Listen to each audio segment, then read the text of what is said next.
Ladies and gentlemen, God, let's do this. Let's finish this.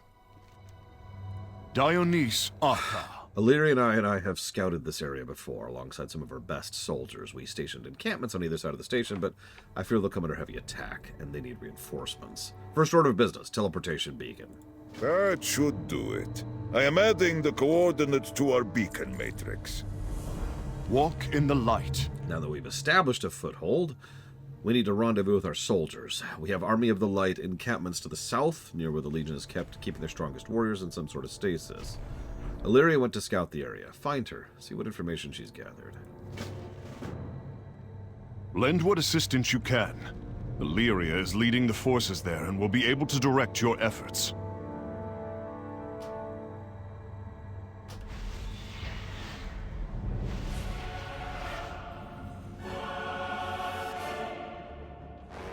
We each walk a line. Choose yours. Outcome is grim. Mounting a direct assault from this location would prove too costly. What's more, those cannons atop the wall may be powerful enough to bring down the Vindicar. I suggest using this foothold to launch guerrilla strikes, assassinations. I know that's not what you or Tyrellian were hoping to hear, but a patient hunter must know when to strike. Farewell. Good of you to show up. There are more targets here than even I can shoot. Greetings. Tyrellian was no doubt hoping for better news, but I fear I cannot provide it. Attempting to drive into the heart of the Legion would cost us everything. There must be another way. I don't know what it is, but I trust we'll find it. Aim true. Okay.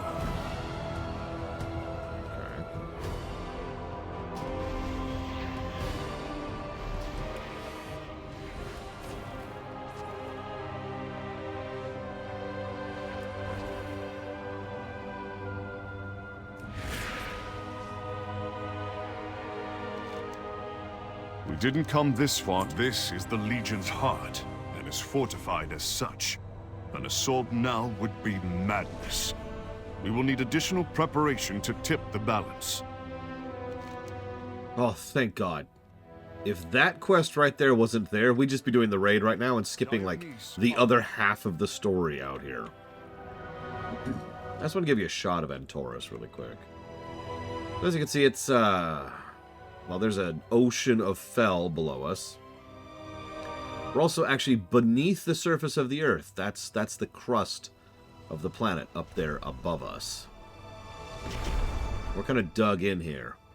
Lots of Legion tech down here. This is a fully fortified factory and command center. And over there is the Burning Throne.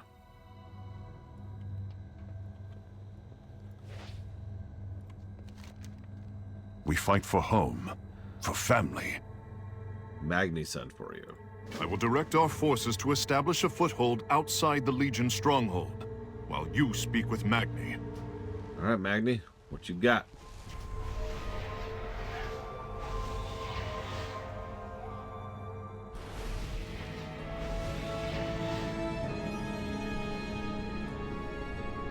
The stone's whispers steady my people's hearts. It is curious that you hear them as well, outsider. It's fainter than the breath of the wind, but it feels so familiar to me. It's like Azeroth's call, only it ain't her. Well met. Remember your duty to Azeroth. I've been hearing whispers ever since we got to Argus. They're just like Azeroth's, only ain't hers. I'm convinced Argus has a titan of its own that's reaching out to us. The brew can have a relic stowed away that's damn near holy to him. Atun says they hear whispers from it. I think it might have some sort of link to Argus. It's just in this chamber. Let's see what we can learn. Back to work. When Azeroth's spirit speaks to me, it's like a song.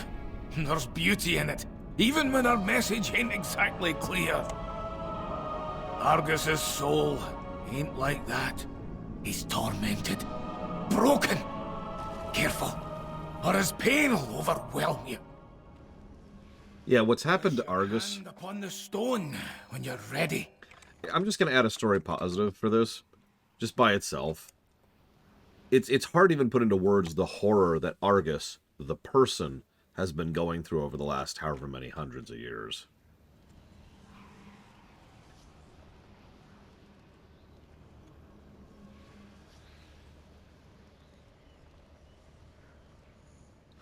trying to think what to put that under.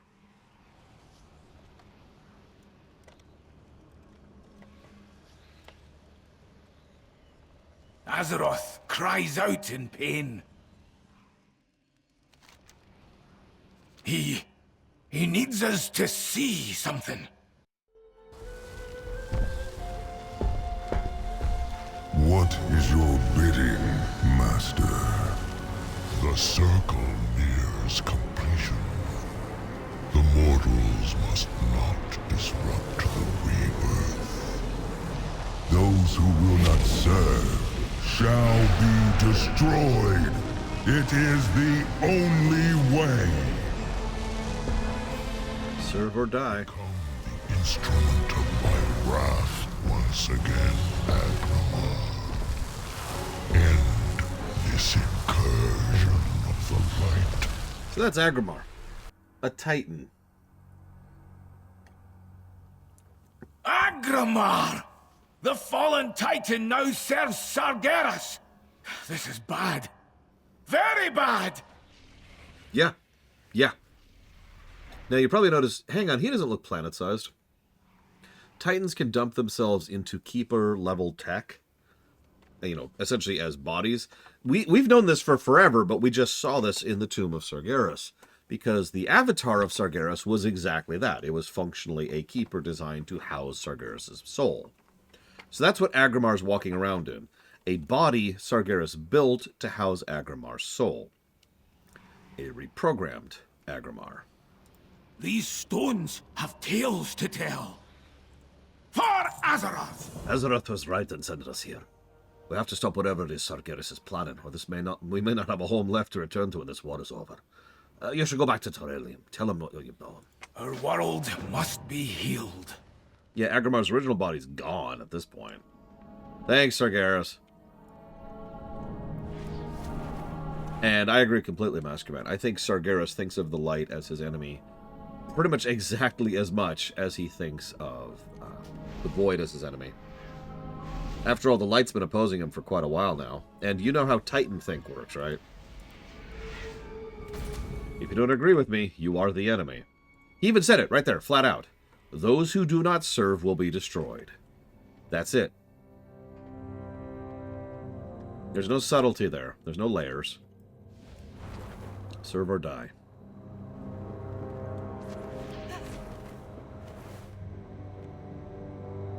What news? Keep your gaze fixed on your Right, target. keep an eye out for something.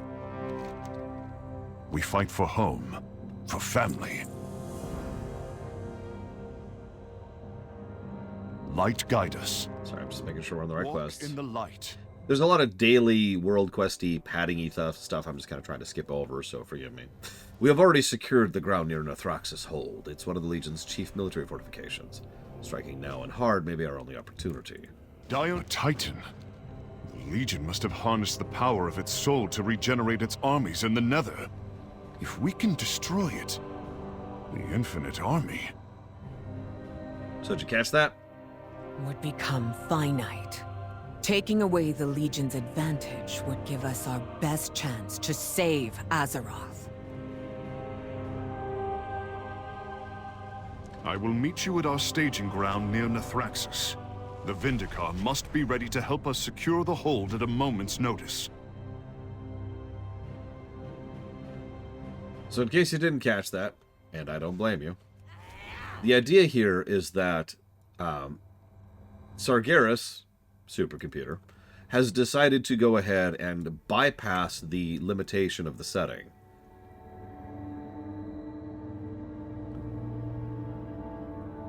You know, he is artificially... This is not as well presented as it should be. I'm just going to be really honest with that. In fact, it's so badly presented. I'm actually going to give it a negative. 1 second, please.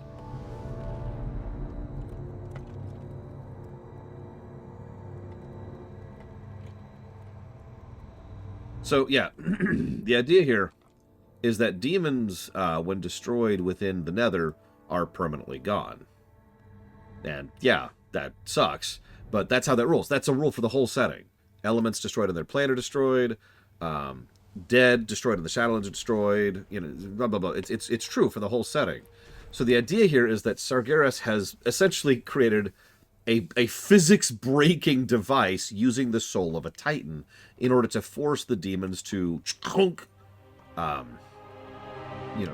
loop back quicker than they otherwise would. Now, I know what you're thinking. Well, hang on, Lord, that sounds weird. Yeah, that's because there's a lot of writing problems in this final patch. Here's the problem.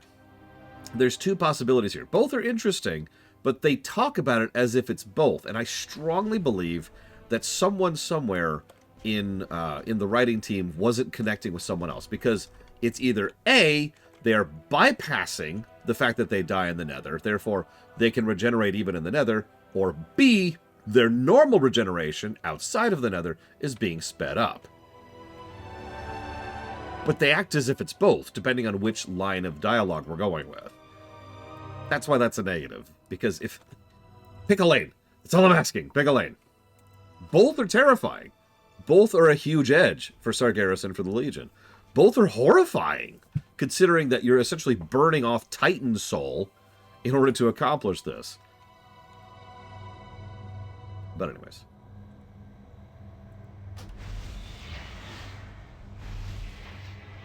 Quite possible PB Good Fate, but for all intents and purposes, we know that this is the writers not coordinating. There's several bits of that in this final patch. I mean, they barely had a thought for the final cutscene, for God's sakes. We stand together. I won't risk our forces on the Spire without that warframe backing us. It will be ready, High Exarch. You have my word. That's also true, because right now the Nether is very demonstrably bleeding out into Azeroth. Because there's a giant freaking hole in the sky. So I admit I kind of like the opposite, Huthor. I know, you and me disagreeing. Shocking. But I think the reason I like the opposite is minute. In other words, I like your idea too.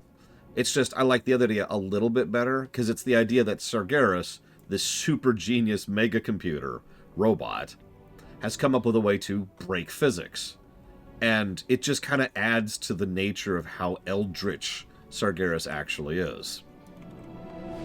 Right? The uncaring, broken robot machine thing that is just like, oh, okay, I can fix this. Chakunk! It would also add the possibility that this is the kind of thing that, if done long-term, could have some very serious consequences on physics. Like, literally, yeah, we've more or less got the idea of changing math, and I kind of like that. But both ideas are fine. The reason I gave it a negative is because they wouldn't pick a lane. Come, speak with me. The armies of the Light Warframes have won countless battles on Argus. Despite their power, not all who descend into the fray return. My modifications to this frame should give us the edge, but several critical components are still missing. I can fix that. Is at your disposal. Velen? There is no end to the Legion's depravity. Every battle won, every world conquered yields more souls to fuel the war machine. They have not yet defiled all of the fallen warriors of the whole, but I fear it's only a matter of time. Please, take this talisman and sanctify the corpses. They deserve a better fate. Many depend on you. That's also true, Luthor. The demons came into our world. Their only desire to extinguish all life. It is time we repay the favor. By eating all of their Wendy's. No, this is actually a line, I can't believe this is coming from Illidan, but this is a line I like, because if you ever wanted to describe the Burning Legion in, like, 2 sentences, this is it. Pay attention, you ready? Despite their strength and numbers, the Burning Legion requires order to fight. Disrupt the order, and they fall like the rabble they are. Now we will prey upon them. Don't mistake me. The idea of a super powerful army having like one weak point is not exactly new. We all made fun of episode 1 for the same idea. And like, half the Marvel movies have something like that. But I completely am on board with it here because it makes so much sense. It is so logical that a giant swarm of roaming demons would just be unless something was constantly expressing effort to yoke them. Yeah, exactly. No, the Burning Legion just... This is why this patch is so critical. So many players I know actually think that we destroyed all the demons here. Those players are not paying attention. Now, I know what you're about to say. You're about to say, Lord, this is just the Zerg Swarm again. Kinda, yeah. And you know what? I liked it there, too. For the same reason. Because time and effort was put into making it freaking make sense. Like, we know what happened when we knocked over the Overmind. The Zerg Swarm rampaged over Ire. Just swept over it. Like a plague. You know what the Protoss, the super amazingly powerful, incredibly high advanced Protoss did when that? They ran! They fought a running retreat to get off their own planet because they were getting pushed off of it.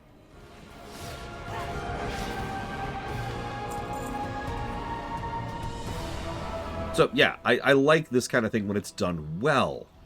And now I'm going to say the most controversial thing I possibly can. I don't mind the thing in Episode 1 over in Star Wars. I really don't. It actually makes a huge amount of sense and from various angles. It's probably one of the only plot beats in Episode 1 that actually has some thought put into it. Now think about it for a second. They move in, they take over, no more need for the siege. Sieges are expensive. Maintaining a blockade of ships over a planet is incredibly expensive. Of course they would withdraw everything except for just a couple of ships, and use them as a control node for their droid armies. Duh. Now, I'm not going to give Episode 1 full credit, because what they probably should have done is had a line or two in the background of how there's a ticking clock, because at some point or another, you know, more ships are going to be coming. Also true, villagers know. Valid point. Anyways, I'm getting off topic here. Magister says, do demons have a natural desire to burn and rampage? No. There is actually only one thing that all demons desire. Magic. Everything else is up in the air. Oh, I'm sorry, Bleachfall. You have seen but a fraction of our might. Some demons like, you know, giving orders. Some people like casting magic. Some people like having sex. Some people like torturing. Some demons like that. Demons are people. I know that sounds like such a strange statement, but it's true. Demons in this setting are people. So they have all kinds of ideas and preferences and motives, personalities. I didn't read this out loud, but one of the dialogues we have with Malevolence, who is the demon who helps us as the Illidari, is that she likes the worlds out there. She has fun on the worlds out there. The idea of burning them all is an anathema to her, and that's what convinced her to join with Illidan. She'd rather enjoy, you know, life rather than burn it. That's her motivation. What she enjoys, I'll let you decide. But you get the idea. We actually do see a fairly large amount of fleshing out of different demons in this game, which is kind of funny when you think about it. But it makes sense. Demons are a huge part of this setting. Have been since Warcraft 3. Arguably 1, but definitely 3.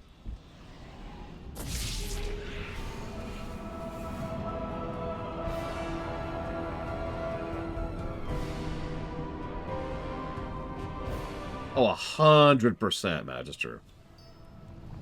You know we're going to have demons who are warlords, right? We're going to have a post-Legion warlords era. There's no way we're not. Too many demons enjoy power and controlling others, right? And I don't mean in like the literal sense, the tangible sense of casting spells. I mean there's plenty of demons who directly derive enjoyment from having control over other people. You know, what we would normally call political power. They've literally already hinted at this.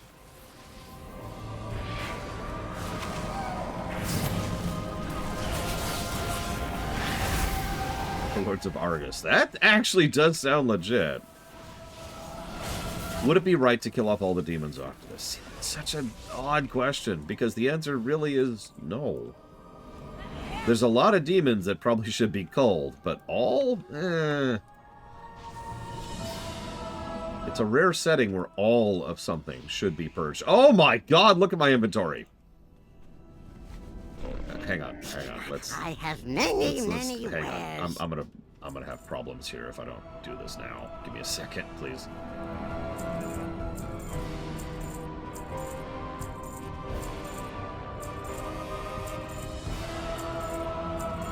There is one and only one thing I don't like about questing out here, and I would like to argue a negative for it. It's this song.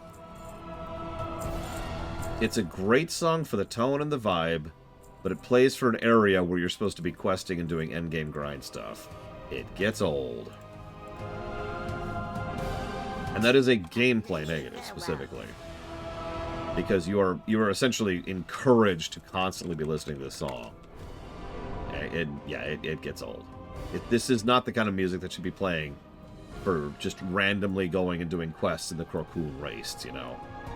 This should be the music that's playing during the big cutscenes, the big story events. Actually, yeah, Blade Tval, same general concept. So Illidan is a prisoner, kills Zira. Illidan's thrown in jail because in his many heartbeats he has just potentially doomed the home world. Velen is the one to reach out to him, ask what his goals are. That's when Illidan spills it out. All his searching to stop the Legion, he kept returning to the same conclusion: you cannot beat the Legion, so don't try. The big dun-dun-dun moment ranks crumble. We must would be his plan to go after press the Sargeras attack. directly. Interesting. The Legion's fury pales before mine. But yeah, no, it's the same exact problem, Blade Tval, because I actually like that song that was just playing now for what it is. It's a great, you know, final rush up to the final dungeon kind of a song, not a overworld song that plays while you're doing your dailies.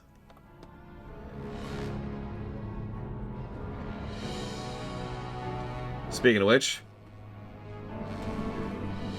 need to give a gameplay positive here.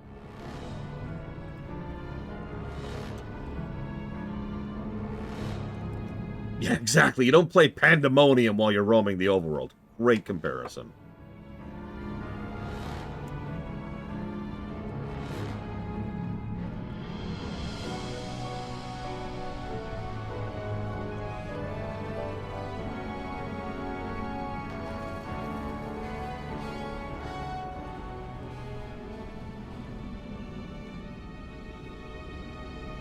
So hear me out for a second, Huthor. Hear me out. A plot. I don't want to give too much away about RFF, but a plot beat in my own in RFF 1 through 5 is that several of the heroes had a plan to win that was impossible, and so they knew it. They had the concept. It was there, but they just didn't have the tools or knowledge or resources to pull off the plan. Then, after a certain event happens in RFF 5, all of the sudden, the possibility is just kind of added to the table, right? This is an absolutely terrible analogy, and I'm trying not to spoil RFF, but the idea is, all right, I'm going to shoot that guy with a gun. Well, you don't have a gun. Oh. That would solve all my problems. Yeah, but you don't have a gun. Okay. And then someone gives you a gun. That's a terrible analogy, but you get the idea.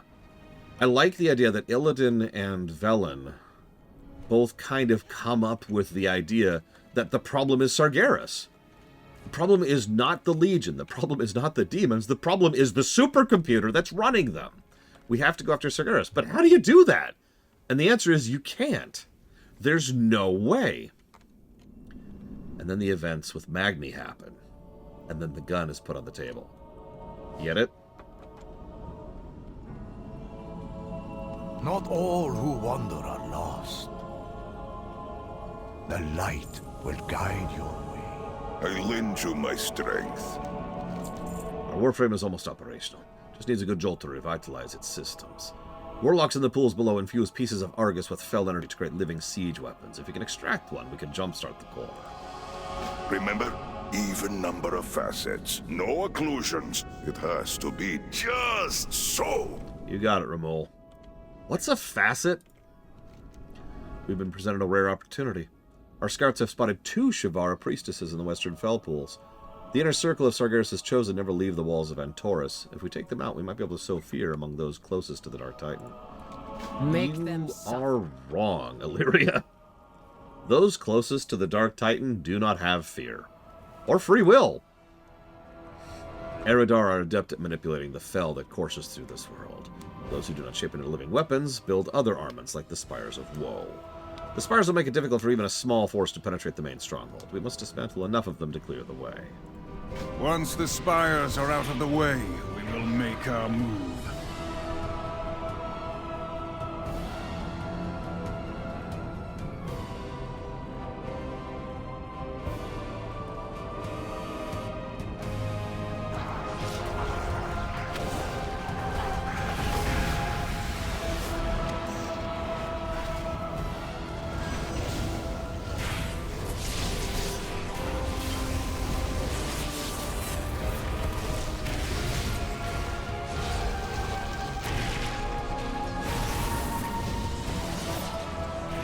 I mean, he is kind of functionally insane.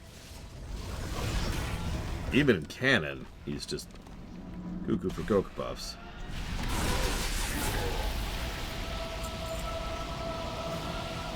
Ready.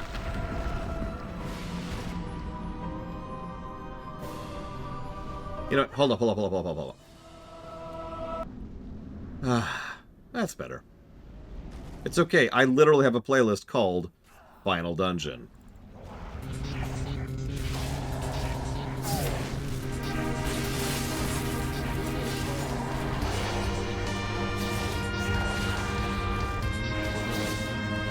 You're damn right it is, Pillar of Snow.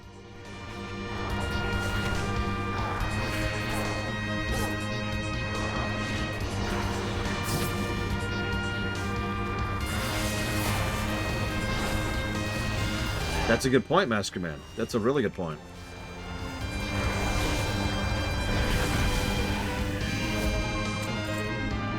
I believe both are Pillars of Snow.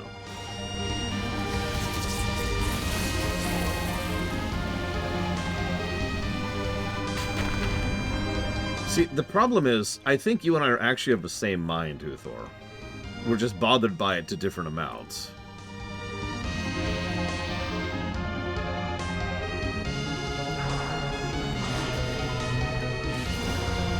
You remember how I mentioned earlier how it feels like they just wanted 2 completely separate things with the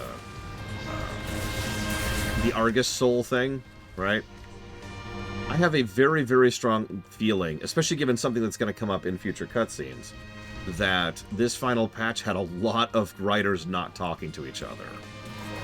And I think some of them wanted Illidan to be, you know, the main character, the protagonist, and others were like, dude, it's Illidan! And that's why we have signs of both in the actual narrative.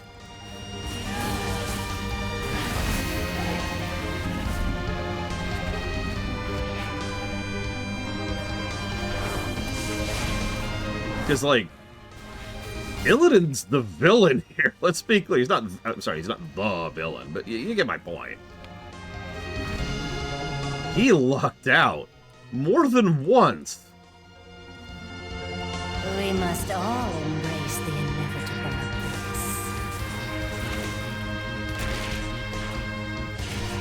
You will not disrupt the rebirth! They will... All will be remade! All will be... You are too late! Oh, that fits. Oh, that fits.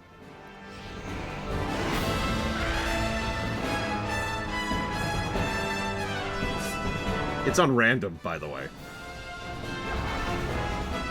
Yep, it is.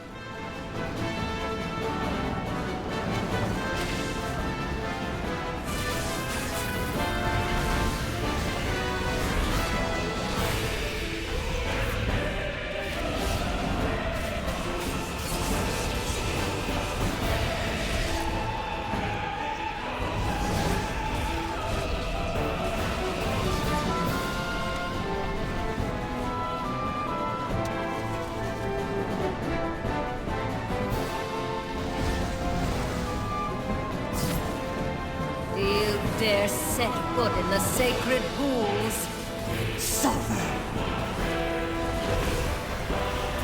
Our crusade is the only path to redemption.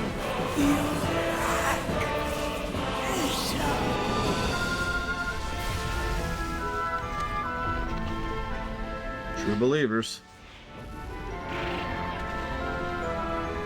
Remember, if you're that close to Sargeras, you don't have free will anymore. All you are is an avatar. Hey! That sounds familiar.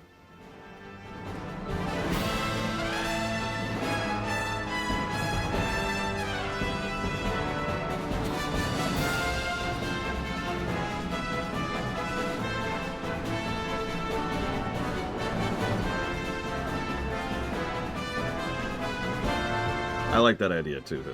Which I guess, of course, it was my idea, but I do like that idea.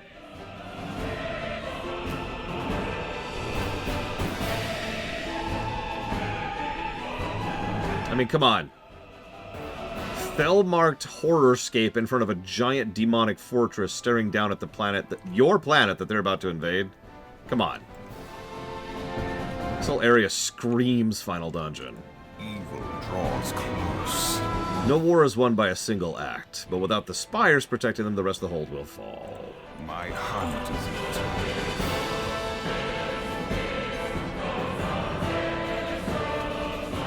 Pandemonium, Pixel Remaster version, Final Fantasy II. Good day for a hunt. Our time is now. It's not obvious, I also like these quests. Our warframe is fully operational. Behold! The light welcomes you, Thanks champ. to your efforts, the enemy is in disarray, defense is inoperable. Let's take the battle to them. Light guide. Everyone, the time has come to take the central spire. Prepare for battle.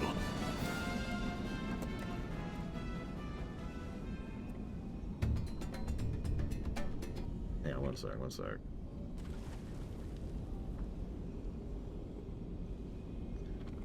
One second.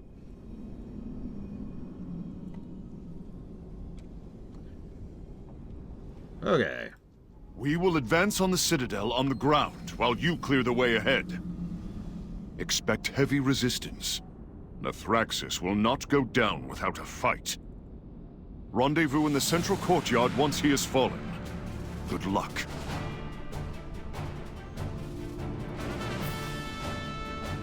The enemy has breached the spire gates. So, now we get a Hyper Beam moment. Limb from limb. And we get to see what these things are actually capable of. Hint, it's a lot.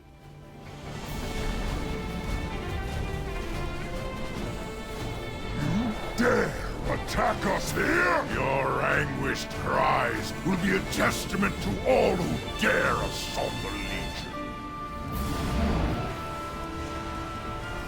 Yeah, this is a Naru-designed, Draenei-built, light war mech. I don't mean light as in small. Press the defense. This incursion ends here.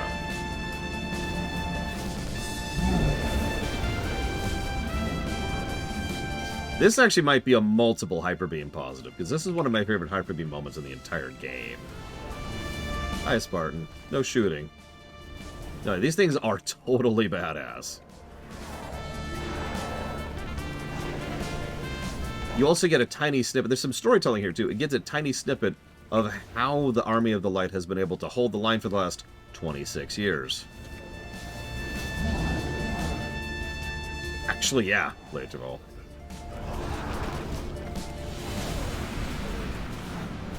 No gun head holding. Already did that anyways. Die by my blade!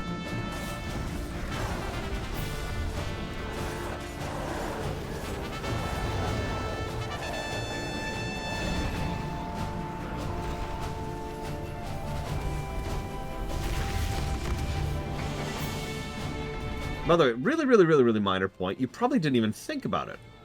And that's good. He did. Have you ever thought about the fact that all their portal summoning for demons is really well organized? Like, they always just happen to have portals with demons ready to go wherever they need them. Isn't that kind of interesting? I'm bearing the lead a little bit there, but trust me when I say that's actually deliberate. That is a plot point. Lord Nathraxis Very Titan. Take him down. Very orderly. The courtyard shortly to finish them off. For Azeroth! Okay, so final battle time. Hell, let's switch up to boss music, shall we? I gotta find it. Hang on. Nothing you have done here matters, mortal. We are infinite. We are Legion!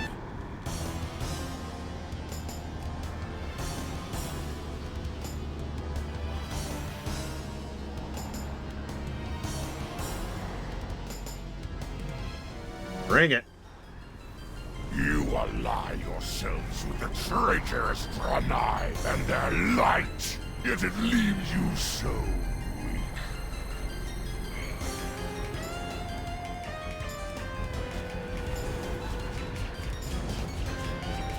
This hold is but an echo of the grandeur of Antares.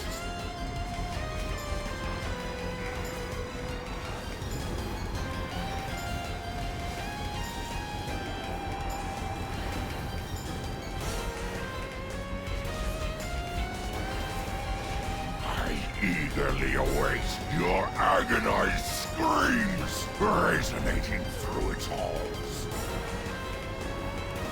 Your hubris overcomes you. So then, he breaks our war machine. Now we gotta do the rest of this on foot. We are Legion! Ironically, I think we do more damage on ground, but whatever. I have given everything. What have you sacrificed? I will end this.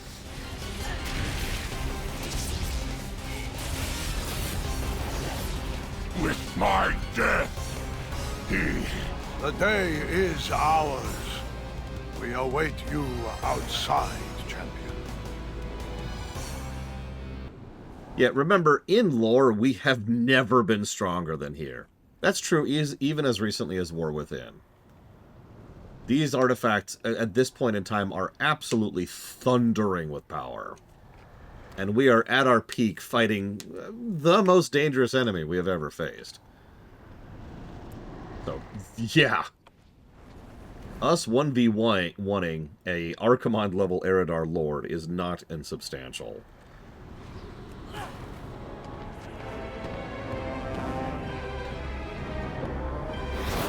Which helps to explain things like this. That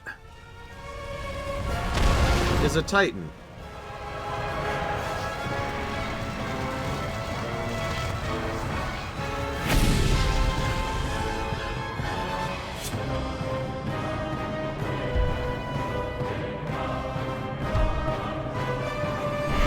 Nah, don't be silly. Of course we're not gonna deal with that. That's insane! We distracted him for a second, though.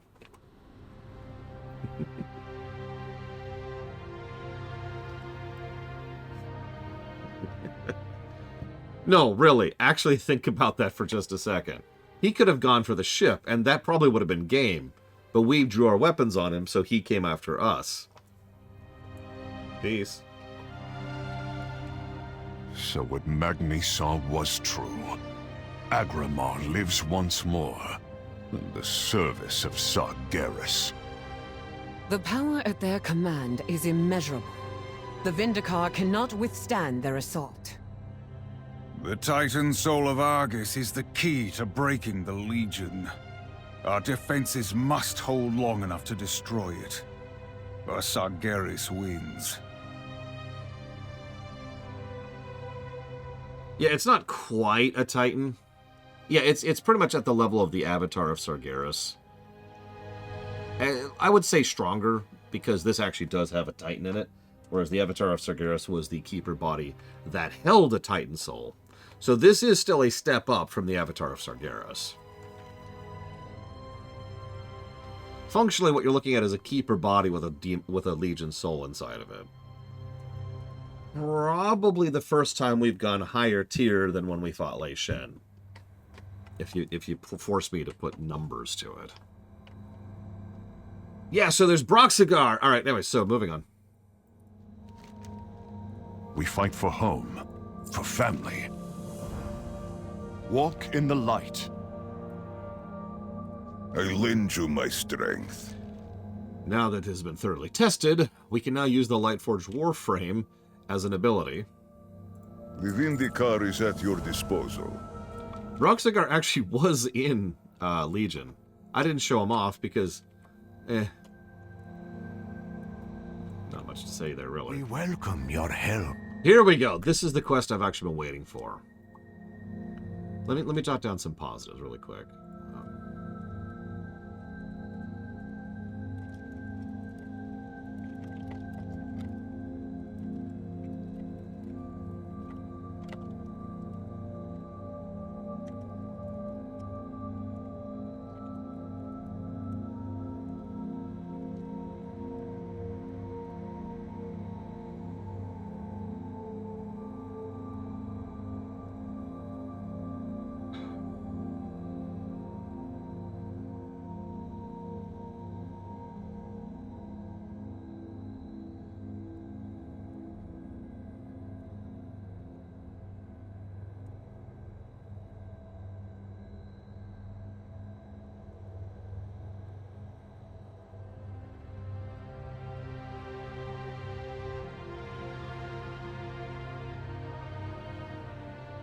As an aside, I really like the fact that they emphasize that we just took down an entire army and Demon Lord, and then Agrimar showed up, and that was time to bail.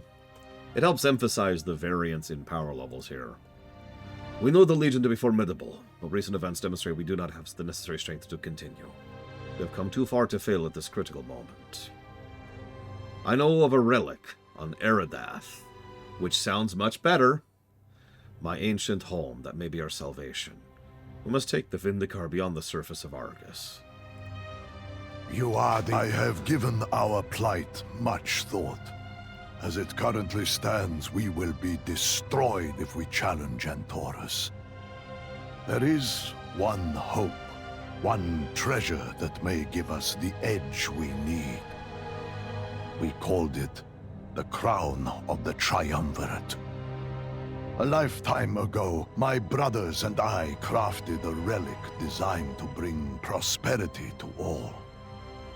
I still possess a third of the whole. I carry it with me always. This is the Eye of Prophecy. The remaining fragments may still be here on Argus.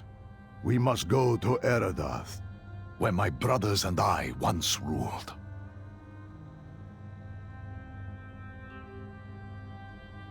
Don't mind me, I just wanted to show that off for some strange reason. Anyways. But yeah, so.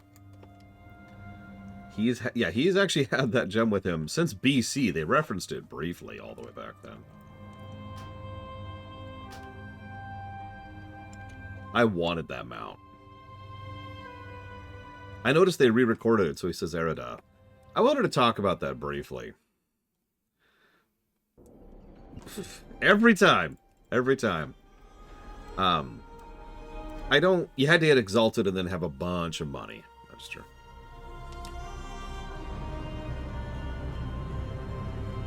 Normally, I'm not a huge fan of revising history.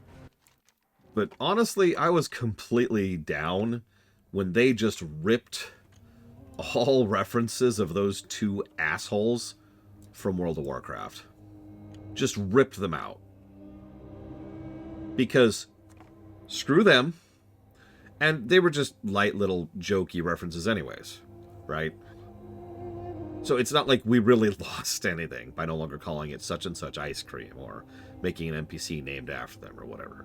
Yeah, McCree had literally dozens of references to himself in this game. And as I've already pointed out, Eridath actually sounds correct. It sounds better. So, sorry. I've already given several pluses to Brickwork. I'm about to give more because this is Eridath. This is the only part that still has functioning life on it. The whole planet. You can actually see how far above the rest of the surface of the planet we are here. You can actually see how much chunks of the planet have just started crumbling away. That is above us, to be very clear. That's up from where we are. There's surface. Well, actually, I'm sorry. Down there is surface. This is where we are. And up there is where the rest of Eridath is.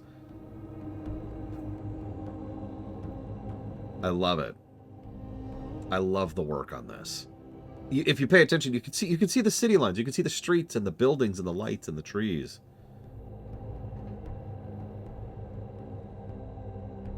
I'm trying to remember where the thing is. That doesn't matter, I suppose. It does a great job of conveying what's going on here and why and how and all kinds of fun stuff. This is more or less exactly what happened to Outland. That's completely wrong. This is similar to what happened to Outland, but over a much slower period of time. Love that. Love that. Plus to brickwork. I'm going to try to pronounce it. They're spelling this correctly. Eridath.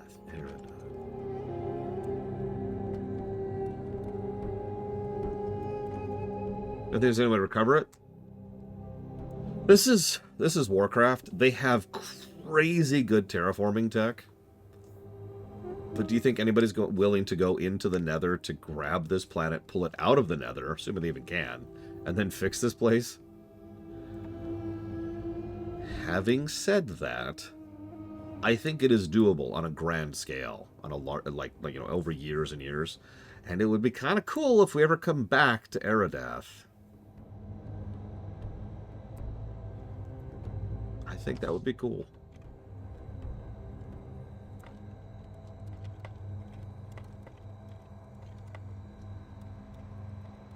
That's true. We know there are lots of worlds out there that don't have world souls. But we don't know what happens to a planet whose world soul has died. That's different.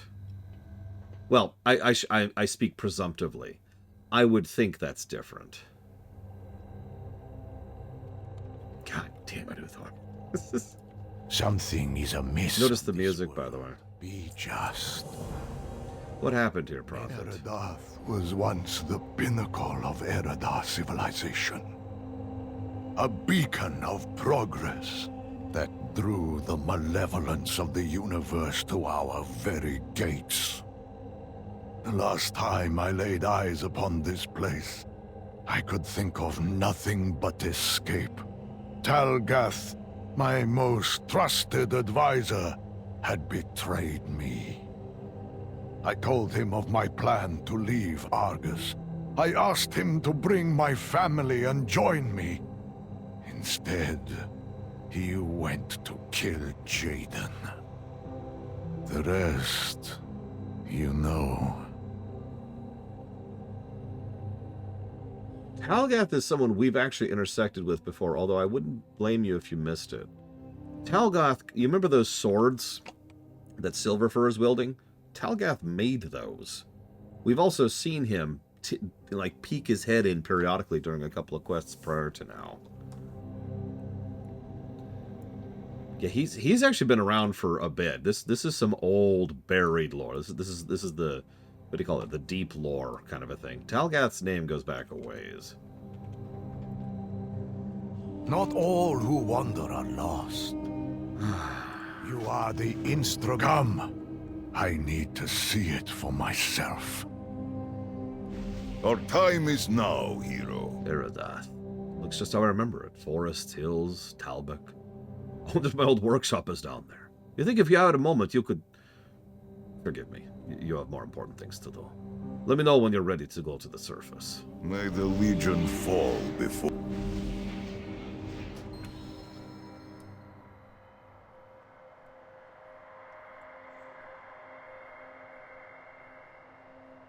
Notice the immediate shift in tone. I've heard several people say that There it is. Right there. Do you see it? You were right.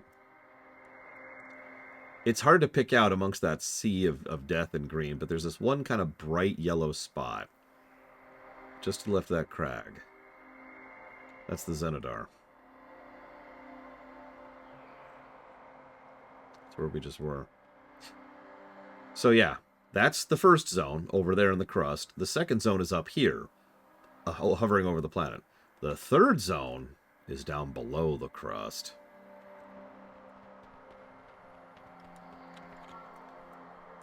Something is amiss on this world. Velen is staring straight ahead. He doesn't even seem to notice you've arrived.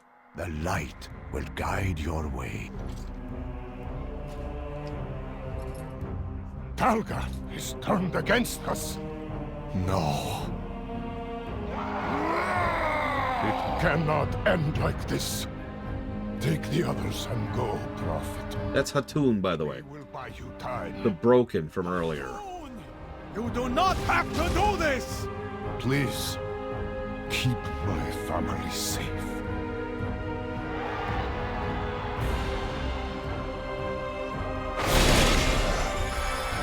Hooray!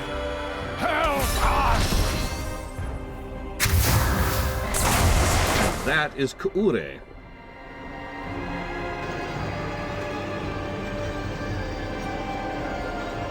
Remember that name, by the way. I will hunt you across the stars, traitor! Even if it takes 1,000 years! Wait. Something stirs. Spirits of all those who died that day. That I two can undead. still hear the Naru song of war. There was one who held the way. I'm afraid our continued God damn it. presence on God damn it. Eldath has awoken more. Poor Velen. Poor Velen. So I need to double check something really quick. Ignore me. Yeah, there she is. Laura. So that is Laura. Yeah, can I just give a moment of positive for just everything here? Is that okay? He is... Velen's voice actor is doing a lot of the heavy lifting here. But you can just feel how much of a moment this is to him. How much this is just... just crushing him.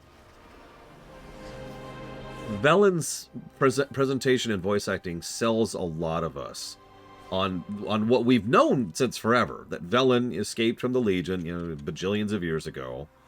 And fled, blah, blah, blah, blah, blah. But this finally brings it all the way down to the character level.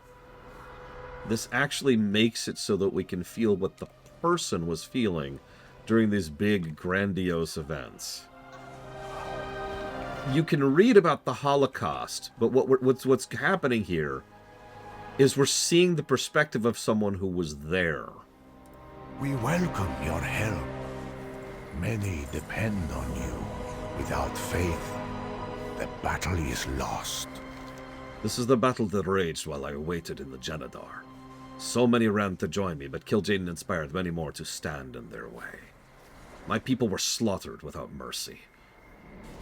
To cover our retreat, I ordered this arena's defenses activated. It's clear they were unable. To turn the tide of this battle, to give these spirits rest, we must do what I could not. Reactivate the pylons. I do remember the Janadar. That's Oshagun. The big diamond back in BC and Warlords. The light. The Argonite matrix that powered this part of Erodath was shattered by a hulking beast. We'd never seen another like him. Khazad-dûm. He was a most faithful servant of the Legion.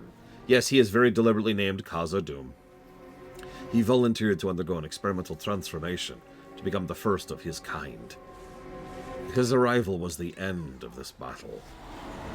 As a prize, he took the keystone from the shattered matrix.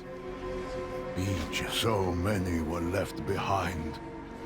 They linger, forced to relive their final moments over and over again. Perhaps the only way to end their torment is to finish what I started so very long ago. We must let these spirits finally realize their escape. And yeah, Khazad-dûm there was the first dire Eridar. We've actually showed off dire creatures several times, most notably trolls and orcs. But there are others, here and there. I do believe the dire Eridar are new as of Legion, and they are actually pretty terrifying.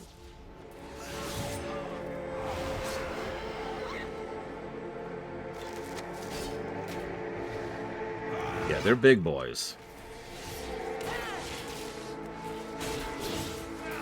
Not the biggest, but they're up there.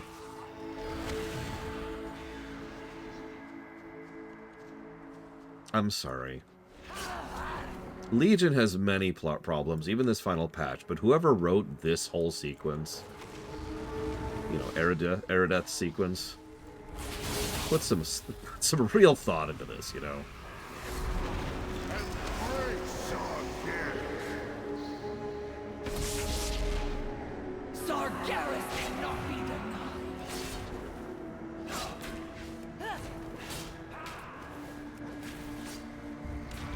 Actually, I do, Mr. Floyd.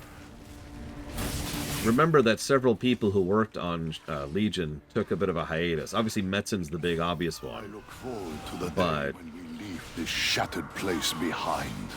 Perhaps then they will find their rest. But he was not the only person who took a step back for a while after Legion. Also, and you'll rarely hear me say this, I feel very bad for the writers and developers of BFA.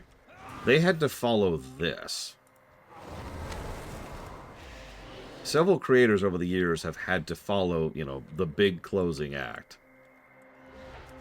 Not a lot of people have pulled that off very well. Embrace Sargeras!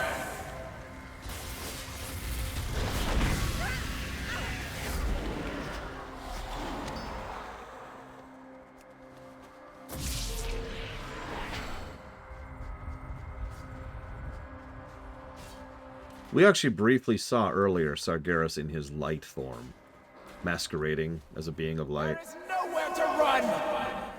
Suffer for your folly! Any of you who have watched my Warcraft series may or may not recognize that I actually took a fairly large amount of footage from Erideth here, because it was such a perfect place to discuss the Draenei and their history and their setup. Argus will rise. There is a lot to use out here. In fact, I believe the first shot of the entire series was of Erideth.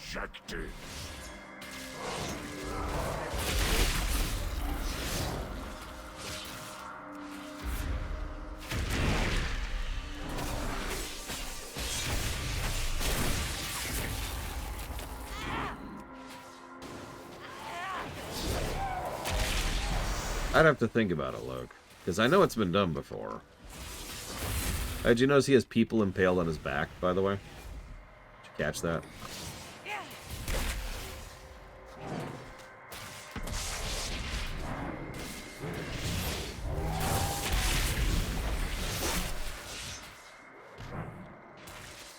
I mean, the same reason anybody can become a shaman, Kraken's on. Nothing stops a Draenei, nothing stops at anything, really, for being a shaman. There is nowhere to run.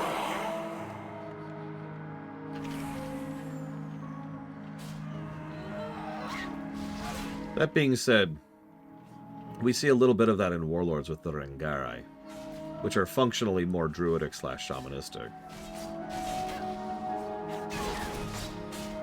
Is he here right now? I guess we could check. Hang on. Oh, and someone asked if I had the mammoth. Sorry, I actually forgot about that. Pretty sure I do. I got most of the gold mounts until the cost became prohibitive. I believe the first gold mount I didn't get was the spider.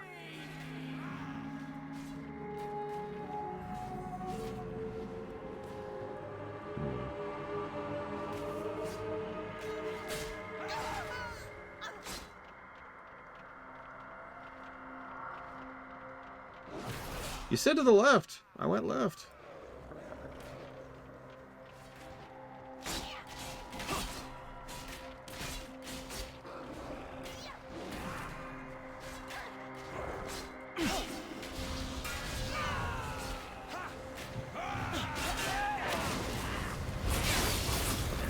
Die here. Oh jeez. Oh jeez. Oh jeez. Oh jeez.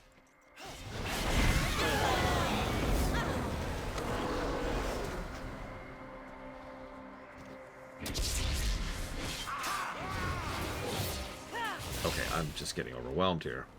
Gotta run. I have need of a very specific type of crystal to maintain the Vindicar's defenses. The constructs lingering here share this technology. Extract their cores. Use whatever manner you see fit.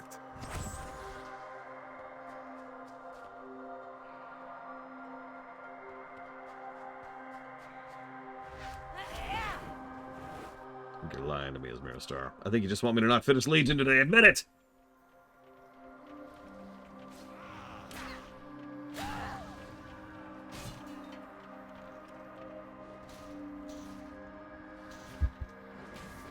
I accuse you of being a demon, Asmira Star. Something is amiss on this world. Why is it dark?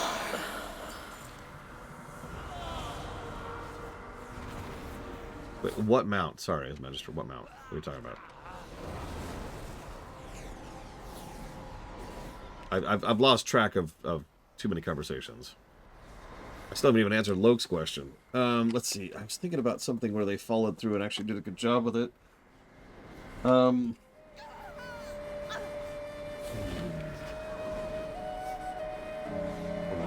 can't think of any examples off the top of my head. You could argue Empire Strikes Back qualifies. You are the instrument of change. This is the turning point. If we can activate the arena's defenses, this battle will be finished.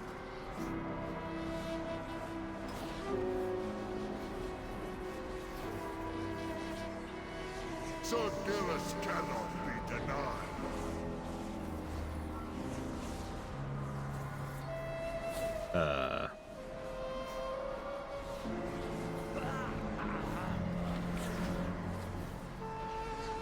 I guess that's it. For that one? You know, that's true, Uthor.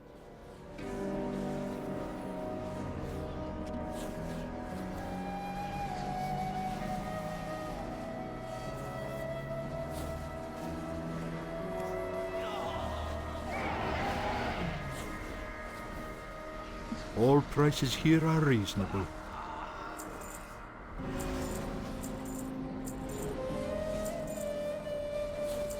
Remember the lessons. Maybe he won't spawn unless I'm on the mount. So, hang on. The last delay right here.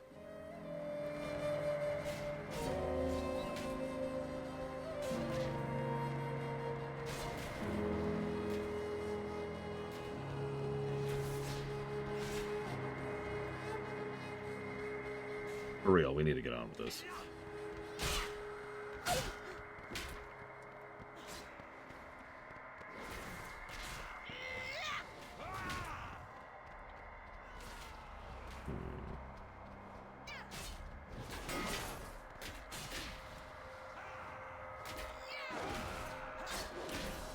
He doesn't say anything. Nothing new, anyways.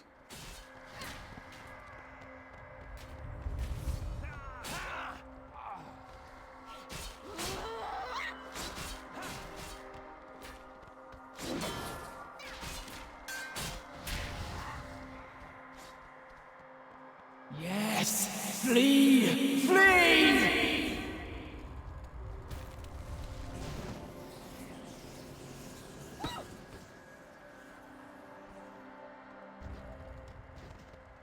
I love how terrifying the music is here.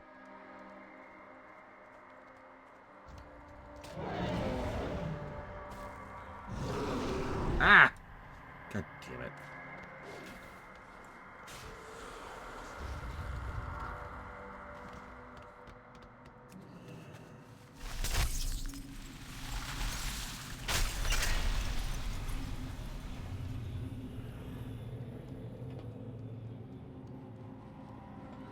My people will never know how I mourned for them.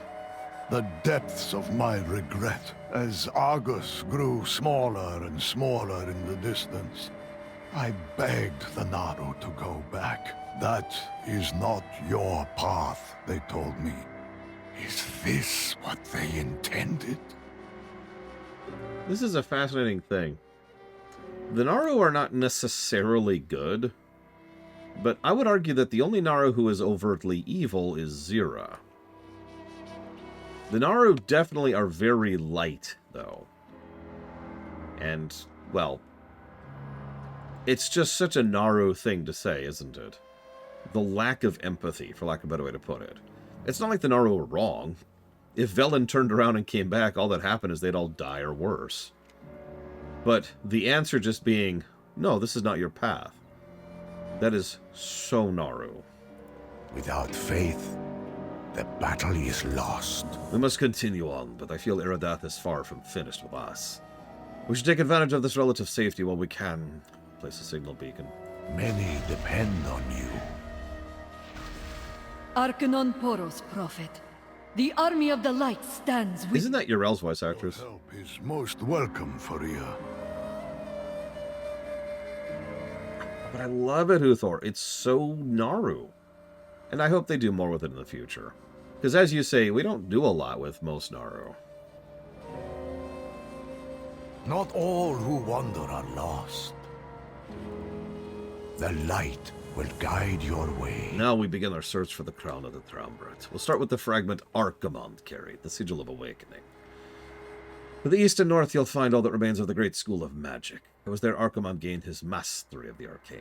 I can think no other place he would bestow his treasures. Many depend on you. We seek the Sigil of Awakening. Archimond may have left it in the conservatory. Oh, I like that. Understood. I have just the person for the job. Ymera. Right away, Captain. The Archmage. Inara, see that these spirits remain under control. The rest of you, secure the area. Sorry, I hate to comment on this, but the Fel... return to the Vindicar. There I will determine the location of the Crest of Knowledge. Be safe, my friend. The fell glaives sticking out of the light-forged warframe just sort of fits for me in a way I don't really know how to put into words. Like, it looks deliberate from that angle, right? Like, if you look at it from the front, it's clearly just clipping. But from the back, it looks like part of the mech. Champion! The light has need of you! I cannot kill that by myself. So, here's a question for you, Huthor, and I mean this sincerely. Would you rather we get more characterization for other Naru? Or not?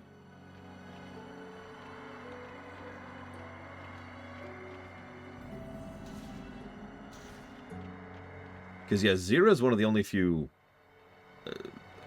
people we've interacted with amongst the Naru.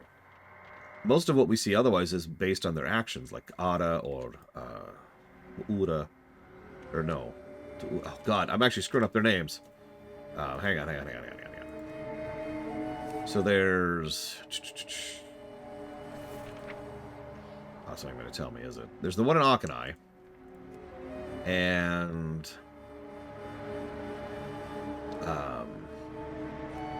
wait. There's Mauru. There we go. Mauru. So we see a little bit about them. Adal is another obvious example. So Adal, I believe it's Kara, and Mauru. And Kaure, that's another good one. But yeah, Zira is one of the very few. You'll notice, so this is purely on me. The game doesn't support this. Not really, because the voice actors can't decide how to pronounce things. But when they first say, the voice acting back in BC always puts an obvious, like there's a pause in the comma. Kaure. Adal, right? There's always that audible pause there.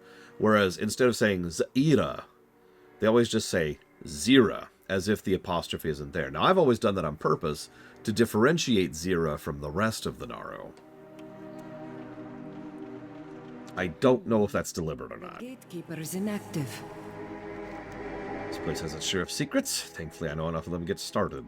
This construct should hold information to help us locate the Sigil of Awakening. We need to wake it up.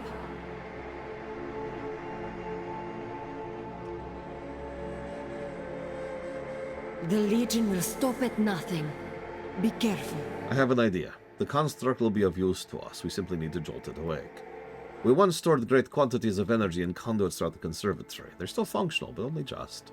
Here, I will provide a small burst of magic that should help stabilize an erratic conduit. I think I have enough stored for 8 or so. Dionys Aka. We should seek out an alternative source of energy just in case I'm wrong about the conduits. Luckily enough, I think I know where I can find one. The Panthara native to Argus are solitary creatures, but it seems whatever magic the Awakeners possess has drawn them in great numbers. There's no time to be gentle. Panthara devour energy to survive. Keep an eye out for anything useful. Hey, Dragon Player.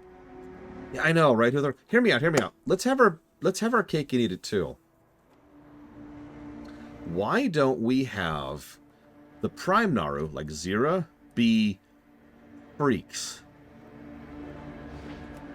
Mutations, aberrants, whatever you want to call it. And the rest of the Naru are much more alien and distinct and over there, right? What do you mean, who, Thor? I too am worthy. Sorry. And so Naru like Zira, you know, once again emphasizing the removal of the pause in the voice or in the name, excuse me. They're different because they are so individualistic, because they come across as more relatable individual people. That's what makes them freaks amongst the Naru. Now, we would have to write that very carefully because it would be too easy to write that as if they're the good guys, because human beings tend to be anti-hive mentality. But the point I would try to get across as a writer is it's not good or bad. They're just different. That there are occasional Naru who just aren't really part of the consensus, right? And so Zira kind of developed into what she is, not because, you know, she's different, but because she's Zira. And if I'm being honest, we could also parallel Zira as a villain directly to Illidan. In other words, that she was so insistent on being the Naru who would save everyone, with her chosen one that she seeded back on Azeroth. And her chosen one's going to be the thing that's going to prove her right to all the rest of the Naru, and she is going to save the entire galaxy from the Legion. Just you watch.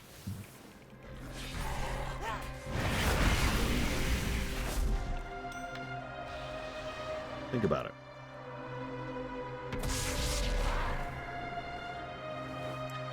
Now, unfortunately, I actually have not seen The Prince of Egypt. I'm sorry. I'm aware of the general ideas of the story, but I haven't actually seen it. Exactly, Blade Tribal. Exactly. Zira is different. That allows her to be non-robotic. And, well, this is the direction she took it in.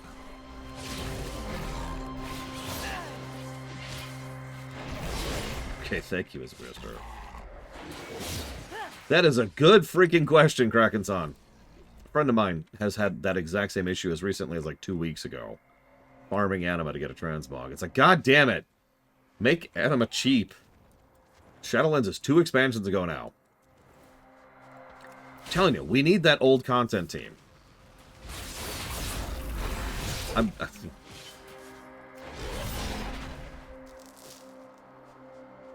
Oh no, that's interesting, Huthor.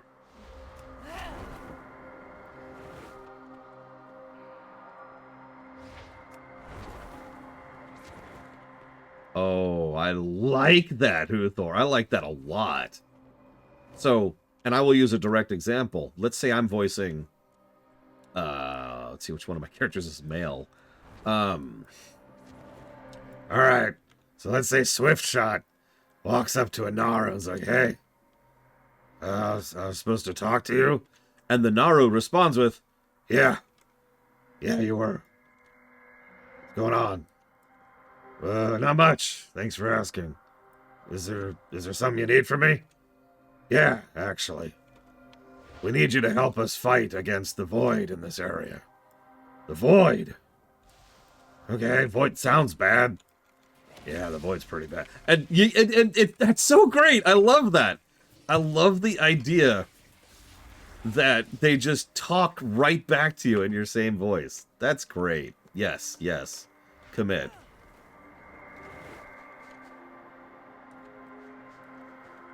And yeah, I know I wasn't doing the voice acting work there as correctly as I should. It would probably be more like...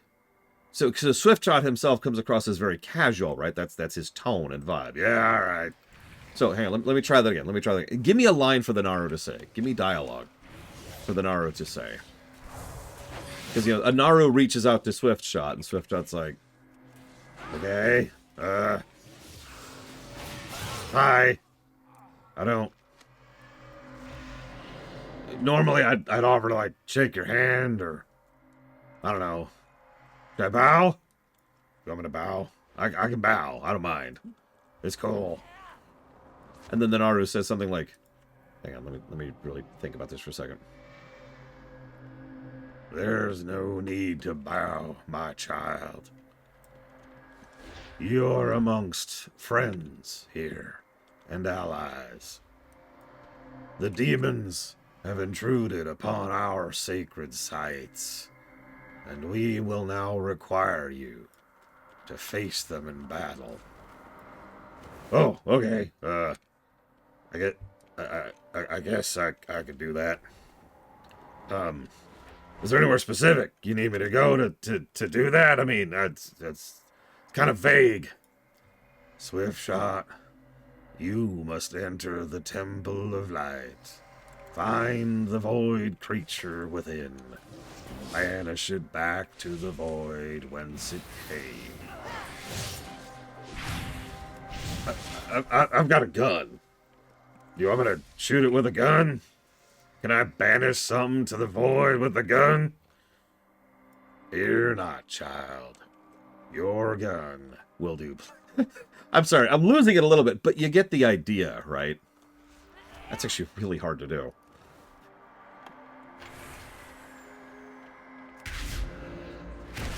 Right, I can't fly in Argus.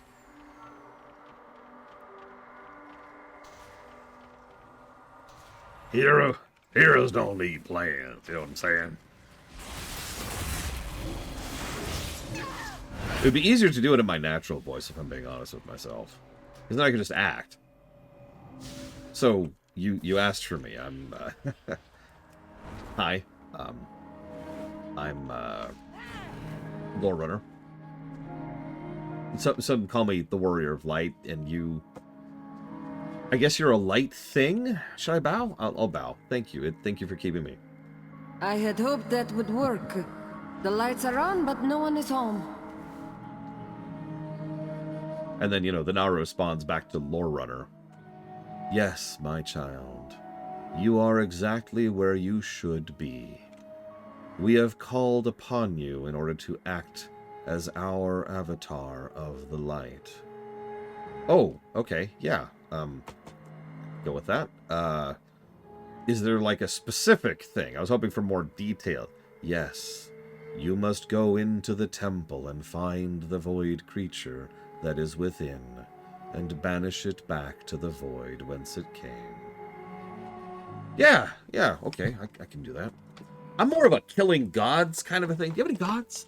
I can kill a god. It's cool, right? Like, I just need 5 more gods. Just come on. I'm good for it, I swear. We will redeem our home. Yes, excellent. The conduits are back online. The construct, however, is more difficult to awake than I thought. The Legion will stop at nothing. Be careful. Good thing we sought 2 sources of energy. Even with the conduits active, it's not stirred. It's likely been inactive for a long while. Perhaps as long as Eridath has floated above Argus.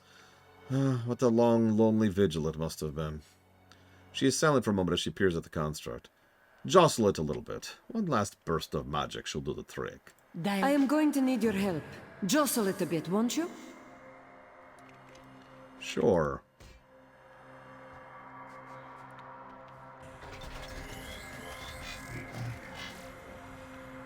Hello, asshole. I am restored.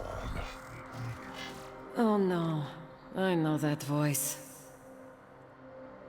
Exile Imera, why have you returned? We need to... Conservatory resources are not available to one of your status. Of all people to become gatekeeper. Perhaps you had better do the talking. Do I have to? I am required to provide a greeting. Hello. The sigil is the Conservatory's highest honor. Only Archimon's chosen may pursue this accolade. I am obligated to inform you that the Master created trials specifically for this purpose. I'm also required to allow the uninitiated to participate.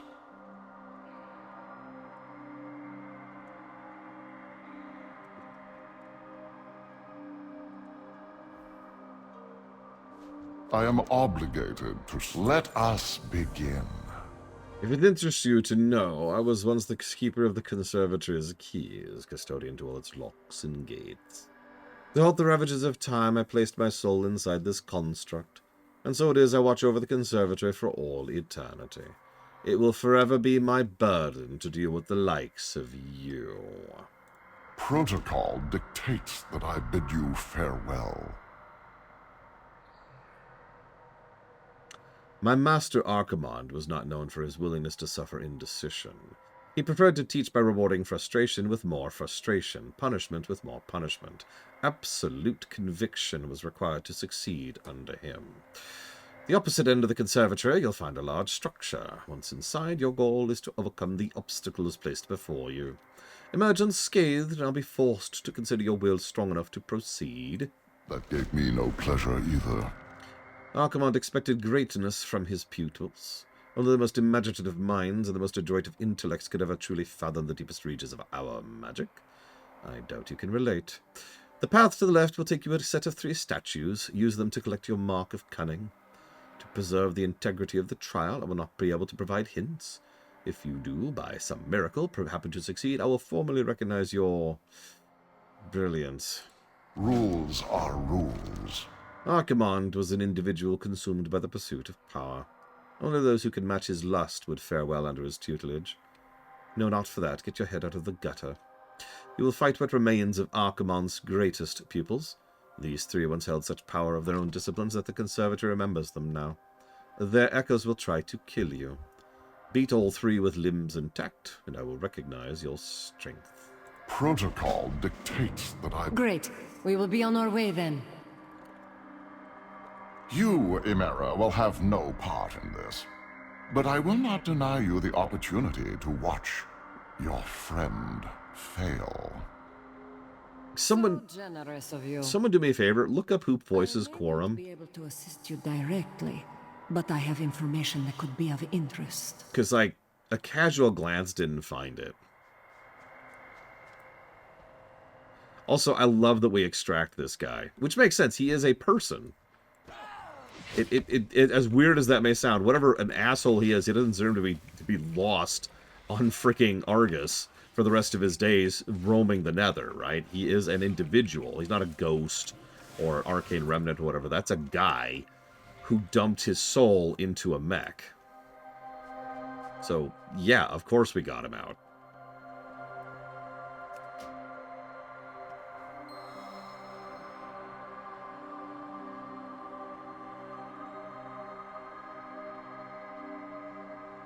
Two together can open the way. 3 at once will keep you at bay.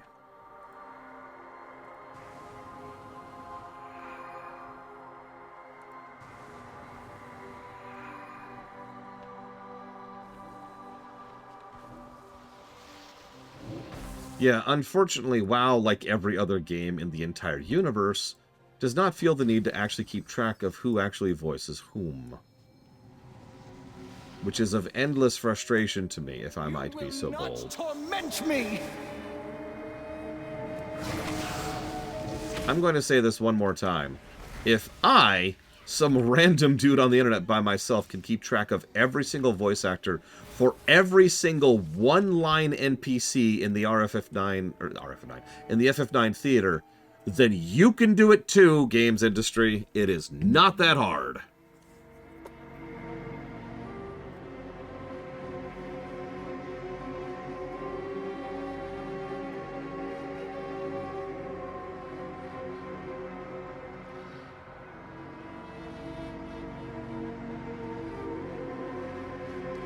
I'll have to listen to it again. John Delancey has a very unique cadence to him, so I feel like he'll be recognizable, but give me a minute.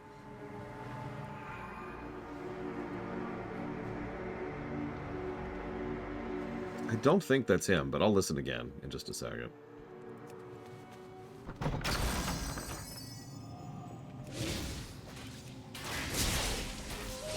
Ironically, John Delancey, while a great voice actor, does not have much range. He pretty much always sounds like John Delancey. I mean, when you hear Alarak talk, you know that's him immediately. Here, for a bit of perspective, give me a sec. I'll pull this up. It's clearly not Alan Rickman.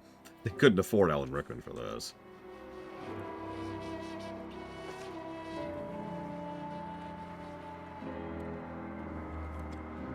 You're fine, Czar. I haven't seen anything, though.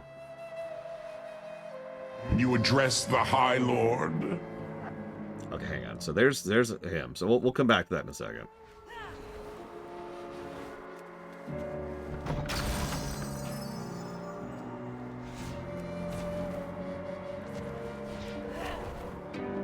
Let's go fight a few things before we do this.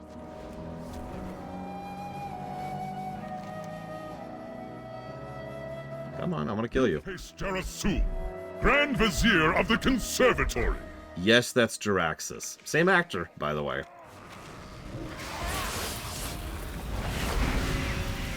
Your arrogance will be your undoing. I mean, he says the exact same quotes, for God's sakes. I am unimpressed.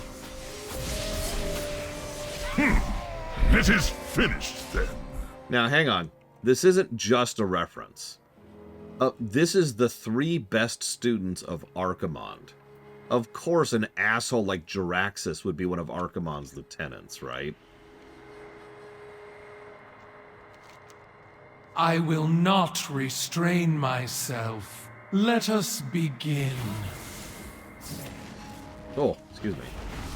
Bear in mind that your performance reflects upon all of us.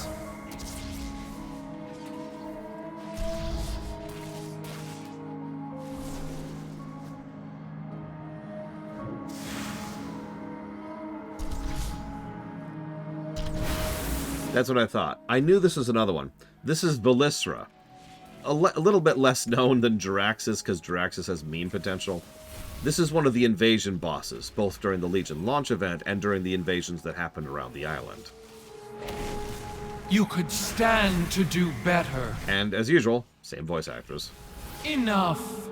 You have proven your worth. Now this one...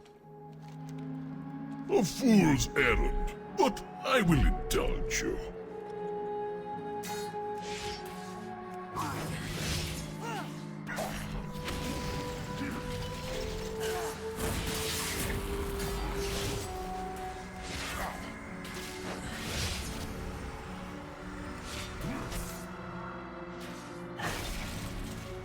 Your efforts thus far are lacking. Continue like this, and you may well scrape by. Sound familiar? I suppose that qualifies as a victory. So, he probably doesn't, but we covered him not too long ago. This was the guy who was grabbing the Suramar elves in order to feed them into the Soul Engine during the Suramar City quest chain. WoW is actually filled with a huge amount of little lore cuts like that. Someone somewhere has a gargantuan database which they use to keep track of stuff like that. I actually brought that up in Cataclysm, if you remember. Because I made a specific point of saying, I'm not going to point out all of these connections to vanilla, because there's literally thousands of them. State your purpose. Rules are rules. This challenge is very simple. Enter and proceed until you reach the other side of the structure. No, it's not him. It is designed to kill you. Best of luck. No, that's not Delancey. His cadence is all different in the back of his throat. Here, listen to this. How shall you serve me? Have you come seeking wisdom? You certainly need it. Or is this a challenge? Of course not. Your kind lacks the fortitude for such a thing. No, yeah, that's not him. That's not him. Sorry. So, one of the things I love about this most is that this is some interesting world building for the Draenei. But more to the point, this is characterization for Archimonde. The only characterization we've really gotten for Archimonde prior to now is that he's a brute. In fact, as an aside, I kind of wish we saw more of him, because what he is functionally a berserker mage, which is a very rare concept. Come at once. Mind the stairs. Usually when you see a berserker, they've got a big ol' axe or hammer or sword. You asshole.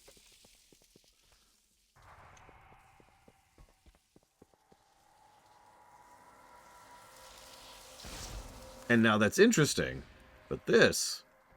Oh, you made it. Wonderful. Yeah, I'm actually a little shocked I lived through that, to be honest with you. I am obligated to serve. That gave me no pleasure either. Fine. This trial is complete. Merely because I seem to have run out of space in which to test you. Sorry.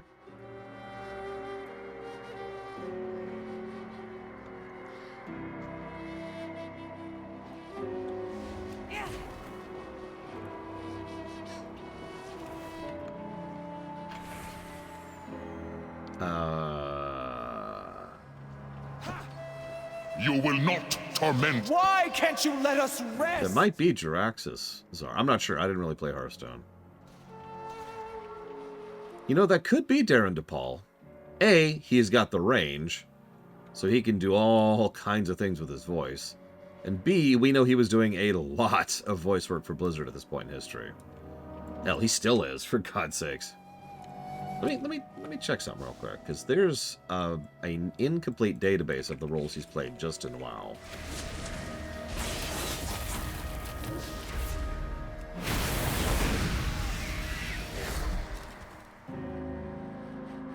Come on, there we go. Oh, actually, spelled his name right, too. Nah, it doesn't list him, but that's not a huge surprise. It might be him. Okay, I feel like I knew this, but didn't. Darren DePaul voices Gallywix. Darren DePaul voices Gallywix. Oh, and Nazah. I didn't know that one either. I know he was Tyr. I know he's Azure Ghost. He's been Azure Ghost for a while.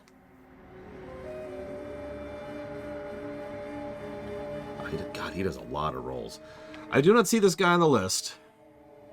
But I think you're right. I think this is Darren DePaul. State your purpose. Rules. Like picture Arden, right? Protocol dictates that I bid you farewell. That gave me no pleasure either. It seems you are not so easily deterred. Very well. Your deeds qualify you to seek the sigil. To be clear, I am only permitting you to move on. This does not guarantee your success. The greatest of your challenges lies before you. Go to the Praetorium and face Archimonde himself. Only by defeating the master of the Conservatory will be worthy of the sigil. If you have overcome this obstacle, I do hope he does not make too much of a mess of you. Archimonde did not know he would become the Defiler, but his pursuit of power did not start when Sargeras arrived. Rules are rules. I cannot step hoof in the Praetorium. But you know that, didn't you? Perhaps. I have complete faith in you. I will be nearby when you are finished. Thank you. But yeah, sorry, to go back to my comment. This is characterization for Archimond. He was never a good person. He was always that kind of asshole Archmage. You know the archetype, right?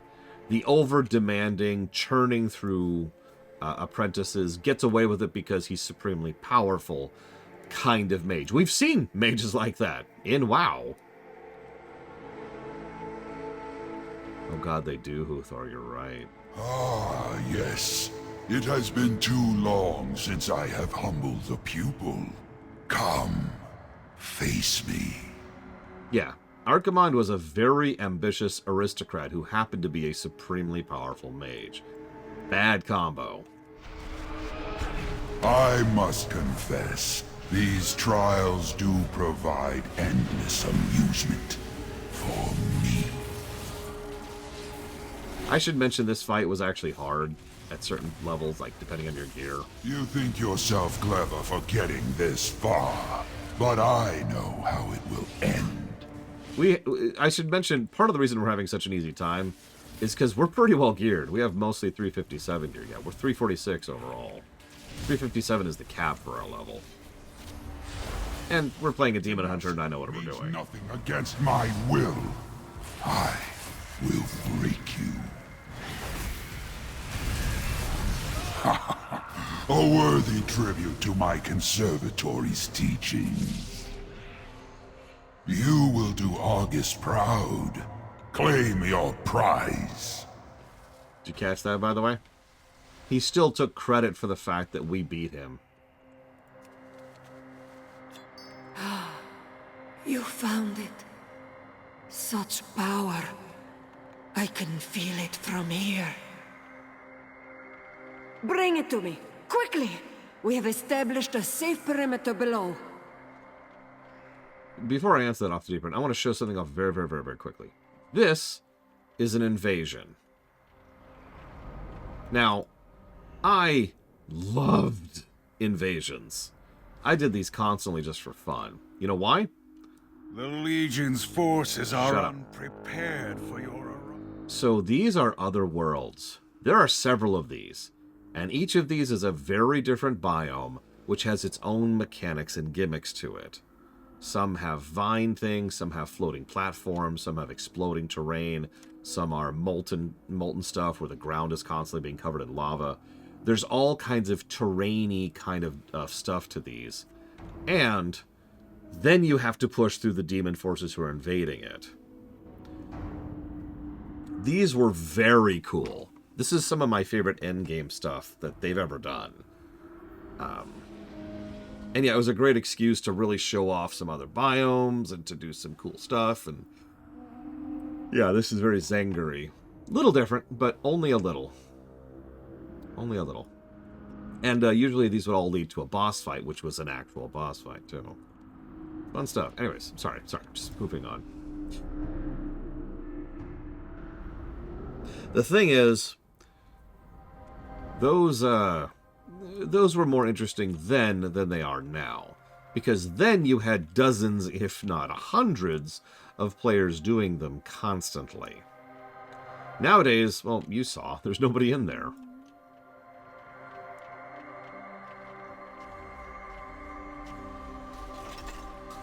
Blade and spell, ready to serve the light. We should get this to Velen as soon as we can. Yeah. The Legion will stop at nothing. Oh yeah, the Cold Planet was great. In the Cold Planet, you were constantly getting stacks of cold. You had to place braziers to survive. It was awesome. The Sigil is too powerful to keep out in the open. We must return to the Vindicar at once. I did want to thank you. Without you, this would not be possible. Quorum would have ensured I never got near the Sigil. Maybe someday I'll share that story with you. Keep an eye out for anything useful. Oh, excuse me.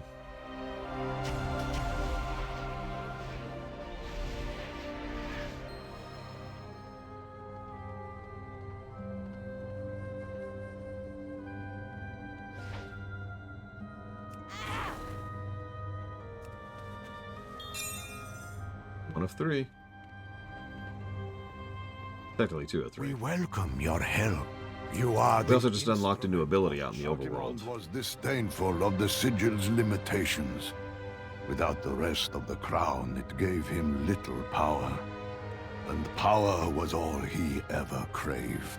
This disdain is what allowed us to recover the sigil.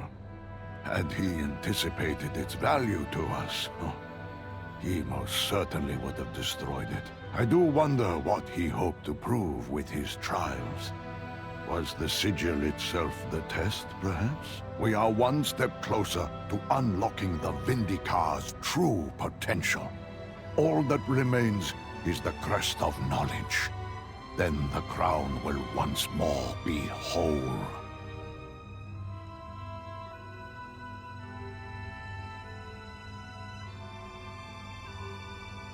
Sorry, jotting down some notes. Don't mind me.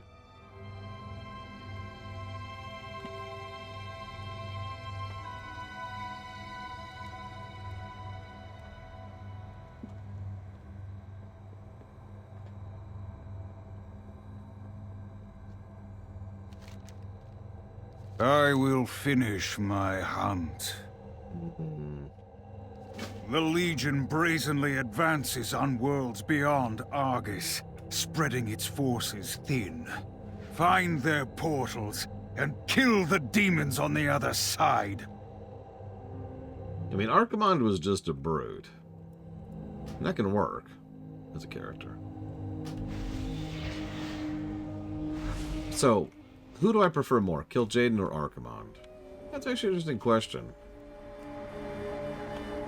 I think within the game itself, like just within WoW, I would actually probably swing towards Archimond. He gets a little bit more screen time, and they do a little bit more with him.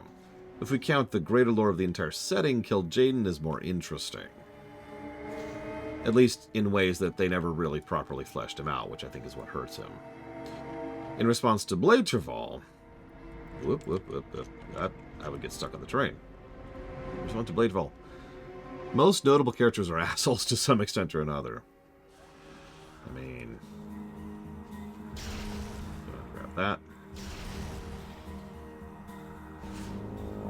Yeah, I actually can't disagree with that. Don't mistake me, there are characters I like in this. Oh my god. Oh my god. That are not.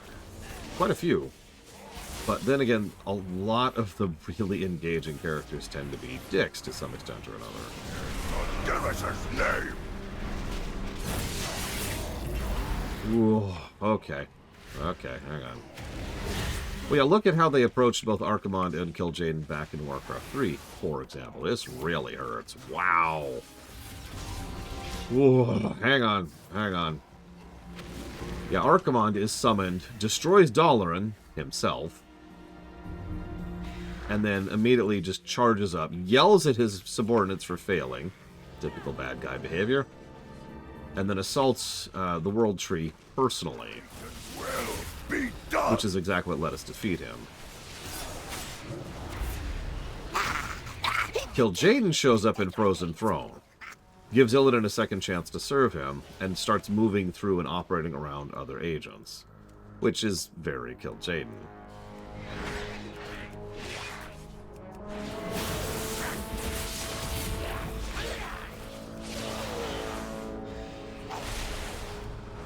I may not be able to kill the boss of this area. We'll find out. I can always unsync if I have to. So, Huthor asked a question I'm going to share with the crowd. What's your favorite Warcraft character? Overall, total. I'm going to have to chew on that for myself. Wither before my might! I will deliberately choose my favorite Warcraft character regardless of the game, I think. Regardless of just WoW. Oh. I still have to really think about that, though. There are actually many characters I like a lot in this franchise.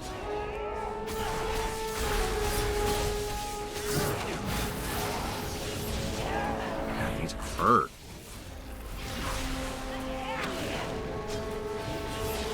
It's probably not obvious, but I'm doing a lot of active mitigation to rip souls out to keep my health up, because they are doing a lot of damage.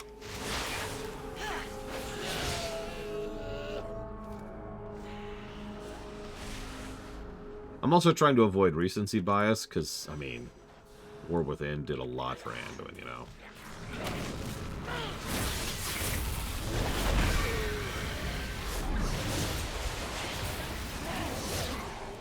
Now is your chance. Finish this fight! Well, this should be fun.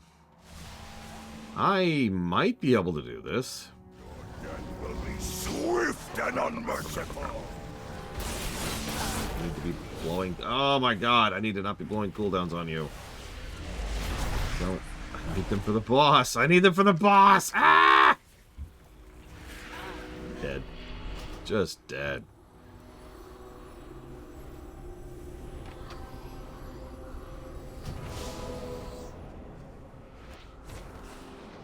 These are not intended to be done solo.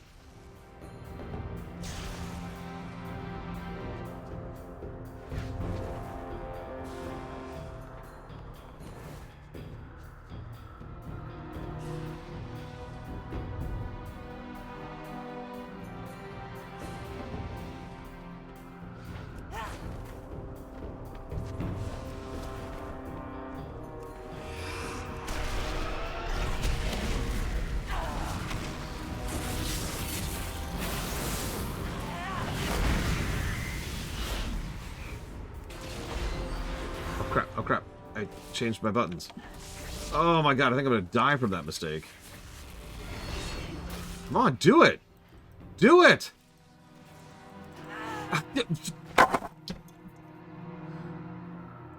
Got him to half health.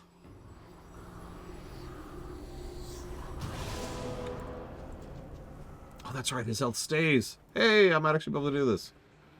Forgot about that.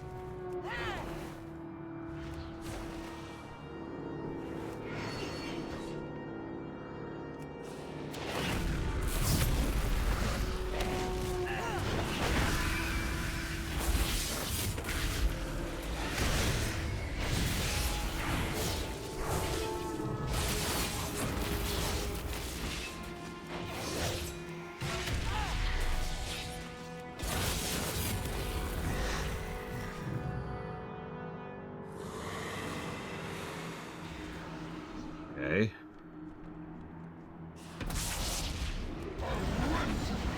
From limb. I'm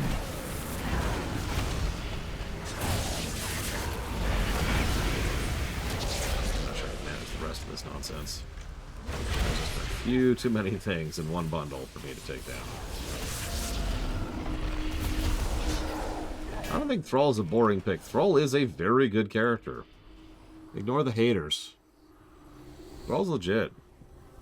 Hell, Jaina, when she's written well, is actually a pretty legit character, too.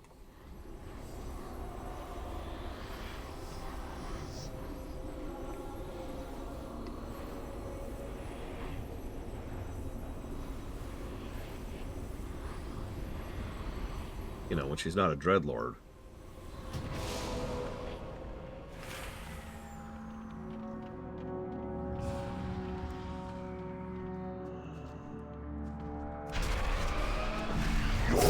Chandris is interesting because, frankly, she wasn't a character until, I forget if it's BFA or Shadowlands, but one of the two. But then they did a lot with her in a very short period of time. Like, she is so clearly taking over the slot as the face of the Night Elves from Tyrande. And yes, please.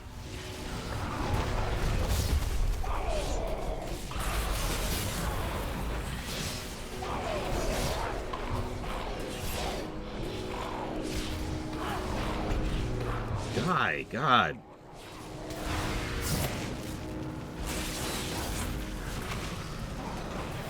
Just gonna break my armor doing this stupid quest. Oh my god.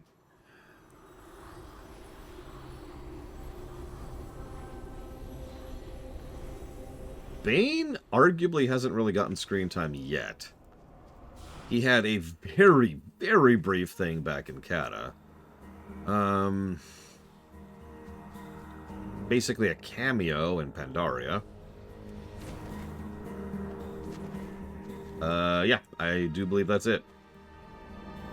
We will see him again in BFA. And, ironically, Shadowlands. Doesn't do much in Shadowlands, but he's there.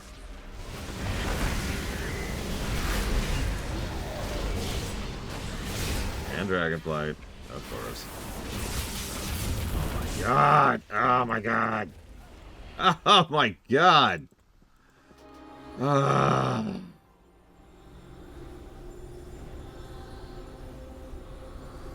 My armor broken yet? Getting there.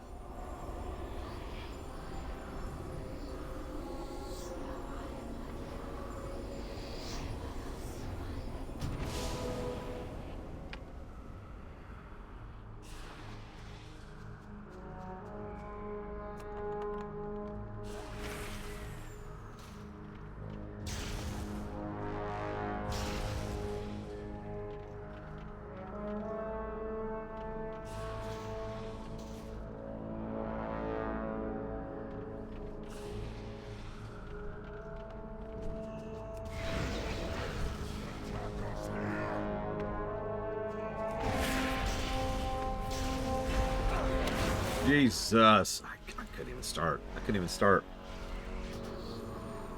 I'll be right back.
Ill thought. I mean, he was cool.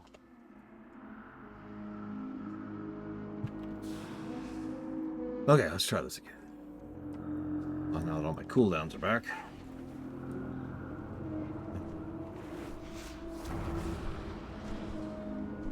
Your death will be swift and unmerciful. Again, swift deaths are probably merciful.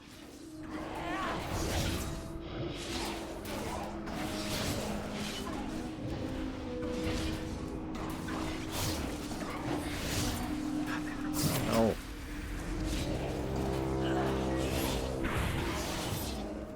Okay, he's dead.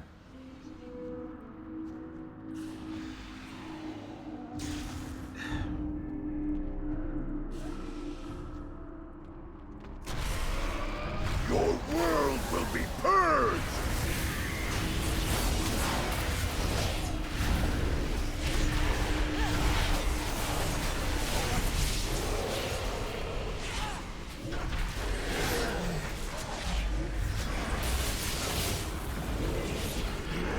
Oh my god, I had him down to 14,000 health.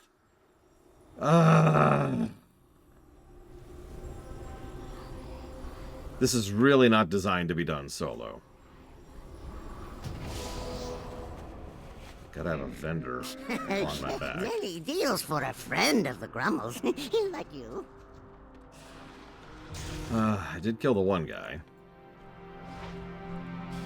Kill the other one.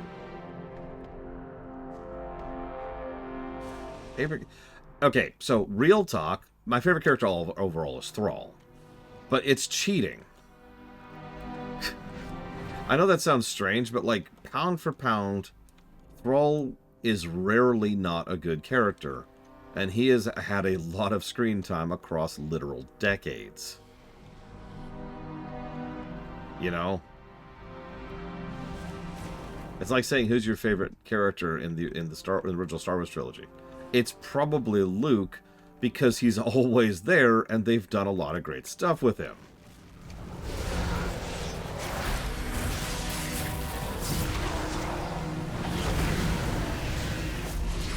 God, oh God.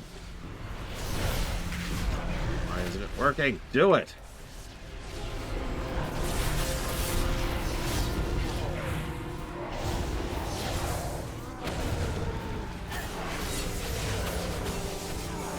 Okay, it's everything but the big guy. Ironically, the easiest guy of the pack.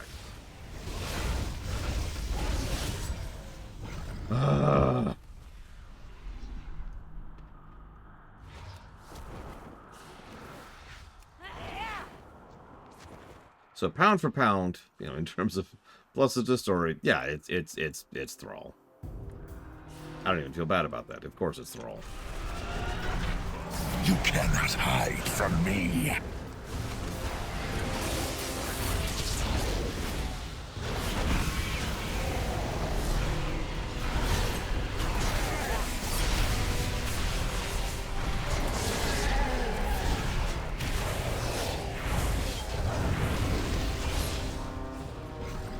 Okay. One to go.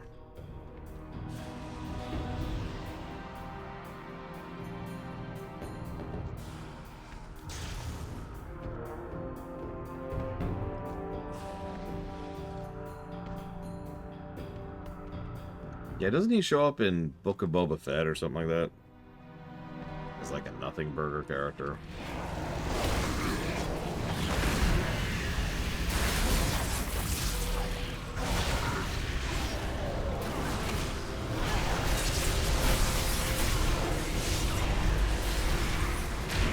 A little bit more, a little bit more, a little bit more. Okay, I think I killed him. Just throwing my body at him.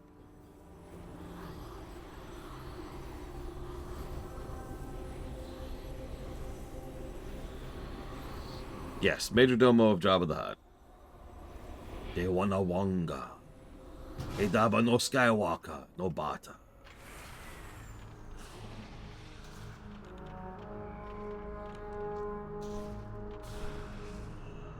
Oh, that was it. I thought I'd seen that, and I haven't seen Book of Boba Fett, so yeah, I guess you are quite correct.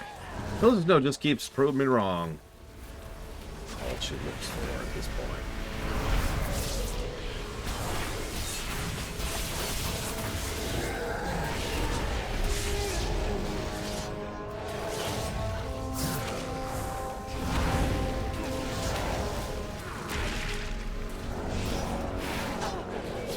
Thanks, Disco.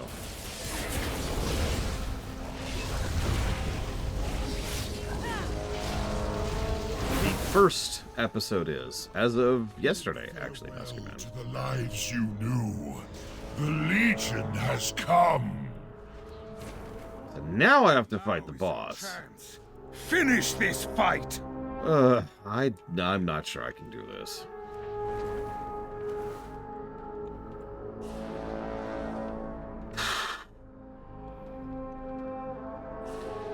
I don't know, Disco. Why does Tyrande act so crazy?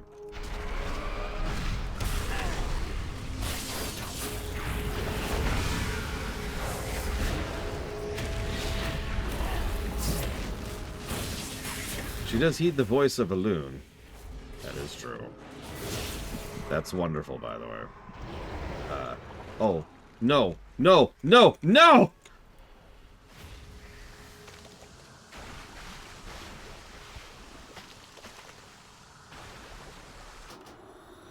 That is a good one.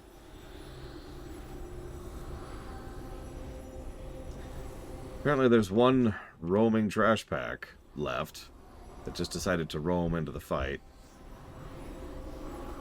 Oh, sorry.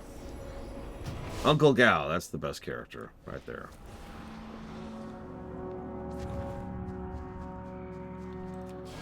The good news is, once again, their health stays. Oh my god, he hurt so much.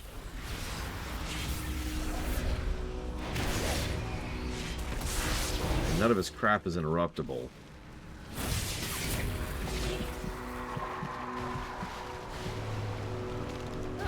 And yeah, the moment he sleeps us, we die.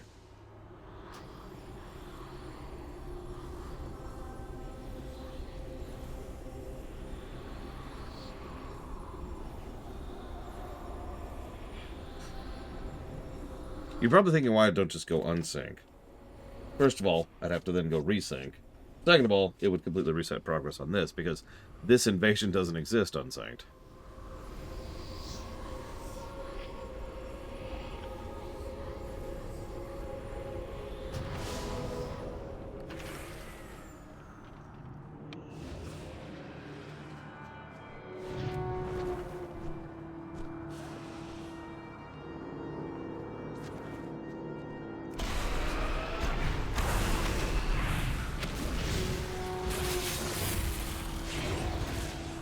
I'm gonna try something else if this doesn't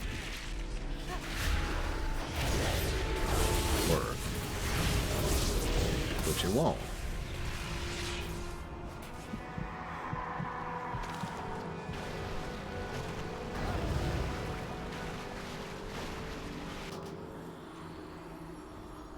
Okay, I didn't see his HP was resetting.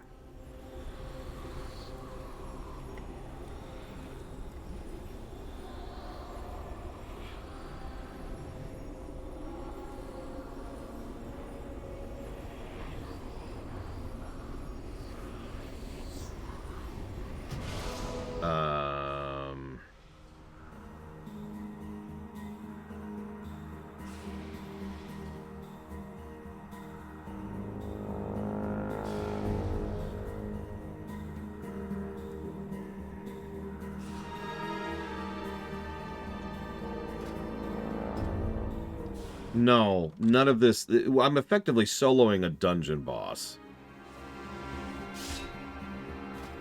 And that's bad. Oh, Jesus Christ, I don't have my enemy talent spent.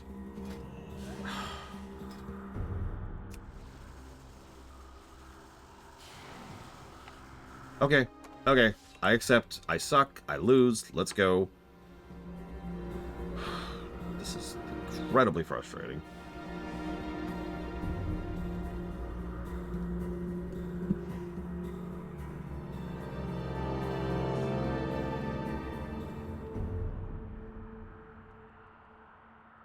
This is MSQ, by the way. We have to do one of these stupid invasion events. Jeez. You know, I wouldn't mind what I have to do right now if it was a goddamn menu option. I'll say this before and I'll say this again. Having to go back to your capital city and talk to Chromie every single frickin' time is unnecessary and aggravating.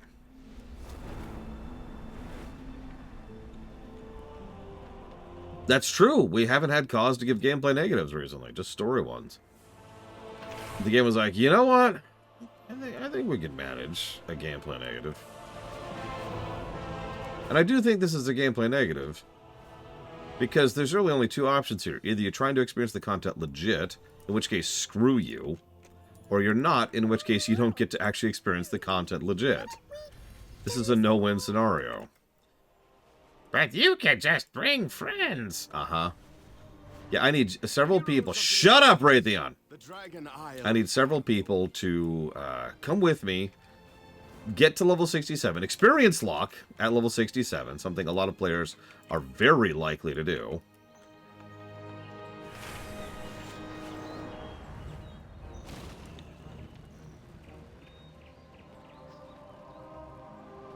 And then come with me through time walking, and then go through the entire campaign sufficient to get to the point where this stuff is unlocked. Then, because for some frickin' reason, and they've never actually explained this,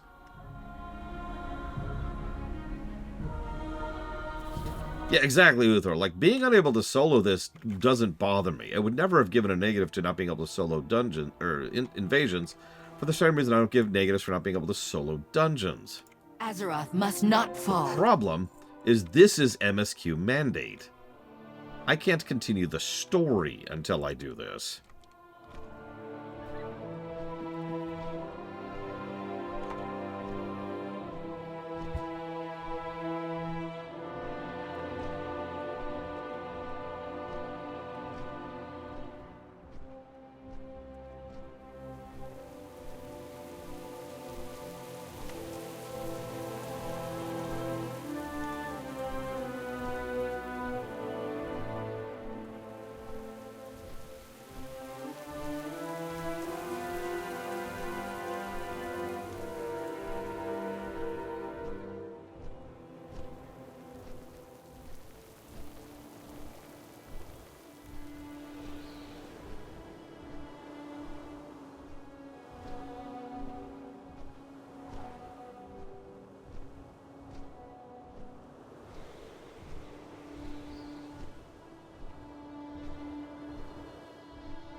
I actually think this is impossible.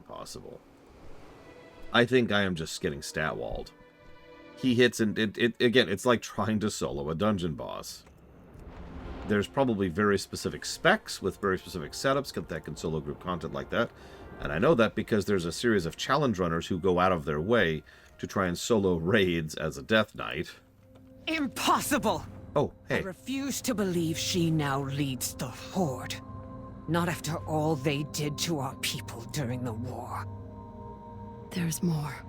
I'm not sure how to explain the rest. Or if this is even the time or place to... I must know, Verisa. What fate befell our sister? Give me a moment. I will do my best to explain.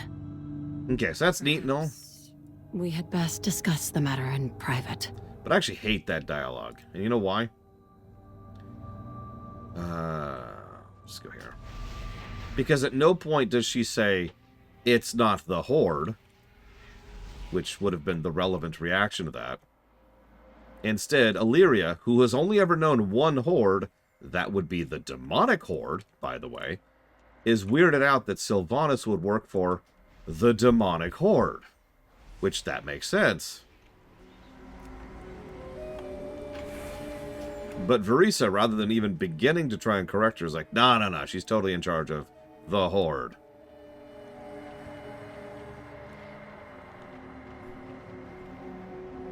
Yes, I know this is still Thrall's fault. I've never said otherwise. But, like, we're like 2 or 3 hordes past that at this point. Depending on how you count it. Hey, look! We start over from scratch. Of course we do. The Legion's forces are prepared for your arrival. The good news is I can one-shot things now. End to them. If you say so, Loke. Guys, I think Loke's an evil Alliance sympathizer. We've got to immediately murder him. Alright, where was I? Let's see here.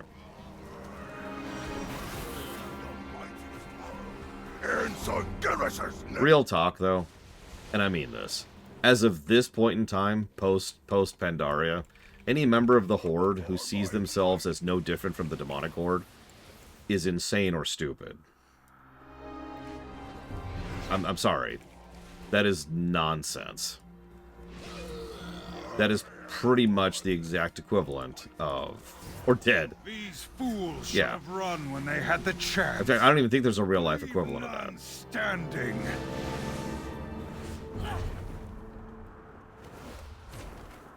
Malkarok, ironically, was part of the Dark Horde, which was deliberately trying to be a continuation of the Demonic Horde. So, sure, I'll give you that. I wasn't gonna go with the Germany thing, but I mean, yeah. Let's see. All mortals will feel the soul. I should have just done this to begin with.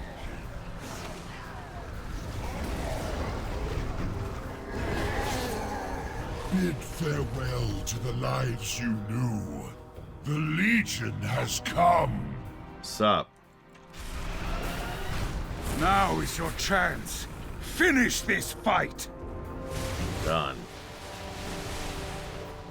We will purge the Legion from every world they defile. This is only the beginning.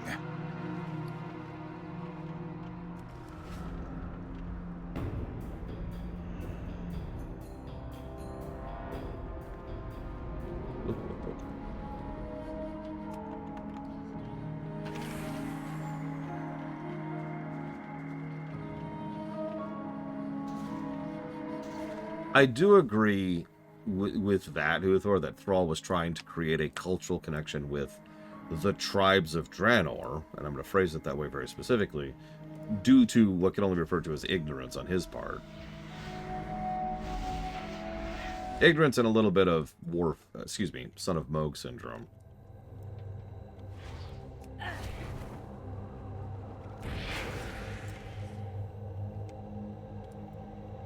Greetings. The shadows can be an ally. Alright, can I continue the plot now, please? The hour has come at last. Please.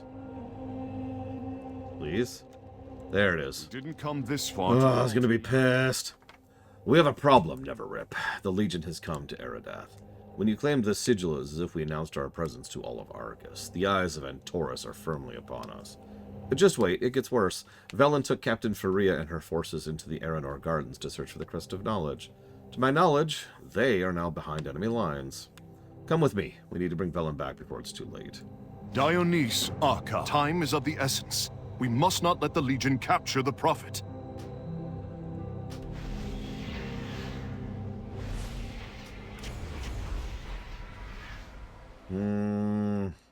Faria, status report.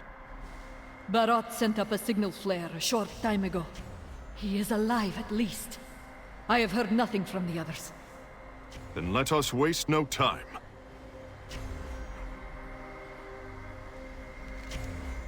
We didn't come this far to falter now. Dionys, Arca. I have complete faith that Velen is nearby. We would know if he'd been captured. All the same, we must not delay. The Legion has a vested interest in finding him after all he's done to resist them. I sort of think what they might do with him given the chance. That's why I'm going with you. Light guide us. Where the Legion is concerned, violence is always the answer. They are between us and Velen. Nothing will stop them from finding him, unless we act. Now is not the time to hold back. Walk in the light. My soldiers are out there, Neverrip. I need you to find Barat, Sorvos, and Telemon. They're in the process of securing the area for Velen when the Legion came down atop our heads. Inform them that their orders are to regroup with the Prophet at once. The time for subtlety has passed. There's a small army between us and them. Do what you must. Arcanon Poros.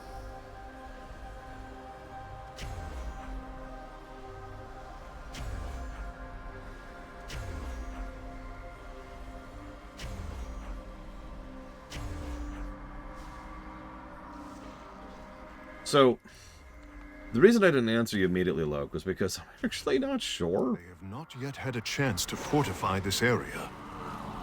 Thanks, Trillium. For example, we know the Dark Horde was pretty regularly referred to as the Dark Horde. I didn't come up with that term. We also know that Garrosh's group called themselves the True Horde, and they did that semi-frequently. And of course, there's the Iron Horde. But the term Demonic Horde, that's my term. I came up with that. In-universe, they're the Horde and the Horde.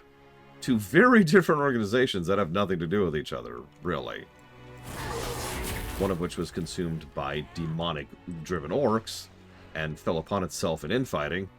And the other one is a group of outcasts, desperately trying to survive in a world that hates them.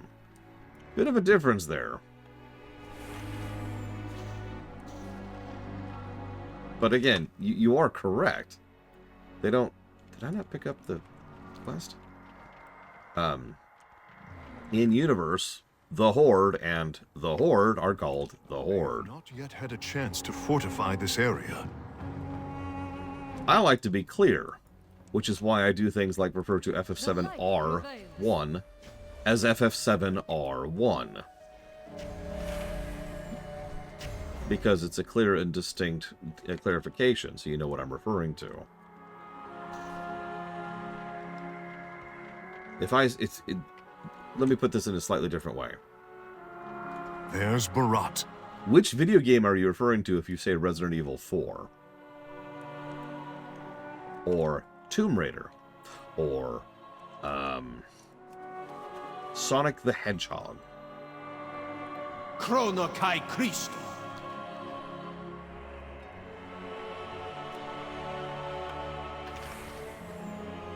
Alright, Barat? Okay, cool. So, my point is, you're right. While some of the Hordes call themselves something different, in-universe, they always just called themselves the same damn thing. I added the clarification because I like being clear about the communication. I serve the light.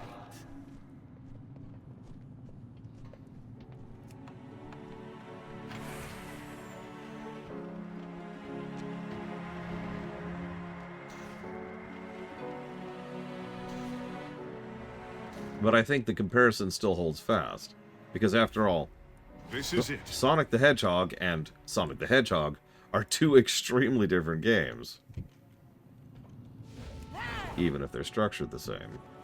Valen. Forgive me, my son. Are you hurt? I am unharmed. Oh my god. Arrival is timely. We must find the crest of knowledge before Talgath takes it beyond our reach. So he is here, then. I was afraid of this.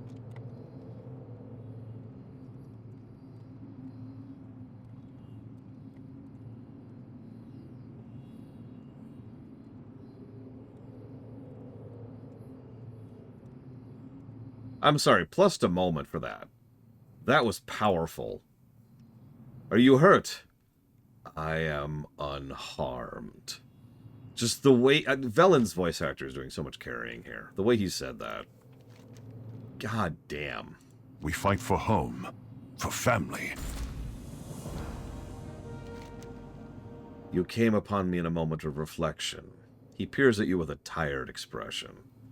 There's no time for such sentiment. We must press on. Be just. Unfortunately, I actually skipped a quest on the way here. Sorry. Let me go fix that really quick.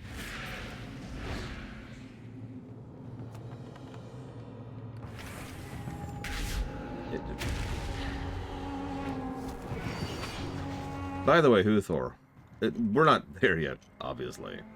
Hi, little Billy. Embrace tranquility. But I'm curious if you do any large-scale adjustments to BFA's plot. Like, has that ever been something that you've chewed on mentally, you know? You don't have to, I'm just curious, because I've chewed on that a lot over the years. Velen is only ever really a character in Legion, but they do a lot of good stuff with him here. We didn't come this far to falter now. Light guide us. I will take command of Faria's lieutenants, and we will escort Velen to the Crest of Knowledge. His mission must not fail. We face an old foe, one the Army of the Light has encountered on numerous occasions. Talgath would try to block us and prevent our retreat. You must not let that happen. Find out how he's bringing in his forces and cut them off. All we need is time to get in and get out. Walk in the light. Okay.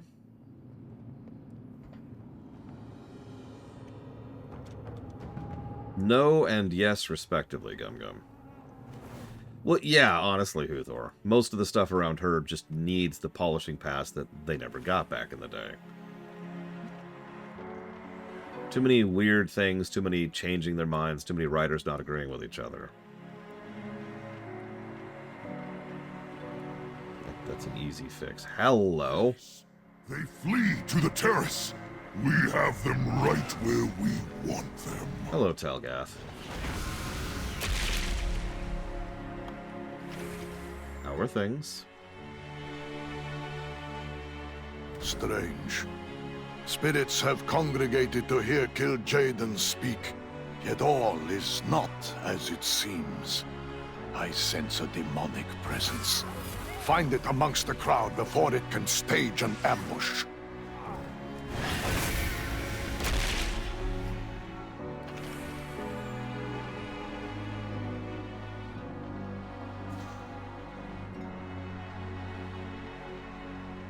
The real motivation or the original motivation, Huthor? Fuel for the Fel! I guess I should say the retcon motivation, but you know what I'm talking about. Your screams will echo through Antorus if they escape.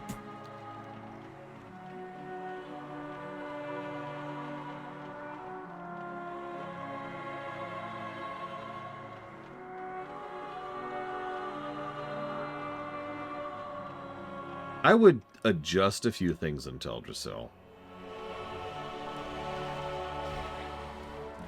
The biggest problem I always run into in my own rewrites of BFA is how to accommodate not just repeating, you know, the Darkspear Rebellion. Because it's so easy to just repeat that character beat, you know? Or that plot beat, excuse me. Without faith, the battle is lost. Oh, there's... Oh, God! So there's the statue of 3 Draenei. Archimonde on the right, Kil'jaeden on the left, and a broken statue in the middle. Velen stares at the shattered statue and says nothing. The light will guide your way. It's just... Be just. Why is this so good?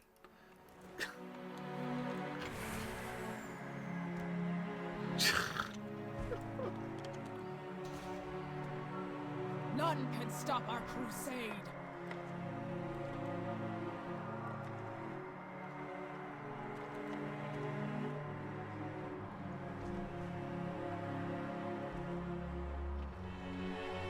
That's a good point, Huthor. Rewriting BFA mandates rewriting Shadowlands. So what do we want to do with Shadowlands becomes the question.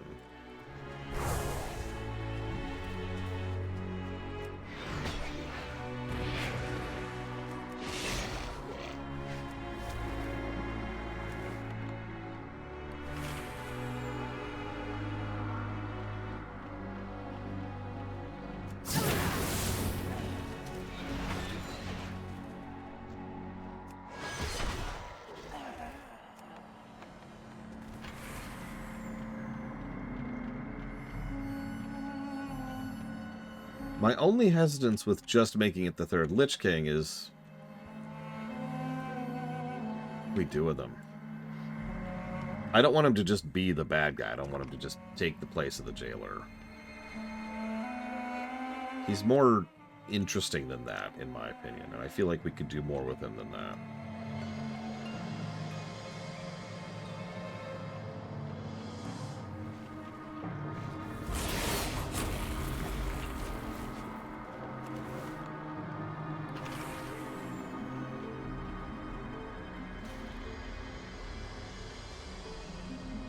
Something is amiss on this world. Velen does not notice your presence. His unmoving gaze is rooted on the statue before him. Yeah, by the way, I didn't point this out. There's the head of that statue with its eyes burnt out.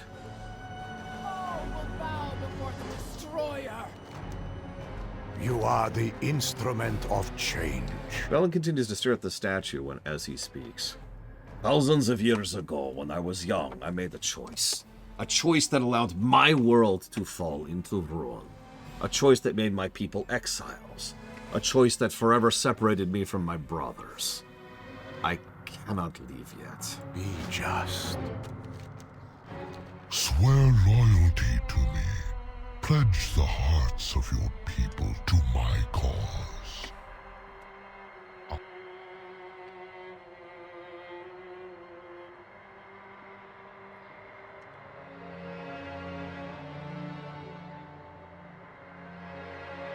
Together we will become Legion and defeat the hunger. Someone keeps talking in the background and it's cutting off the audio. It's been a common bug. It is little enough to ask for what he offers us. Such power, and he speaks the truth. I had hoped the others would sense the darkness behind Sargeras' words, but they were blinded. By their vanity and their hunger for power. The Atamal crystal soon showed me the horrible truth of what would come to pass if we accepted the Titan's offer. We would be transformed not into wise leaders, but into hateful monsters.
Not all who wander are lost.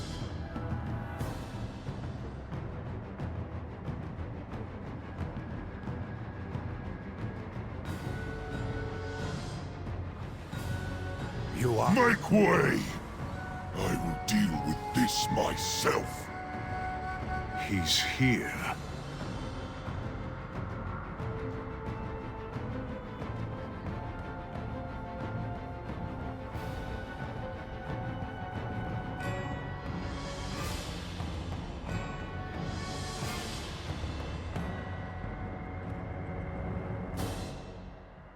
Hem. So yes, that's Telgath. Killed Jaden's second in command.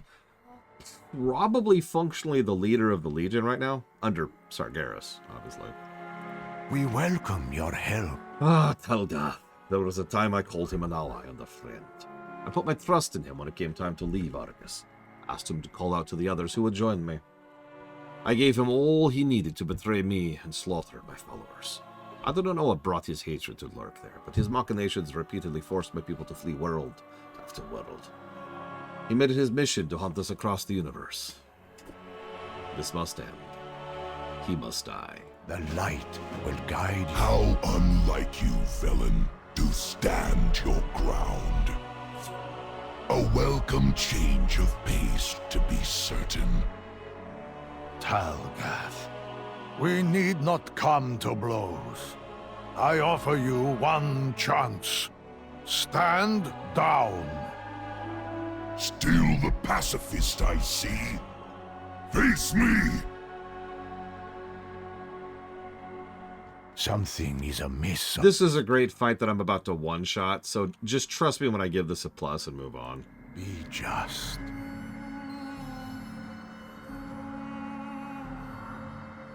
We are with you, Bella.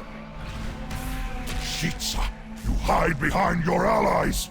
As usual, we will finish this another time. No, this ends now. This is your end.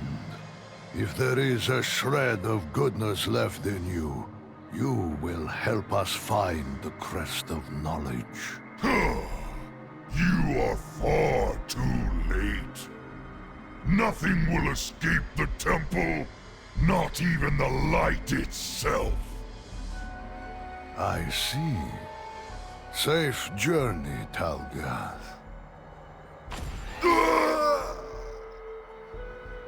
Derek I actually really like that. It's actually a fairly classic subversion. Demon Lord's like, no, I must cry, enough! And then he runs, and Velen's like, no. Straight up murders him. Without faith... Well, murder's the wrong word. Battle is lost. You are the... Talgath's word carried more gravity than I think he knew. In an attempt to hurt me one final time, he gave me the answer. The crest of knowledge is hidden away on the seat of the Triumvirate, and it is not unguarded. My suspicions are correct. We may be facing a greater threat than any of us dared imagine. Let's return to the Vindicar. The light will guide... I have identified a safe extraction point northwest of your current location. There is a teleporter inbound. Come. I dare not tarry here.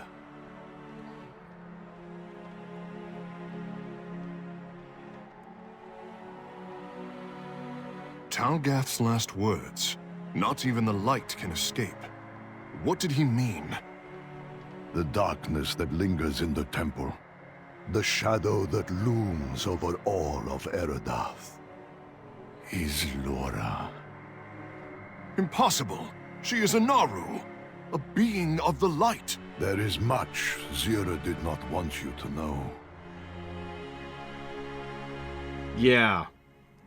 That's actually a characterization for Zira, post-mortem, but it's still true.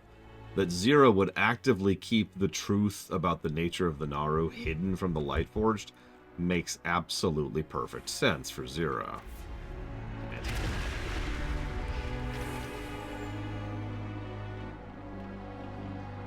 She. Oh, sorry. I thought you said gender, Mr. Floyd. Zira's agenda is actually extremely simple. Everything must be the light. No, everything. Everything.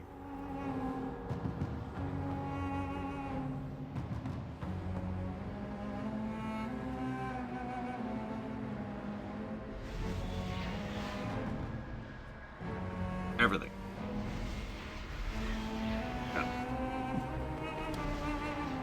I'm not actually joking. That really is Zira's shtick, and several elements of the light are exactly that.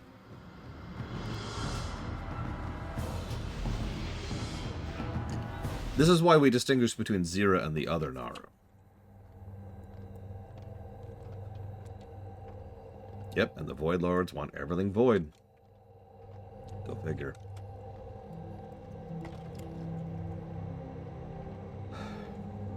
Nothing, Uthor. Wait, what? Not all who wander are lost. I worried for Ura, but this is unthinkable. Oh, she must have suffered. Many depend on you. We have no time to celebrate our victory over Talgath. Lura's dark song echoes in my mind. If the crest of knowledge truly rests within the temple, we stand against the void itself. Light, help us. Light's not interested in helping us right now. Even with the Sigil of Awakening in hand, the crown cannot save us until it's whole. So we must enter the seat of the Triumvirate. Come. You are the instrument. Without the crest of knowledge, we cannot prevail. Come. We must brave the darkness. Hold, Prophet.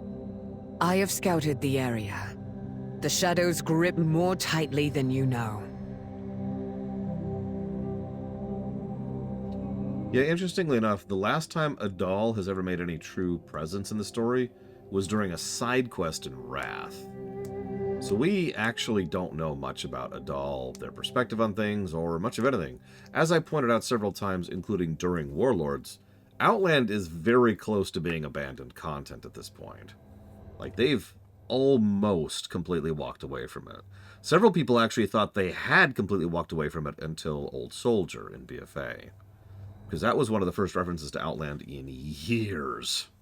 Use every weapon at your The darkened Naru pulses with void energy. It has become a beacon, calling those who would use this power for their own ends. Frickin' ethereals. It is far worse than I feared. Do we have the strength to face such a foe? Villain, I'm right here. I will require a second set of hands, however. I'm right here! We welcome your help. What news? Hey, Goki. Enjoy the lurking. And thank you for the hi. We do what we must. Ethereals, the Void, and a Dark Naru. I feel they're all connected. I explored the ruins below while you and Velen were seeking the crown. There are some survivors, Neverrip. Broken wander the cluster of buildings to our west. I cannot say much of what they have, but I suspect their minds are not their own. If the Void is to blame, we'll need to start an investigation there. Aim true. I will meet you in the ruins below, champion. We will begin where the darkness ends. Speaking of which, there's an interesting thought. We keep talking about cosmetic classes. You know, an existing class with cosmetically different abilities and stuff. Void Hunter. Based off of Illyria.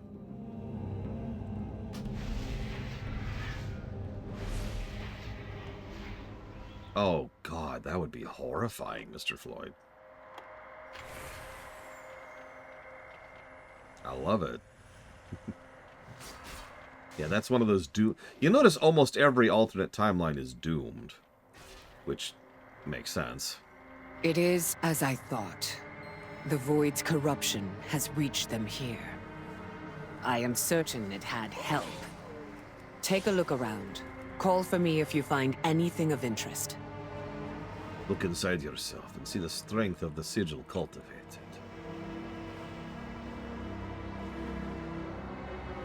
Do not let the long, dark night break you. Accept its gift. I'm telling you, class skins is one of the best ideas I've ever had for this game, and they will never do it. If they ever do, I'm taking credit. I just want to say that.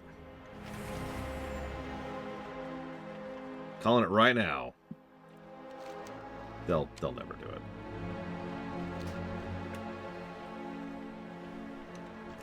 Succumb! It is the only way! You must hold fast to your resolve. Temptation weakens the mind and spirit.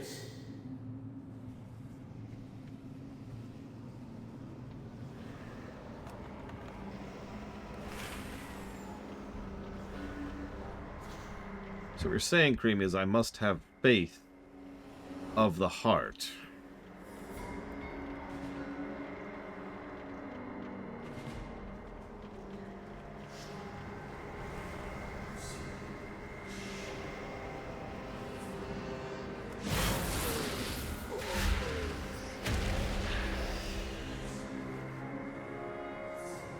Look to the heavens above. See the million points of brilliance in the great dark beyond. No, you are not alone. Our salvation is out there. I found a survivor. Come to me.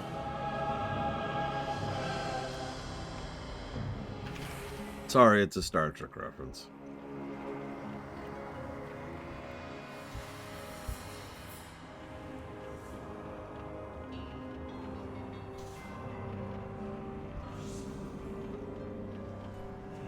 We each walk a line. Choose yours. Something's wrong Farewell. here. Illyria? Greetings. Oh, God damn it! Do I have to do? Thank you, Huthor. Unfortunately, now I have to brutally murder Blade Tipple. Sigh. No, what did Kurtzman say about it? Not that I value his opinion much. Even the Naru will fall. Even the Naru will fall.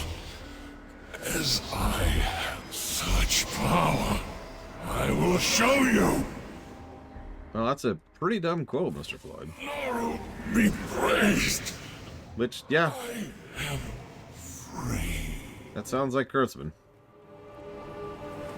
It calls to us. Listen. Listen! You know the best part? It's actually wrong twice, Mr. Floyd. No, think about it for a second. So either he is correct, and Trek has already been doing that for years because, you know, everything that Trek has been doing ever since TOS has proven the fact that in order to survive in an unpleasant universe, you need to have things like a military and weapons and defenses.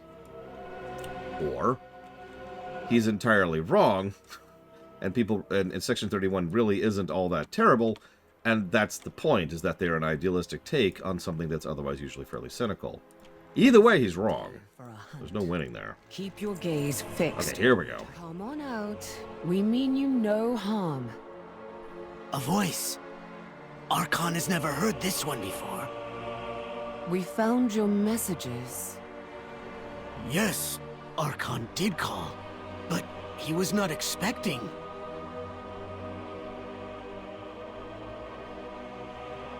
We each walk a line. Choose yours. The Broken still retains some sanity, but not all of it. I can sense some void influence nearby, but it's isolated to small pockets. Dispelling these manifestations should help our friend clear his mind. Maybe we could use the prayer fragments. I'll try and make sense of his chattering in the meantime. We do what we must for those we love. Darkness envelops us, and light is gone from this place. He mumbles to himself before he notices you're still talking to him. Archon could not save them. Brothers, sisters, whispers turn to them. The light cannot see them. It turns away from us. Archon failed. Shh! Did you hear that? No.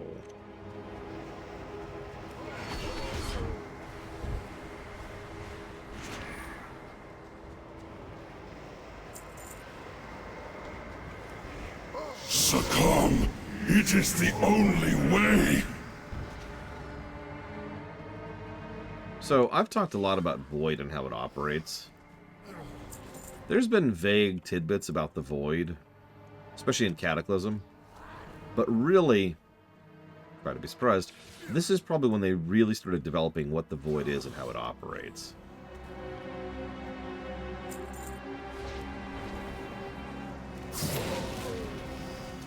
Void as a setting concept's been around since at least Kata. Probably closer to BC, though. By the way, I love the look of the Void Tainted. Look at him.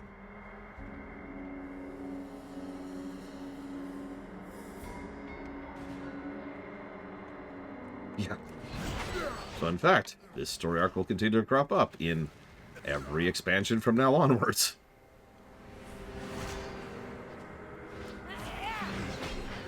Yeah, they came up with this new method to render, I don't know what to call, I don't know what the proper technical term is, but new effects on a texture. They've been using it a lot in Legion. You've probably noticed it whether you caught it or not. They'll use that to really good effect going forwards.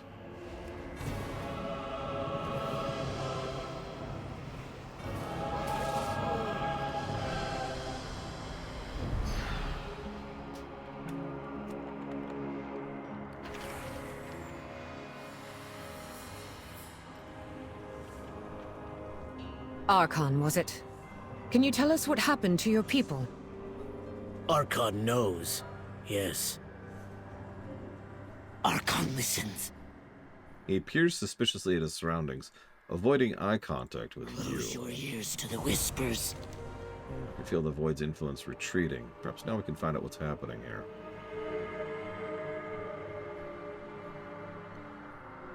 The shadows can be an ally. Arkan remembers. He remembers something that will save us. Follow, Isolon calls. We will offer soft words to the light. The light will banish the darkness. He eyes Illyria warily. Archon will watch that one closely. Stranger speaks strange this way. Archon has a plan. Could you elaborate? Even a little? Perhaps with some idea of what you hope to achieve. We will stop the whispers. Pointy ears should know. I must confess, Archon, that does not put me at ease. Look, the way is closed. How will we go to Isolon now? Ah! Oh, yes? Can you hear them? Chewing, gnashing, wailing? Isolon is lost. They will hunt us. The shadows know we resist them. Turn back. Turn back. We'll protect you. It's okay. Are all these creatures my people? Once. How is it you do not share their fate? Archon forgets. Do you think he forgets how he survived? Wait. There is a voice. Or do you think he forgets and that's how he survived?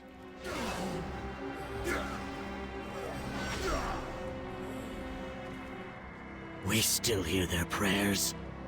Rest, brothers. Rest.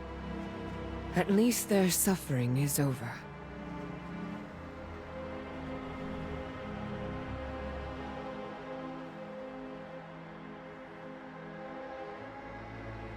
Quiet, quiet. Archon listens.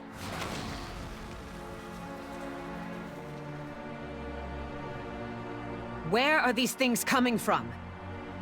They want Archon. He promised to save them. True, Thor. What was once a sacred site for my people has been desert. Who calls to Archon? Name yourself!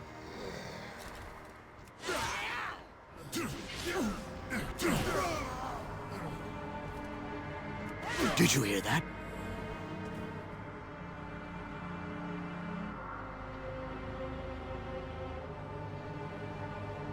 Archon remembers.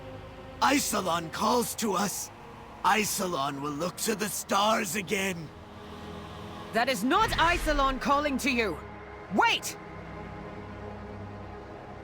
So, He's still here. He crossed over into the void. We may still be able to save him, if we hurry. Farewell. I should have seen this coming. Aim true. Keep your gaze... Whatever called to him, it cannot have good intentions. We need to go in after him. Before we step through the portal, ensure you're prepared to fight. The shadows can be an ally. if control. Who is that?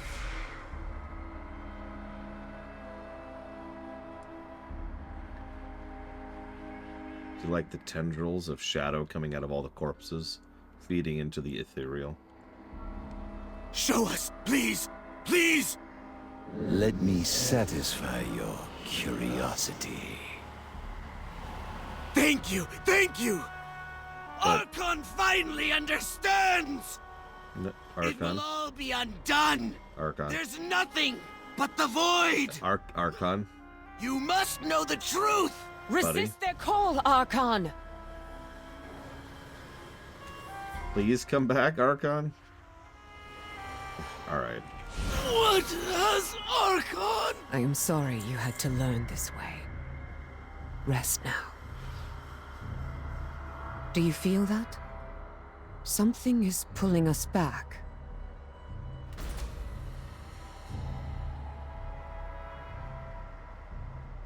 Hello, Locust Walker. What news? Farewell. We do what we must for those. Locust Walker. I see you've met the Viceroy. What are your people doing here? I am here to find out. Follow, if you can.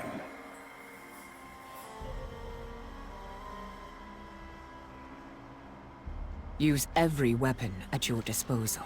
That was Locust Walker. He taught me all I know about the Void, and he still has more to teach me.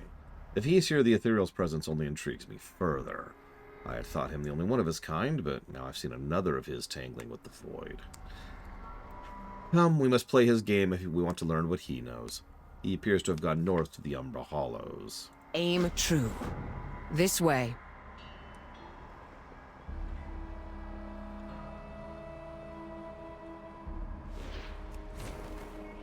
Interestingly enough, we've seen Ethereals given to the Void many times. Illyria has not. This place is churning out darkness, manifesting.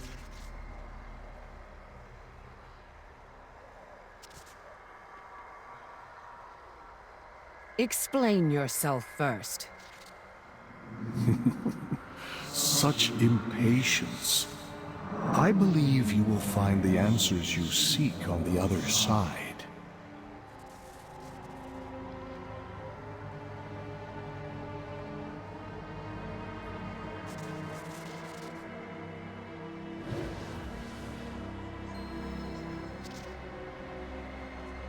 Perhaps ironically, the Void is not one of those things you should fear. Not in the same way people usually mean that sentence. The Void is something you should be cautious about. Careful around. It's like, the analogy I like to use, and I know this is a strange one, is driving a car.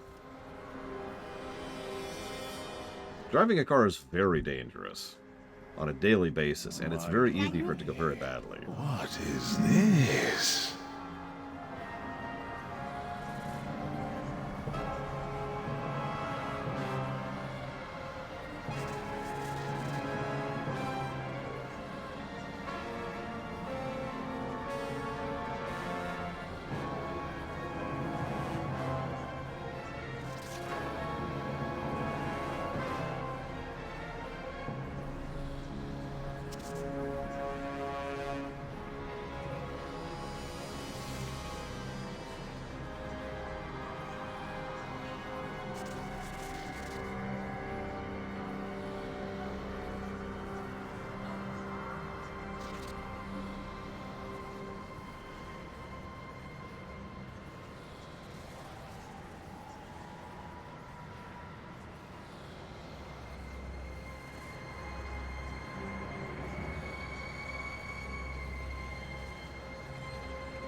Show yourself. So to finish my sentence, driving a car is really, really dangerous. You're driving around a ton or 2 or 3 or 8 or 15 or whatever it is of metal and machinery that can effortlessly kill you and other people. It's definitely something you should take seriously, right? You shouldn't be afraid of it. Being afraid of driving is just going to make you a worse driver. It's going to make the whole experience worse. It's going to make it more likely that something bad is actually going to happen. Now, you could argue I'm splitting hairs here. Semantics, right? Because, you know, what I'm referring to is a form of fear. It's like being afraid of a stampeding T-Rex. That's a healthy fear, right? But you get my overall idea. The void is something that you shouldn't be terrified of, because if you were terrified of the void, then it only gets stronger, and it gets its tendrils into you. You need to be cautious with the void. Show yourself. How industriously they work. A pity they will be overtaken. By the way, I sense a little disappointment. Was I really your best student?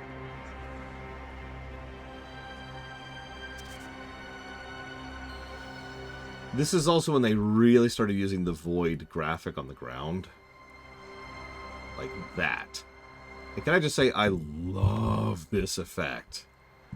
The ground just kind of melts away into nothing. Very Kingdom Hearts. My, what is this? I had hoped to find at least one promising soul on this rock. I have not turned away from that path. You know why I resisted.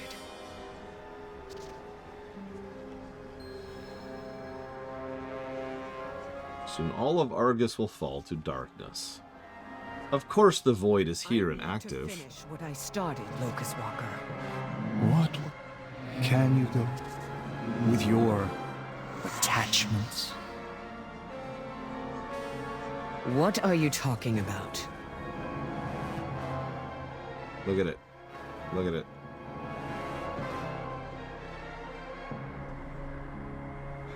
Some people were wondering why they did void stuff here. First of all, obviously they're doing establishment for future story arcs, but second, and arguably more importantly, of course the void would be attacking Argus at this moment of vulnerability and weakness. What is it the void wants more than anything else in terms of immediate goals? A Dark Titan. They want to have a Void Titan. Hey look! There's a Titan right here. A very weak and vulnerable Titan, as it happens. What news? Keep your gaze fixed on your target. Aim true. I think I understand what he's trying to show us. I feel a surge of power building up ahead. They must be cultivating the void, calling it here. We need to stop them before they plunge the entire city into shadow. Find the source, cut off the means. Farewell. Terrellian trusts me to make hard decisions, and I him. I am not talking about trust. How can you expect to embrace the shadow with the light shining so brightly at your side? Without the light, there is no shadow, teacher. Win, Blade Taval. As you have surely gathered by now, a certain subset of my people have tragically succumbed to the call of the void. I'd hoped to find more of who possessed the necessary strength of mind. I am disappointed to find such a lack of resistance. It cannot be helped. To advance your cause and mine, eradicate the weak-willed. Do go on.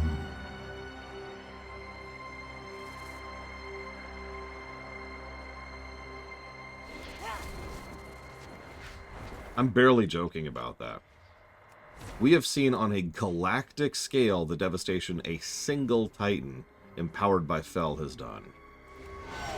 Now that most of the universe is already burned, what exactly do you think anyone left is going to do about a Void Titan?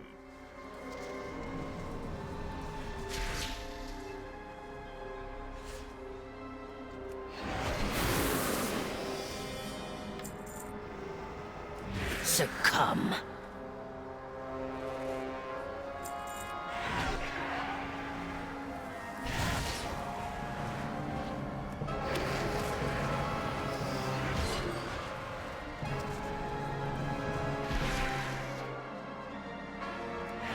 Do you hear that? The whispers demand your death. That's quite unkind of them. Oblivion. I suppose in the immediacy, which is what I assume your question's about, Late Javal, just imagine a planet-sized person roaming up to a planet, slamming their hand into it and funneling void energy to it on a, well, a continental scale. You see this kind of black void energy that's seeping into the world? This is being done by individuals. Imagine something that size pumping this much into a planet at one time. And that's just one thing right off the top of my head. Yeah, Darth Nihilus, if you're familiar with KOTOR 2, is not an invalid comparison.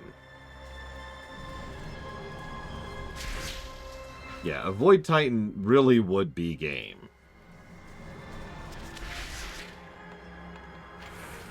We don't have the anything to push back against that right now.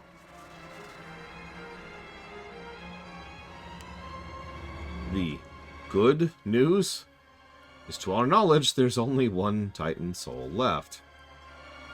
The bad news is we're living on it. Greetings. We do what we must for those we love. Flesh is fickle. Power endures. Yeah, maybe. There is definitely some asterisks there. After some consideration, I have decided to allow Illyria another opportunity to pursue her destiny. I suppose you want to know what that means. Meet us in the Shadowguard camp. My brethren are preparing a summons that'll provide adequate energy for Windrunner to begin again. Embrace the void. That... Well, Windrunner, what say you? Show me the path. I am ready to walk it. Right this way. That is an interesting question, Luke. Real quick, I'm sorry, what do we qualify this as? Is this brickwork or visual storytelling? I'm kind of torn between the two. It doesn't functionally matter, but I like to be clear in my categorization. Like, they're both aspects of visuals.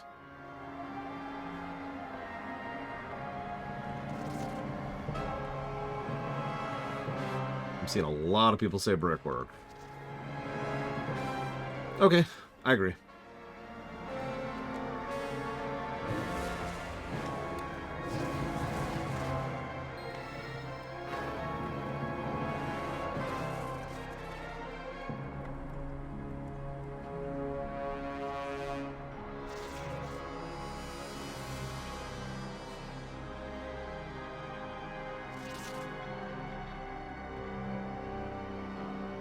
I love what it's doing to that plant over there.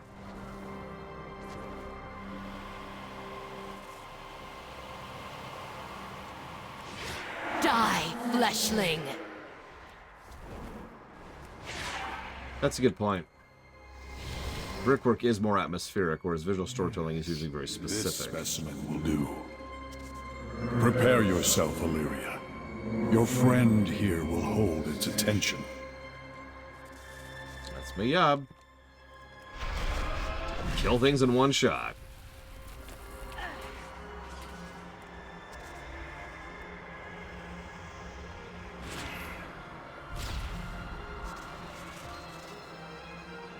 Be gone, wretched darkness. Be sure to collect our prize, fleshling. I will tend to Illyria. I'm not sure if Varisa lines into that, Aurelia, but that's an interesting theory. The heart of a demigod. This is no mere token, Illyria. Take it, and you will be one step closer to your destiny. I understand. Thank you. Both of you. Yeah, they haven't done it with Risa yet, not really. It is a good day for a hunt.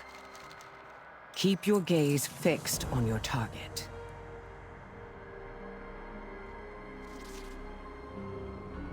Use every weapon at your disposal. That was an intense experience. She rubs her forehead. It's difficult to focus. I need to return to Velen. Here, give him this. She places something cold and dense in your palm. I feel as though he should have it, though I'm not sure why. Tell him all that we've learned. I'm sure Ramul will been watching our progress. With any luck, a beacon's already heading this way. The shadow. Ah, you're alive. A beacon is inbound. How do you feel? My head is swimming. Remember, so long as your mind is your own, you command this power. It does not command you. The void is good. How did you do it by yourself? Until it's bad. Ah, well. Perhaps I will tell you one day. Until then, I will be keeping an eye on your progress. If I could say there is one huge difference between Illyria and Illidan... Farewell for now. She learns and grows. You should return to the Vindikar and share what we have learned. My path takes me into the seat of the Triumvirate, to whatever fate awaits me there. I am certain Velen will understand. What about your husband? That's a good way to put that, Aurelia. It's a sacred site for my people. Good job, Velen. Has been desecrated by the She definitely has some of the hero syndrome that Illidan does, but nowhere near as severe. Illidan is like, it's all about me. Illyria tends to be more self-sacrificing for others. I must take this burden onto myself so that my husband and child do not have to shoulder it. I don't want to spoil too much, but one of her character arcs is learning that she needs to share that burden so that she can push through it. In other words, and I know this is going to sound silly and cliched, but it's true, she needs to learn that she is not alone. By contrast, Illidan wants to be alone. The singularity of the One. Something is amiss on this world. What is this? Such darkness. Many depend on you. The light will guide your way. So there's the dungeon. Just. Many depend on you. Can you sense it? The darkness within this essence is palpable. In the past I might have shunned its power, even denied its existence, but what have we learned? If not that light and shadow must coexist. This may prove to be exactly what we need to bring balance to the light crucible. Infuse this into crucible. Draw one step closer to empowering our artifact even more.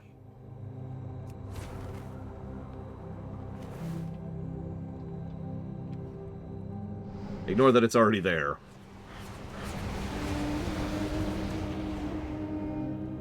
Open your heart to the light. May your days be long and your hardships few. Wait, buffing fell scarring? Isn't fell scarring already amazing, or is that am I just on crack there? Oh, thank you for being part of the show, Disco. I don't say it out loud, but I do appreciate your interesting questions and jokes.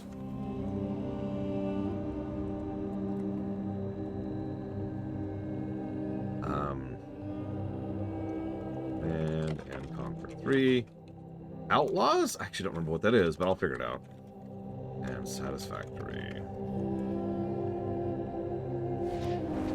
No, Velen screams discipline. Dionys Arca. I'm gonna grab that quest, but not do it yet.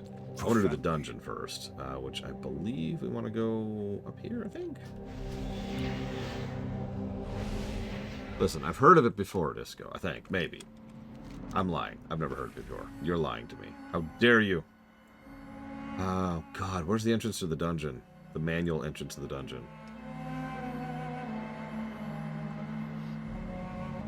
There it is.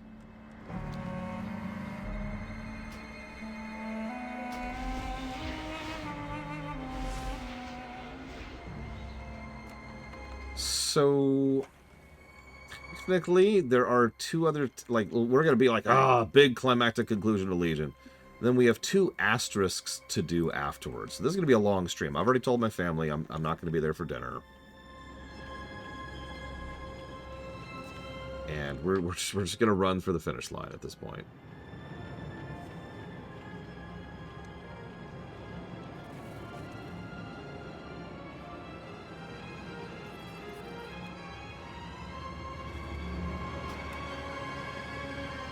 We're beating it today. I'm sick of the delays. An entity from the void has emerged into our world. It must not be allowed to spread its corruption. So, here's the void dungeon. This was such a good dungeon. I know I've said that about basically every dungeon in Legion. And I stand by that. God, so many people did not know how to do this freaking place. Darkness, clarity comes to me.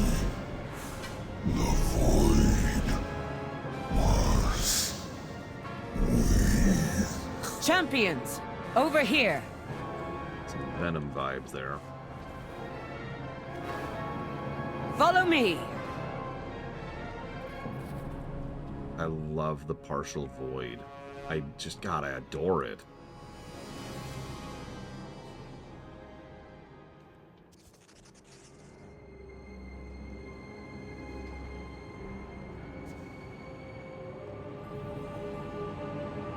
The Shadow Guard is building up its presence near the temple. Disrupting their efforts would benefit us all. Also, their commander here has a particular item that would be useful to me.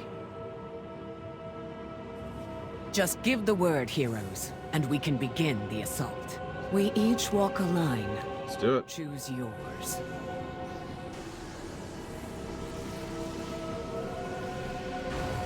Figure out their motives, and put a stop to their efforts.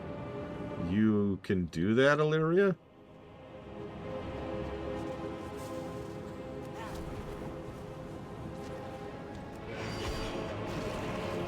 This trash, God, I wiped so much on this trash because pugs would not know what to do with it.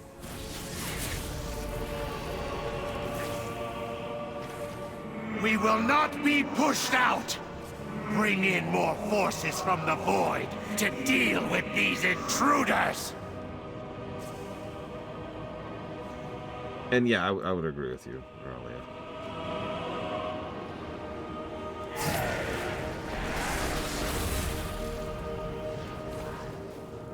This while we're here. Oh no, you cannot wall-to-wall this room at level. That's just the beast has been incredibly defeated. Impossible. Well done, champions. Like, not even impossible in the old-fashioned way, just nope.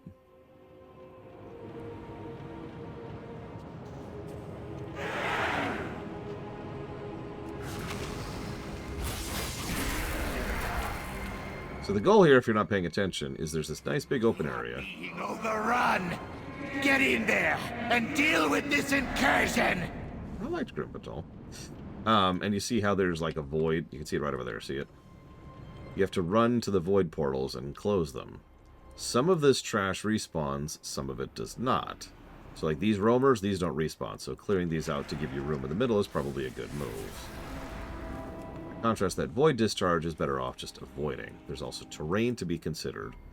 And I swear some of this goop does damage or something to you, but don't quote me on that.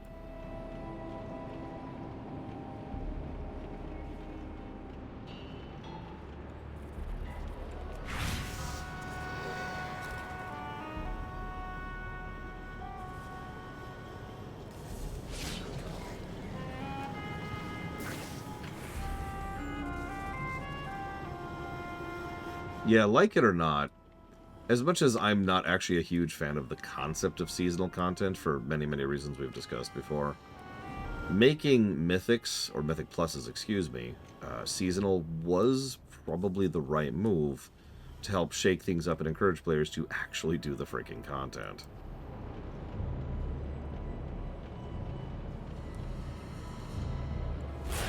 Our efforts will not be a simple, tactical error. Thank you for removing the obstacles between me and this staff, heroes. Yes, this will do nicely. You'll find their viceroy near the entrance to the temple, feebly trying to break in. Eliminating him will give us an opportunity to get in ourselves. I'll see to opening the way once he's taken care of. Got it. Killing the dude. We do what we must.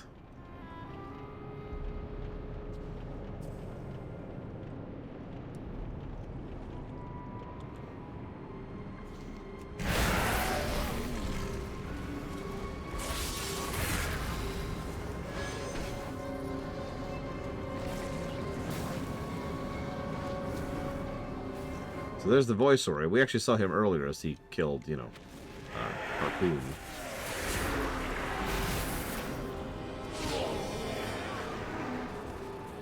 Also true, Huthor. Justification. I shall bring you to your twilight. I love how he literally has void tentacles coming out of him. Just straight up. My death cannot stop it. I sense great despair emanating from within. Laura. Yes, the Naru. We must get inside. Illyria, the skills you have learned can open the way. This last boss was... Understood. Well... Champions, once the door is open, clear the way to Lura. We will be right behind you. So Lura does all kinds of fun stuff, like opening way is portals, open. which you have to then Hurry, close. heroes. Increased damage. This is just kind of a soft enrage built into it. Void bolts. Dodge those.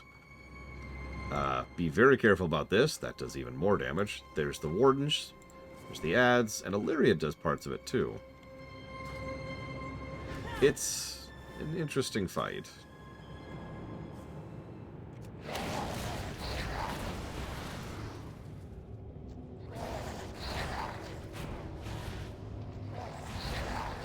The biggest insult I could give this fight is that it is merely a good fight. By the way, did you notice that this trash tutorializes the fight, which, as always, I am in favor of. Such chaos. Such anguish. I have never sensed anything like it before. It is rare that a Naru falls into void this way.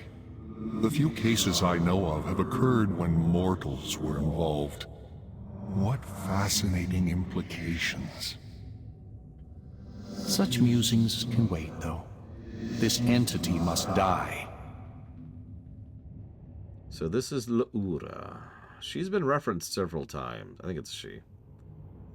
She's the one who stayed behind on Argus to allow the Draenei time to escape. This is the result of that decision. I believe it even mentions here. Kil'jaeden ordered the Naru sealed away within the seat of the Triumvirate, and she gave in to despair, which of course leads to this. And one other little interesting thing.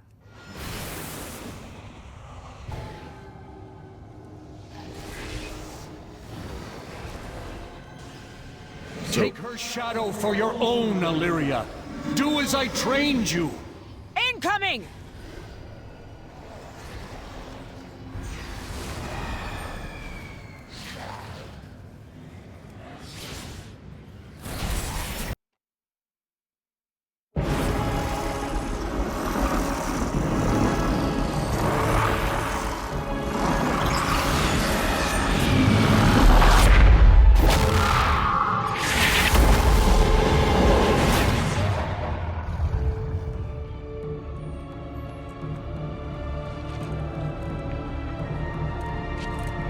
That is a void elf. We are still feeling the consequences of that. You survived. Interesting. How do you feel?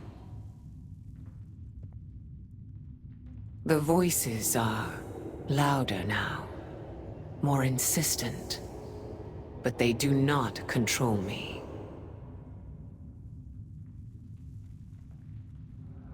You asked me to teach you to use the void as a weapon. Now that weapon is you. It seems my training is complete. Let's not get ahead of ourselves. We need to test the limits of this newfound power. Come. Yeah, I know this is the kettle and the pot kind of a situation, but maybe you shouldn't... Okay, whatever. Like, maybe don't mess with... Okay, fine. So, we're going to do something kind of weird here. I haven't been sure about something for literal years, actually. Because there's been conflicting information and unusual circumstances, all kinds of fun stuff. But I've had a character squatting on this quest on Legion since Legion was new. Just in case. Because remember, by the time Legion was out, I had long since entered streaming WoW as a career move. So, pretty much from Warlords onwards, I was always thinking about streams when it comes to playing WoW. So, it is this character, right? Yep, this is the one. I don't actually think this is going to work. Just to be really clear about that. But we'll see.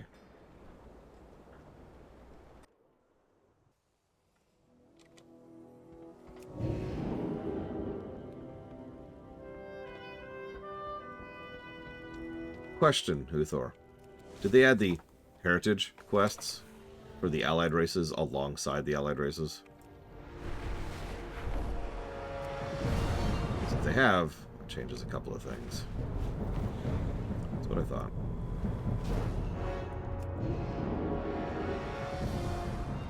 The greatest virtue is the will to act. The time to act is always now. So, learn about potential allies. The Magkar Orcs. The Nightborn. The High Mountain Barely Difference. The Zandalari Awesomes. And the Volpera. It's good to see you. I'm with you. Let's do a quick test here. Nope. Damn.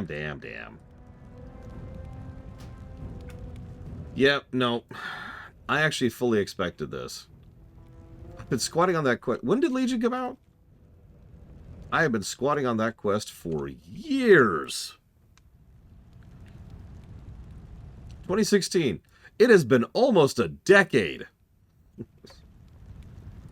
8 or 9 years I've been sitting on that quest, on this character, so that I could someday stream these freaking allied game quests. Just in case. It's all for nothing. Well, let's skip over that for right now. Because I have a Void Elf.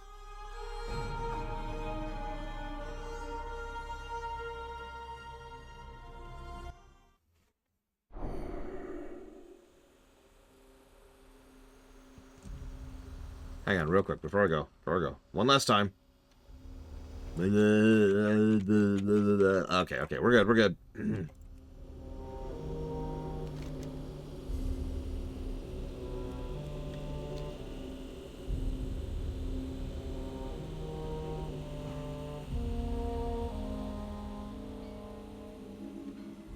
So, this... You've actually already seen this before, but now is when it's finally relevant. This is the Telagris Rift. This is all that's left of a world that Sargeras destroyed, that was in the middle of being consumed by the Void. This is where the Void Elves call home. Such as it is. I love the song in here. I adore it. Here's the fascinating thing. This is Legion. Legion gets credit for this. So...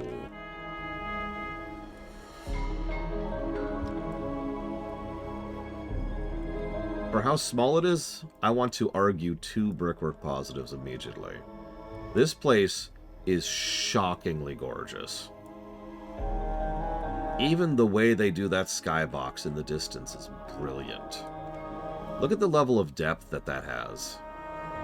Look at the layers. Different colors of stars, different brightness, little spiral in the distance. There's chunks of rock here and there. There's a weave of patterns which is moving through it. Did you also notice there's actually moving bits of clouds surrounding some of it? Absolutely gorgeous. Yeah, this is probably as close to a void planet as we have seen to date, I believe. Although, I have a feeling this will not be the closest we ever get to that.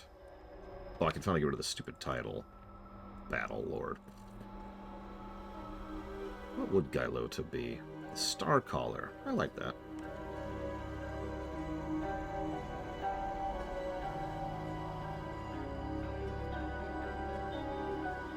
And of course, the music in here is wonderful. Because this came out in Legion, Yura. This actually did come out in Legion. There's Locust Walker right there. Will the void swallow you? Let's discuss maintaining your sanity. The void will do everything it can to shatter your will. You see the void as an enemy. It sees you the same way. For now. Its very nature is hostile to order, life, sanity. You must dive deep into its shadows, accept its many truths. You cannot reject it. You must accept it. Only then will every ounce of power be yours to command. Embrace this wisdom, and your mind will yet be your own.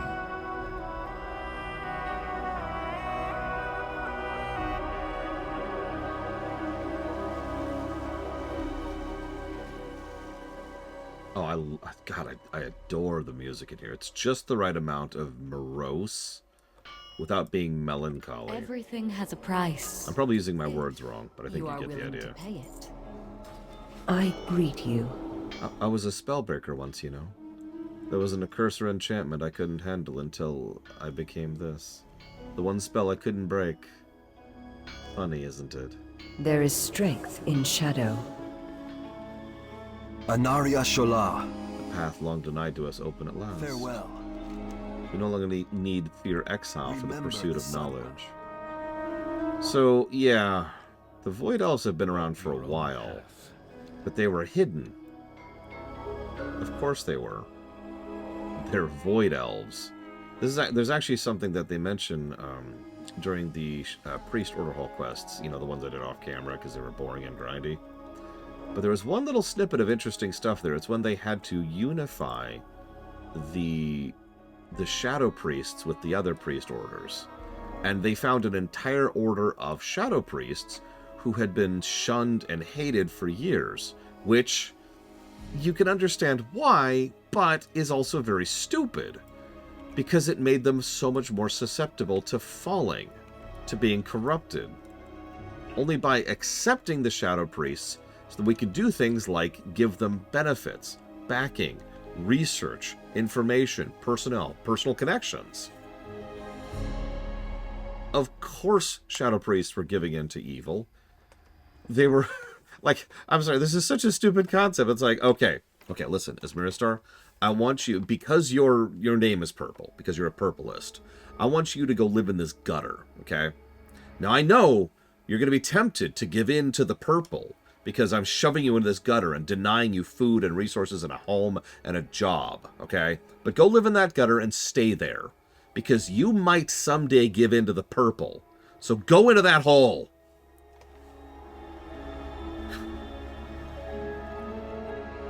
And yeah, that's the exact same thing that happened with the Void Elves. We gave them connections and point and purpose and backing and resources. And all of a sudden, they have a reason to resist. I do, Huthor. Why do you ask? If you'll notice, I actually have a coordinate mod in my upper right there. Right under the minimap. Actually, it looks like I have two of them. We fight for a new future.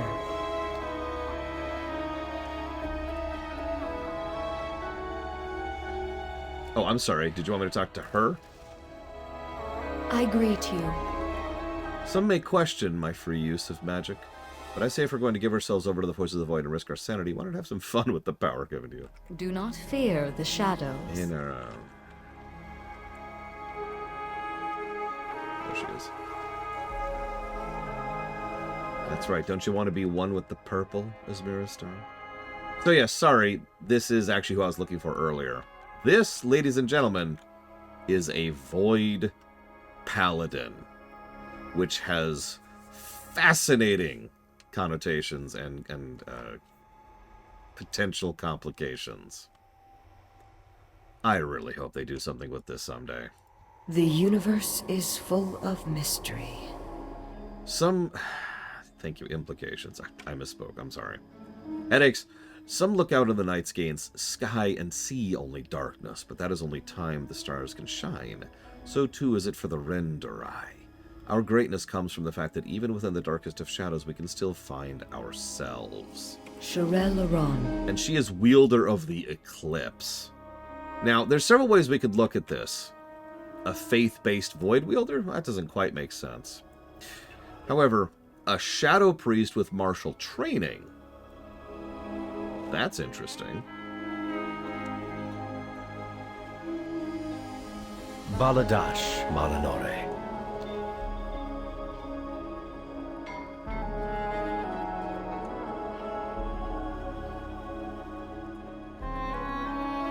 I need to double check something really quick. Forgive me.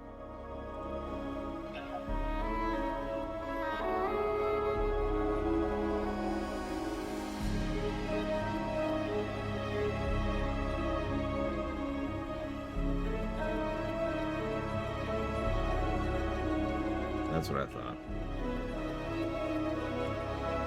So this is just going to be a cutscene, unfortunately. But I've been holding on to this for a while. Use every weapon at your disposal. Although some continue to doubt us, our deeds have proven the Rendorai serve the Alliance with honor. Your will is strong, Gailota. Accept this gift as a symbol of the powers you command. Aim true. Many doubted that the Rendorai could harness the power of the Void without falling prey to its influence. You have proven them wrong. Let this armor remind you of all you have achieved, champion. Accept it with my thanks. Alright, let's see what it looks like.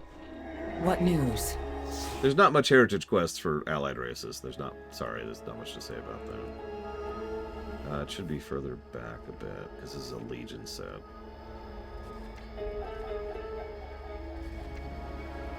Somewhere around here? Is it not a set? It's gotta be around here.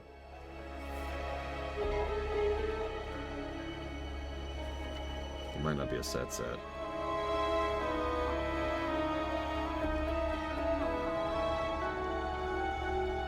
There it is, way over there. I really hate that bikini. Can we change that?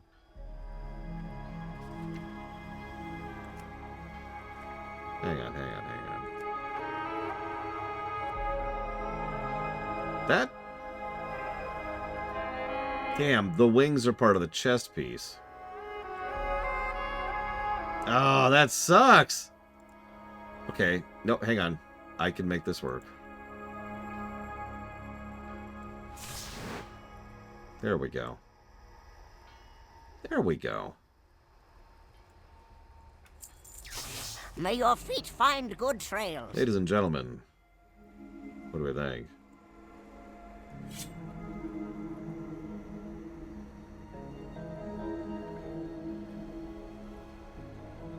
I didn't notice before that as you move, there's a reflection effect in the knees, wrists, hips, and belt.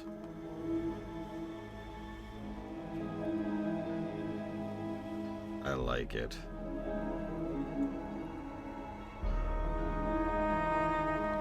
I think I might change the helmet. I think I might fiddle with this some more. And yeah, I think I'll add a shirt at some point. I don't even have a shirt on right now. Maybe fiddle with the helm just a little bit. Maybe do nothing. Just have nothing there for the helmet. I don't know. I'll chew on it. I do have plenty of void swords, but let's not spend too much time on this. I do want to beat Legion today, after all. What is that quest? Hang on a second.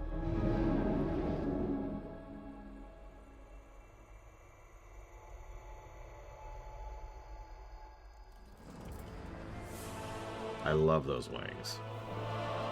We embrace a new future. Ah, that was literally just the go to Stormwind quest. I've only heard stories of Stormwind before now. I will explore its streets and the wonders it holds. May the shadows guide you, Galota.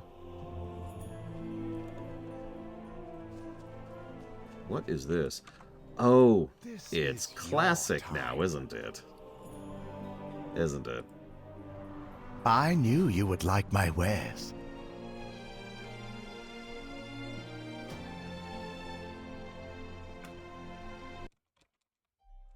Well.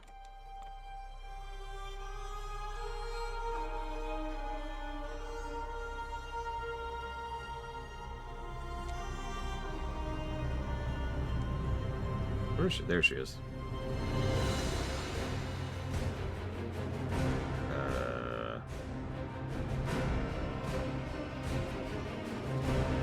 If I had any choice, Aurelia, ooh, I'd have to think about that. What is the most home for me that isn't the Valley of the Four Winds? Because that's just the obvious and immediate choice, isn't it? Looks like I didn't hold on to it, did I?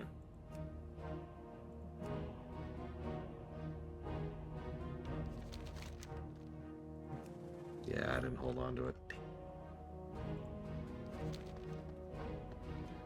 Does anyone know the name of the Lightforge suit? Crunchies, lucky doos and root.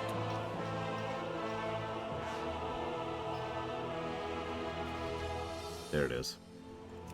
So this is the heritage of the Lightforged armor. I'm actually not going to put it on. It should look familiar. It's very similar to what Terrellian has going on. It's nice. It's nowhere near as cool as the Void Elf one, but it's good stuff. Farewell, friend of the Grummels. I also... hang on a sec. Yeah, it's okay. There's nothing wrong with it. See you around, Disco. Yeah, the questing gear in Argus, which I, of course, also have, is pretty similar. Where is it? Where is it? It should be, like, right here. Am I blind?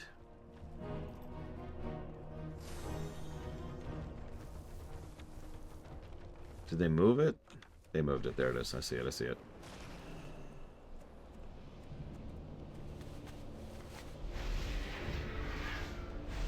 So, you know, try to be shocked. But the Lightforged home is the Vindicar, which is still here. Still in space, Uthor. There's the Maelstrom.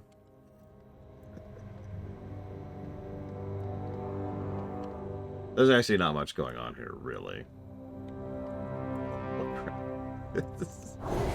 Look, if they stopped bringing up the ship thing, I'd stop bringing it up too. I'm just saying.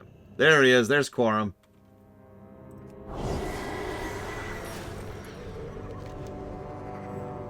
I passed my trial. Congratulations. How do you like being on the Vindicar? Fine. Do you plan on staying with the Draenei? Perhaps. What do you know about becoming Lightforged? I imagine it is quite painful. Hello. We met before on Argus. Why have you returned? Anyways. I actually don't have much to say about Lightforged. Most of these are early allied races kind of sucked, to be as honest as I possibly can. I'm not even going to jump into his thing. This is just Bavurl. He's also one level too low, ironically. So yeah, it's Taran, but they have slightly larger horns. Yeah! His home is High Mountain. We've already been there. There's nothing new. Yeah, it's extremely low effort. Now, having said that, I have made several Nightborn.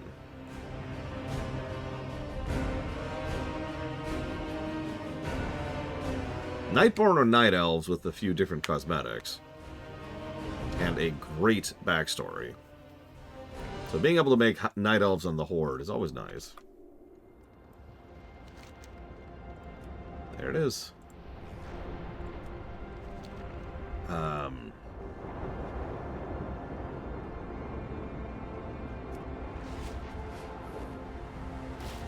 How do I get to my version of Suramar? Are they really Huthor? I didn't know that.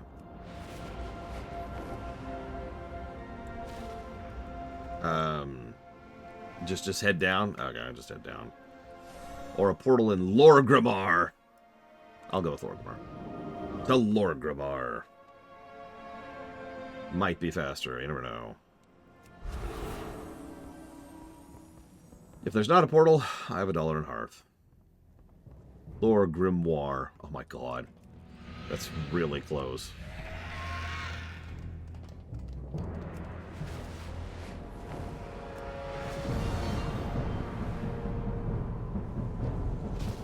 Nope. Over here, I think?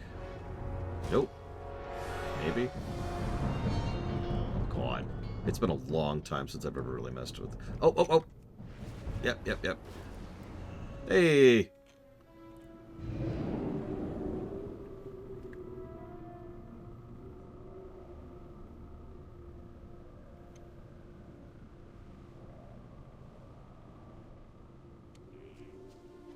Hey, Lilith. Yes? I will honor my father's name. Oh, this place looks a lot better than it was when I came through here with an army. Yeah, let's stop being void for a second. What do you got for me? How can I help? When we were liberated from the Legion, some among the Shaldorai believed we should remain isolated and alone. Your accomplishments in Azeroth have shown me we made the right decision in reclaiming our place in the world. It pleases me to honor you with this symbol of the Suramar gratitude. You have shown the Horde, and all the people of Azeroth, that the Nightborn possess the will and the courage to defend our world. I present you with the traditional garb of Suramar. Wear it as a reminder of our ancient past, and the new future we will forge alongside our allies. So, I know it's got the bikini plate thing, but I kind of don't care because I kind of love that. I love the feathers and how, I love how it's Night Elf remixed, if that makes any sense. Because that makes sense, right? The Nightborn are literally Night Elves remixed. They are a far more arcane take on the somewhat more Amazonian approach that the Night Elves have used. The arcs, the big sweeping curves, the feathers, which actually aren't even feathers, the glowing magic. No, that's cool. I like that. Yeah, it's the Ashara elves, exactly. Just little less evil, you know? And yeah, I think I might hold on to those pauldrons. Those are nice. Possibly the... Is that a robe? Yeah. Yeah, looks like the whole effect is a robe. Damn. I like the belt too, though. I might use the belt and the shoulders for something going forward. I'll have to find a new robe, though. I don't quite like that robe. Still. That's sweet. I like it. I like it. And then, of course, we have High Mountain, which is fine. I mean, there's nothing wrong with it. I think what I like about High Mountain is it's got the different tribes represented on it. And that does look cool. Problem is I forgot to get literally 1 level on Pavrol. I'm sorry, and I'm in a hurry, so... back into it. You'll notice, by the way, the only one we actually gave any positives to for any of that was Void Elves. It's because they're the only ones who get something new, right? High Mountain just go to Thunder Totem. The Lightforge just go to the Vindicar. And the Nightborn just go to Suramar. I've already given all those positives, so all that's already covered. But I wanted to show it off since that's where it is.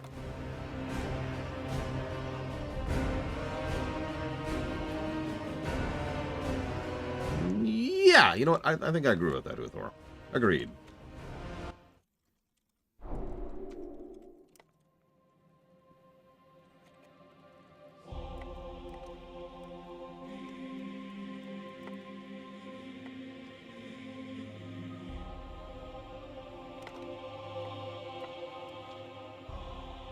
Okay. So.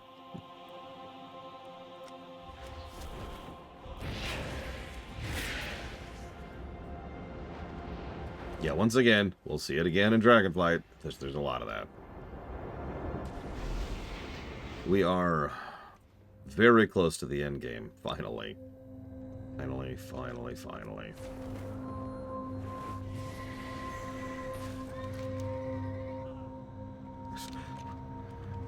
One very minor irritation. It is a very minor irritation, not even negative worthy. There's actually 3 Vindicars on Argus. There's 1 for each zone. Each one is slightly different from the others, so some quests you can only do on some, and some you can only do on others. For example, I had to warp here to turn in this quest.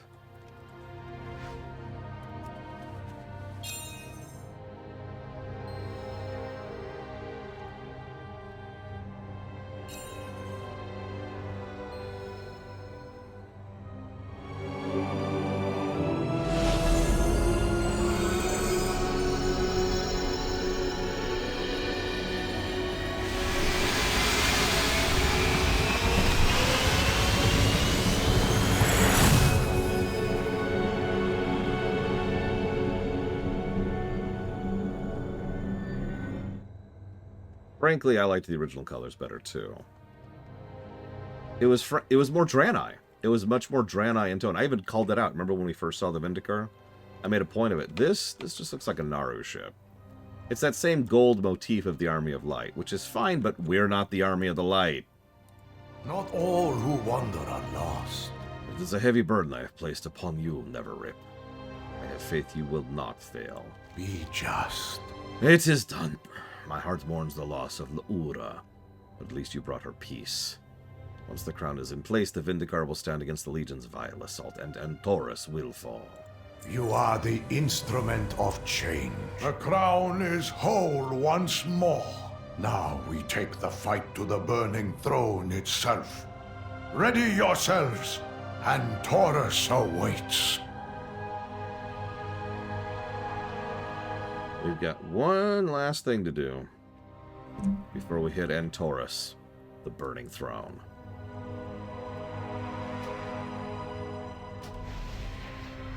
Your day is over. The short one of diamonds awaits you in the stone's resting chamber. He is distressed. I just want to say really quick, just want to preface this. I'm going to give a whole bunch of positives to Taurus, and at least 1 negative. I feel Argus's soul calling to me again. He's frantic, desperate, and sad. So bloody sad. It breaks my heart. For Azeroth! Remember your duty to Azeroth. Place your hand upon the stone when you're ready. The hour of rebirth draws near. Are the souls prepared? Our kin still resist the true path, Master. But they will soon be broken.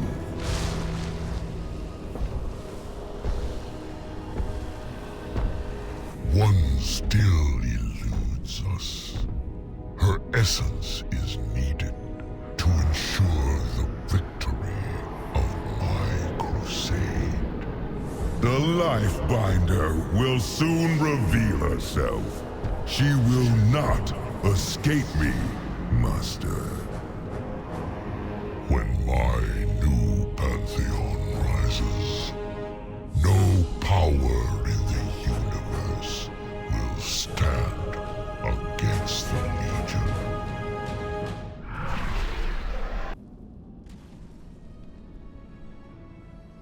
Sargeras is building some kind of dark pantheon. We've got to find Aenar's spirit before Agramar does.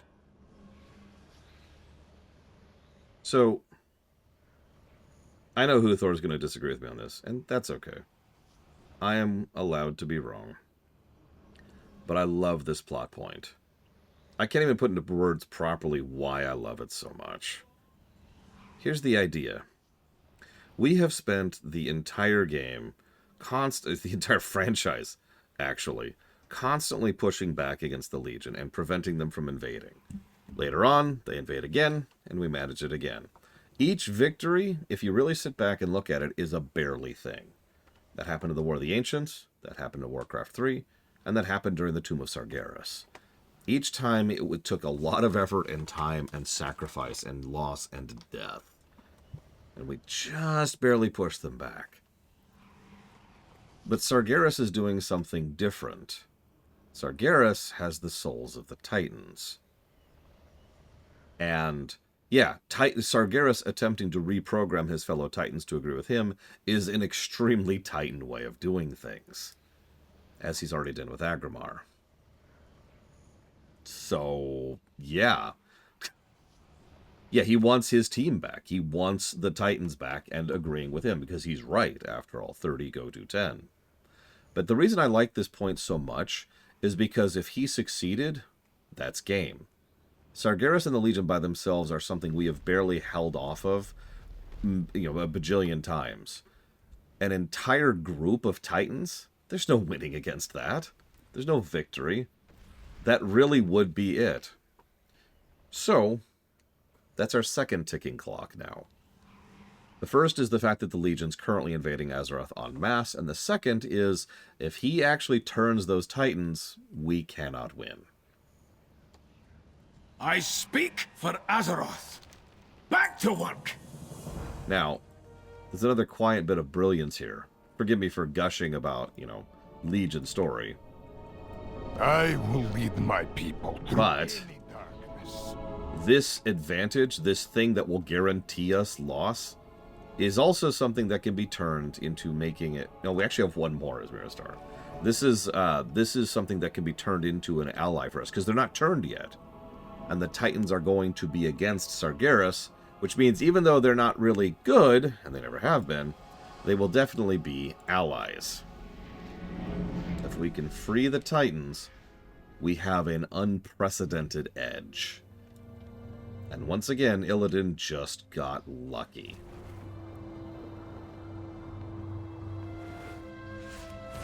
Because he was very, very right, very, very coincidentally. Walk in the light. If he hadn't opened that portal, we wouldn't have gotten here in time. We would have never known about the corrupting of the Titans, and then we'd be fighting a Titan army, and that would be game. Illidan does not get credit for that. But it is interesting how this lined up. We didn't come this far to falter now. Yeah, Illidan didn't know any of this. He had no idea any of this crap. He was just like, no, I must be the hero. You have returned. Something has changed with the stone. This soul fragment calls to me again. But something's different this time. It ain't Argus speaking. It's another. Actually, you want to hear something funny? This is not a joke. Canonically, all of this is the Jailer's plan. I am not making that up, and I am not joking. I want you to really... You ever see one of those things in fiction where it's like a character, usually a villain, has a big evil scheme, and the number of random events and steps that had to happen for that scheme to happen are so ludicrously insane that there's no possible way they could have planned for it. The writers just want you to be impressed by how, how much of a chess master the villain is without actually thinking it out. Because that's the jailer here. That's the jailer. He totally planned for Illidan to bullcrap open the portal so we could go through, so we could stumble into Illyria, who gets the Void, who gets us access to this, and we bring Magni, who allows us to access Argus, who gives us the vision of Agrimar, who lets us connect with Aedar, and it's just... These stones have tails. Bullcrap. All of the bullcrap. Fight for our world. Place your hand upon the stone when you're ready.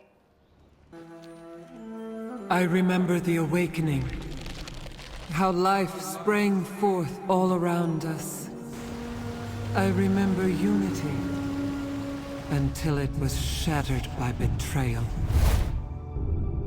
I remember fleeing to keep him from his prize. The time for hiding is over. Aid me, or everything ends. Could you stop with the trailer fodder, please? The Lifebinder.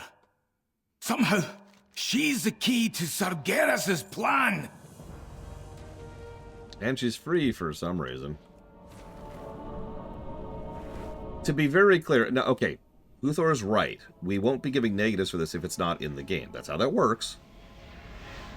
But the writers have stated multiple times, off camera, or on camera, you know what I mean, out of the game, that the intention was that the jailer very specifically wanted the events of Legion to happen the way they did, so that Argus, blah, blah, blah, blah, blah, so that the mechanism of death would be broken, so he could gain the power from the Maw, which led immediately to the events of BFA. All of that's part of the plan. And he planned for that so far in advance that he also set up the engines in Wrath to ensure that when that happened, he'd be ready to go for it.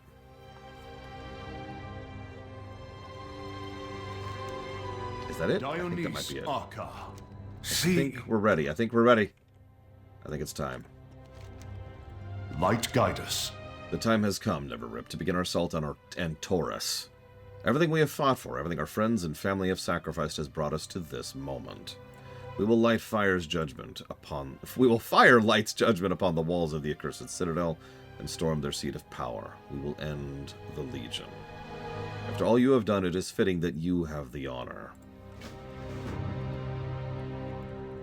But first, possibly a disconnect.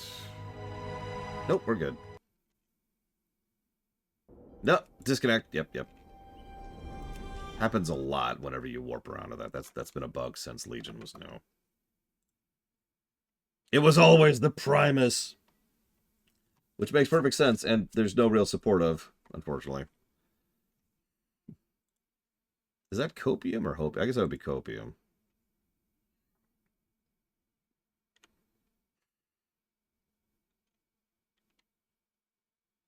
No, I have no writer's trust when it comes to the jailer. Ignoring my own obvious personal disdain for him, the fact of the matter is, we just know that they didn't plan all that out. We know that he was a last-minute addition to a story arc that was fumbling. We know that he was added when a huge amount of under-the-hood things were happening at Blizzard, which were completely throwing everything into chaos. It's hard for me to have writer's trust in a situation like that, you know? Hey, Valerian. Always appreciate. You ready for the endgame? Because I am. Let's wrap this crap up. Fire the gun! For Argus! For our people! Do it. Yeah, if they really had written the jailer in vanilla, if they really had been laying bricks this whole time, okay. They hadn't. That's the problem. The Army of the Light stands ready. The tiniest crack in the armor, allowing a blade to slip in. At long last, we have turned the tables on the Legion. Let them cower before our invasion. There is no way to express the depth of my sorrow or my rage. what Sargeras has done. Argus, my homeworld, holds the soul of a titan, twisted and corrupted beyond redemption. Power harnessed to fuel the Legion's infinite army. We must do the impossible, breach the depths of the burning throne, and sever the Legion's connection to the world's soul. End its pain and its suffering. In striking down the dark heart of Argus, we will defeat the Legion and redeem the soul of my world. Many depend on you.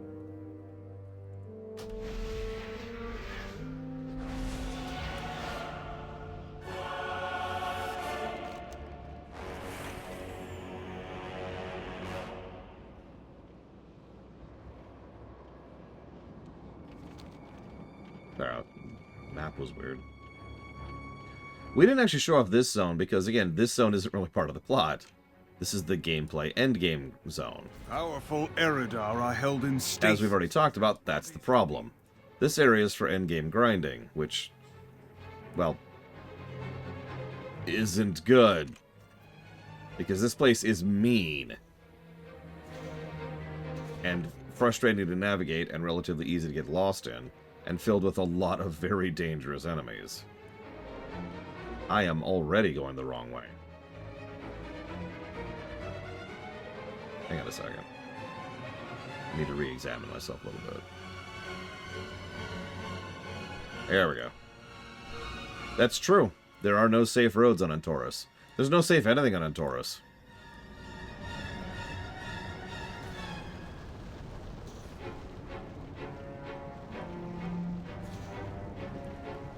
There it is.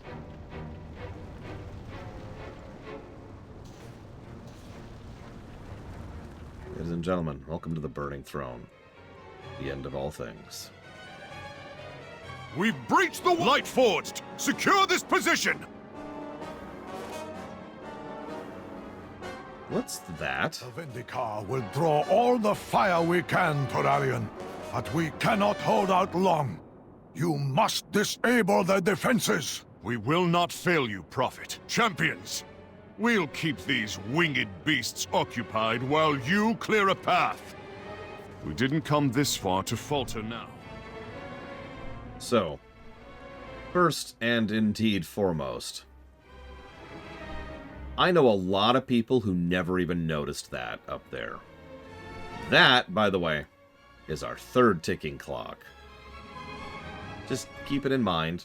There's a giant burning cloud engulfing the planet. It's fine, but if I can be bold for a second, please do me a favor and picture what it's like being on Azeroth right now and looking up.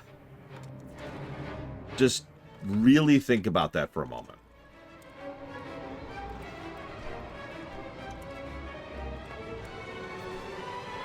Like, that's mind-shattering right there. Yeah, pure panic. Pure panic. Imagine looking up and the entire sky in all directions is that. Now, I mentioned I'd be giving a -2. That should be some kind of huge, horrific, like, the kind of thing they're mentioning as recently as War Within kind of event. Spoilers, it's never mentioned again.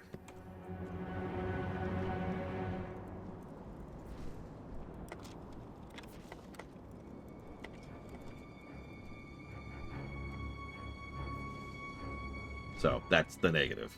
Enjoy that. There's only one last negative I plan to give Legion. You probably know the one if you've done this before.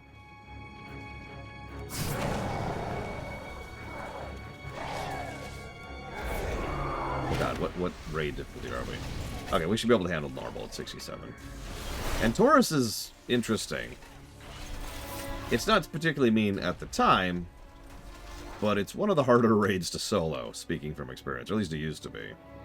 Point in fact, when I was doing footage for the Warcraft series, so this would have been circa Shadowlands, for perspective, I actually needed to ask some viewers to come in and help me clear some of the bosses, because I could not solo them. So I had to have a group in order to gather footage for this for Warcraft. So that's a Garothi. Okay, that sucks. We know how high tier these things are. Let's see what we can do here. Oh, Luthor, that would actually be cool. Enemy contact deployed. personal. That is a real Garrothi. We're gaining ground! Press the attack! Light Forged, fall back! Champions, bring that monstrosity down! Why is this our job? Detected. Threat level nominal. I like all these fights, by the way. Just all of them. Targets acquired. Apocalypse drive engaged. Systems re-engaged. Rerouting power. Weapons from Apocalypse drive engaged. Systems re-engage. Power core rupturing. Terralion, I've started my assault on the northern front. I'll keep their forces occupied so you can hit the priority targets. Our forces are moving towards Legion High Command. Buy us all the time you can, Valeria. May your feet find good treasure. So if you look down there, you can see the rest of the battles happening. There's some over there, too. It's hard to see, but way over there in the distance, you can see them. That's actually the front gate, which we are not attacking right now, by the way. There's also some over there. There's a lot of good visual storytelling going on here. Unfortunately, I do agree with Uthor. Like, Garrothi, I've been mentioning the Garrothi this entire time. But other than the fact that those things are always named such and such Garroth or such and such Garrothi, there's been no indication of his significance to the Legion. And keep in mind, he is extremely significant to the Legion. He is right up there with Professor Putricide in being relevant to the forces of the enemy. Incoming Legion ships! Take cover! But we only ever see him here, in the raid.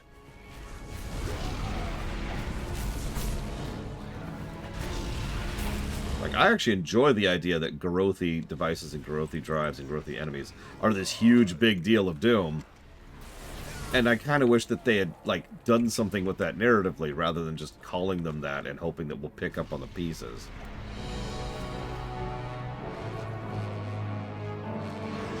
Oh yeah, also Legion High Command and the portal thing. I told you about that earlier. It's not like any of these contradict existing lore. It's just there's no real hint of them other than just presuming that the writers know what they're talking about. His favorite pets to play with. Remove these abominations from the battlefield. So, for some reason, they all have a thing with dogs. Which are not showing up for some reason? Hello?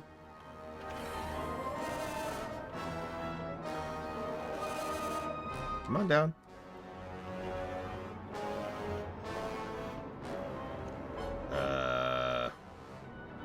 Okay. Don't think I've run into this before. This is funny. Could you,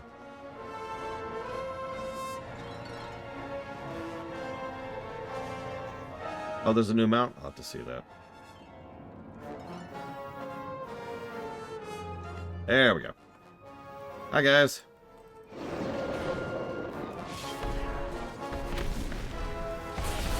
$75 coins? Oh, that's a joke.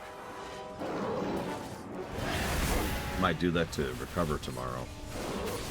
That's 2 demons down, but countless more await the attention of your blade. There's more demons attacking. And yes, that's right. I plan to play WoW to recover from playing WoW.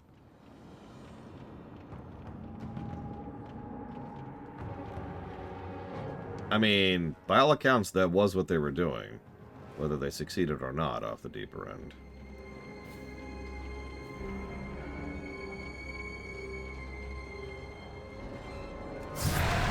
Similar to Icecrown, there's also a lot of NPCs moving forward with you as you progress through the dungeon.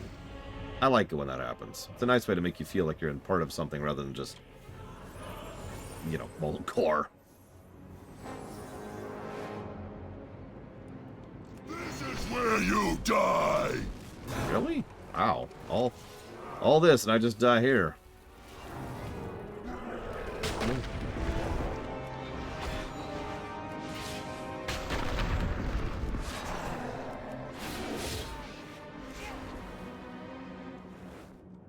I recognize the trappings of the generals commanding the Legion's forces. Before Sargeras took our world, these generals marshaled our armies and brought peace to Argus. They betrayed everything we stood for when they accepted his bargain. There can be no redemption, only retribution.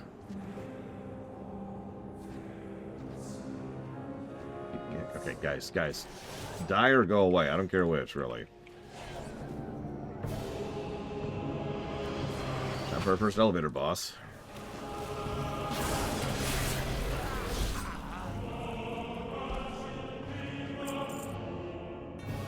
No, I get what you mean. End of a chapter, beginning of another one. Luthor disagrees with me on this, and I'm actually curious why. I was going to save that conversation for later, though.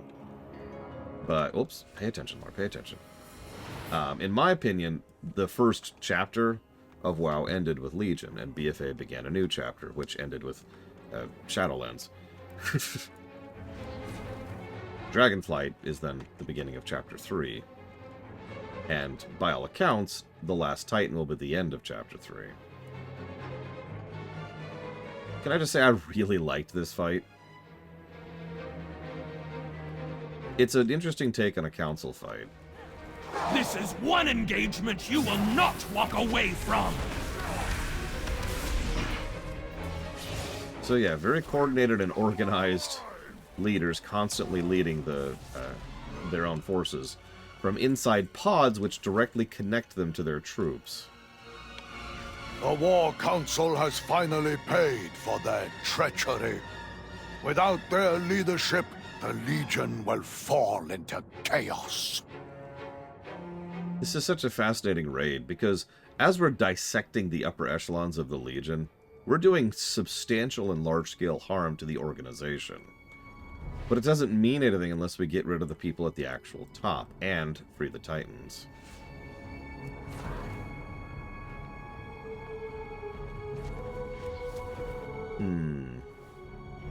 I suppose I don't really disagree, Huthor. After all, BFA and Shadowlands barely fit together. And yeah, what role does Cataclysm play? That's valid. If anything, if I might put it into such terminology, I would say that Legion is the end of Warcraft 3.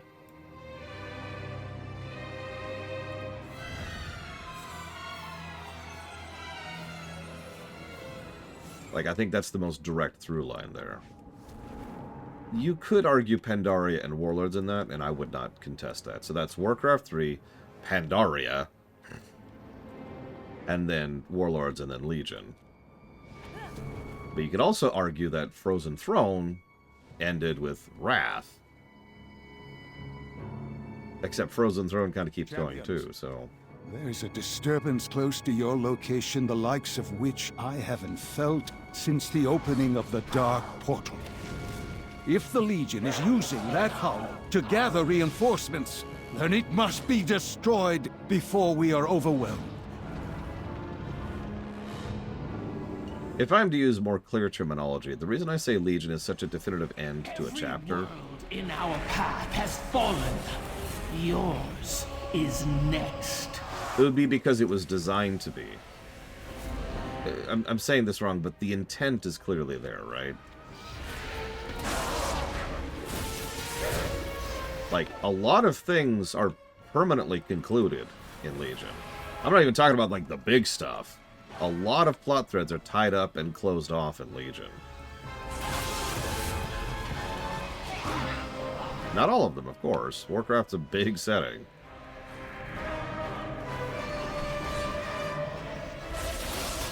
I got your back, Magni. I heard a familiar voice calling, so I fought my way inside this accursed place. Champions, hear me. Hello, ANR. The Legion has breached my sanctuary, and my defenses will soon be overrun. Stand with me now, lest Sargeras claim his prize. It's ANR, the Life Binder. This portal leads to her sanctuary. Go, I'll stay here. Cover your backs. This fight. I will also say that the final thing that makes this the big end is this is the end of the Legion. I've given that away several times. The Burning Legion stopping to exist as a polity, like, that's enormous. I can't even put into words how big of a deal that is. I struggle to think of another setting that has this big of a major change to its setting than the removal of the Burning Legion.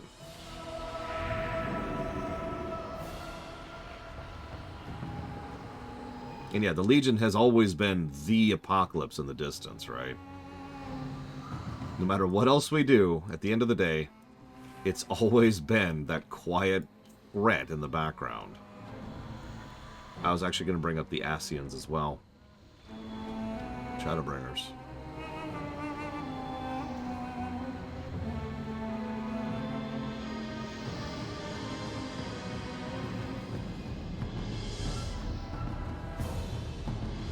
Now the Void's still there. Void's been there since vanilla at this point. Star Wars? I mean, the Sith kept going after Return of the Jedi. The Galactic Empire was mostly subsumed into the New Republic. Like, it's just a completely different vibe, you know?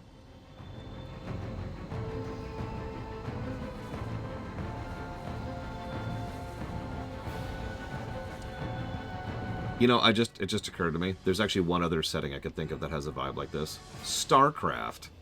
Specifically StarCraft 2, Legacy of the Void. Now, what's interesting is StarCraft 2, Legacy of the Void, was a definitive conclusion to the story, and they've never really followed through on that. Hello, ANR. I got you back. Champions, the forces of the Legion seek to capture my essence for their infernal master. Ugh.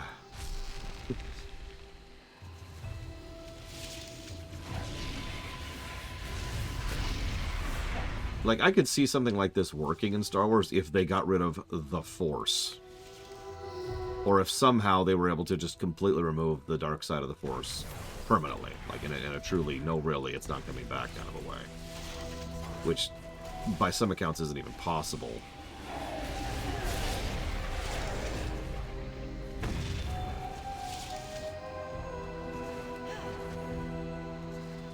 Come on.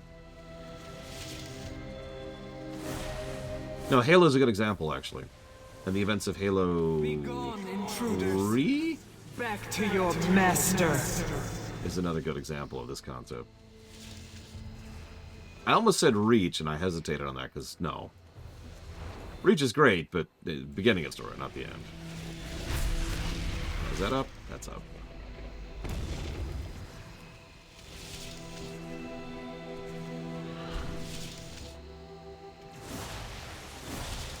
And yeah, I find that amusing. That's good.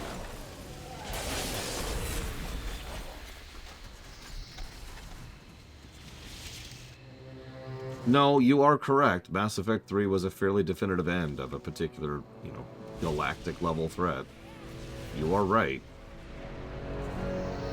Oh my god, this fight.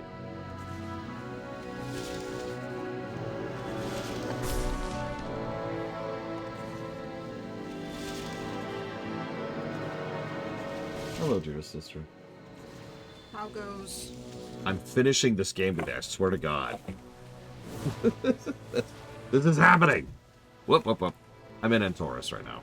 Feel the potency of life. Fear its power.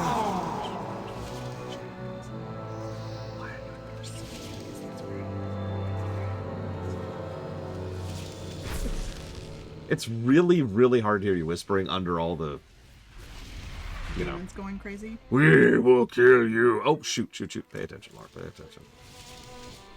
Did you just cheat? No, this is part of the mechanic. Oh, okay. Have you done this fight?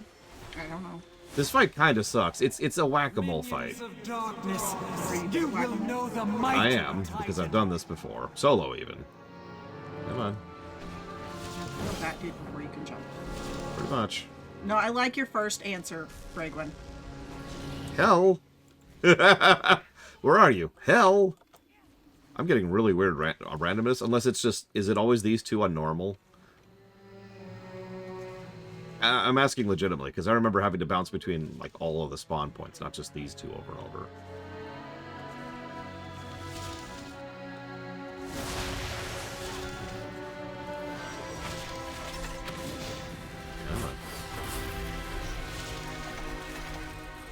Oh, I get you, Huthor. Okay, so allow me to be clear. You're getting ready to be exploded on. Whee! While I certainly have my own issues... Hey, he did another one. While I have my own issues with BFA, and I've never been quiet about that, I am not saying that Legion is the end of the story to delegitimize BFA. Quite the contrary. Demon Hunter! You have Demon Hunter! Demon Hunter! What's that thing? No, not that thing. That's a ship. What's that thing? That is a bigger ship. Oh. We're just sending these guys in here. I like a good, you know, end of story and then new chapter thing, right? Like, we just named a few examples of that. I think there's a lot of good stuff you can do with moving a story forward, right? At some point, Dr. Like Wily... introducing spaceships? Yes. At some point, Dr. Wily needs to be defeated. You know? At some point, the Garleans need to no longer be a threat, and so forth and so on. Where is that one? Is that the same freaking one? Nope, it's up there. I'm stupid.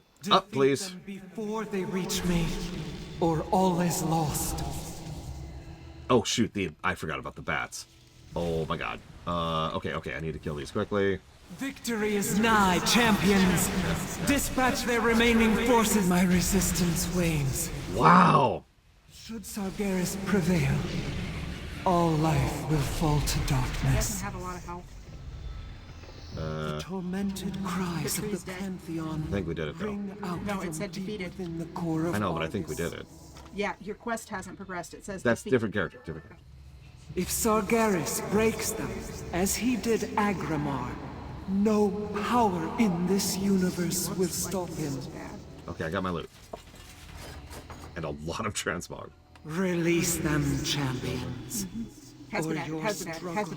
I'm guessing this is a dungeon. Yeah, raid, but yeah. Okay. We did it. But yeah, no, exactly, Loke. At some point, the Heartless need to stop being a threat. That's a bubble. What happens if you hit the bubble? Let's find out. Nothing at all. Cool. There's another bubble up there. Let's go find it. You like my wings? My wings are better. They look like fairy wings, not demon wings. No, the bubble's to the left. Oh, right. Sorry. Oh, right. I actually remember that achievement. I don't think I have it. I don't think I've really been diligent about getting stuff pretty much from this point onwards. I need to go back and do that at some point. I do plan to. Me and Pax are going to make an achievement and transmog. I am very confused how some of the achievements you can do. What do you mean? You one-shot everything. It is a thing. There's sometimes you have to get creative. Like, for example, there's this thing, for example, let the enemy buff up to 10 stacks of such and such, then solo Old War? Yeah. What's the issue you're having? The first boss. Okay. I haven't tried it yet. So the vehicles are a little borked, which is probably the issue you're having. But you can get the vehicle up to the boss, hop out of the vehicle, and then one-shot him. Ah. Yeah. Okay. Okay, so that was cool. Whoops, wrong way. Nope. And I suppose you don't have to kill any of the towers. Correct. Yeah, just skip those completely. Yeah, and then some achievements just suck. So I mentioned this earlier. Is this the same raid? Yeah. These are the portal keepers. This is exactly what Huthor was talking about a few minutes ago. This is unironically one of the 3 linchpins of the entire Legion. These people, these are so coordinated and organized with their portals and with their scanning technology. If you ever wonder why when like a portal summons and demons immediately pour out, this is why. Is because there's someone somewhere running the factory line of demons, right? Like the conveyor belt of demons is ready to go as soon as that portal opens. And this guy is saying they're going through this hole. Yeah, exactly. This coordination is critical for the Legion to even function. Is this the best you could muster? Witness Zoroth! Gaze upon They Rancor! have the same wings. Yep. You're having to hit them a whole bunch of times. Yeah. I actually have to put some effort in. The Legion is cut off from Yeah, this is the adjutant. Good example. Now is the time to press our attack. So once again, we're really dissecting the Legion here. For the first time in millennia, a blow has been struck against the denizens of the Burning Throne. Yet this battle is far from over. A great power roils in torment at this world's core. Rendezvous with the Vindicar, so we can prepare for the final attack.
Yes, no, we are doing what I can only refer to as permanent damage to the Legion.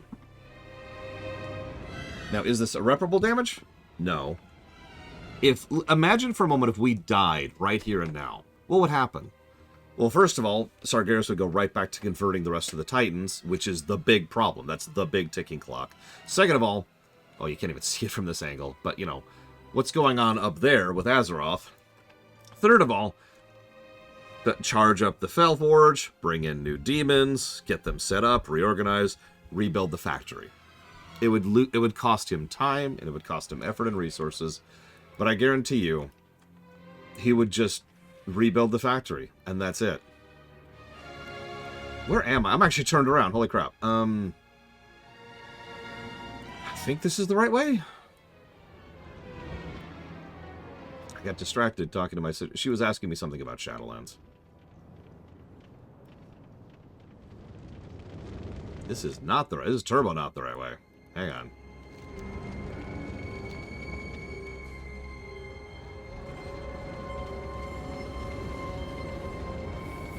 Yeah, there it is. I think. Oh, no, this one. Here it is. Correct. Load. The Legion's ranks are crumbling, but they still outnumber us. My forces will keep them engaged here. You will not be fighting alone, Terrellian. The demons will pay for every step with their blood. Sargeras seeks to corrupt the other Titans. If we don't stop him, the Pantheon will be reborn in darkness.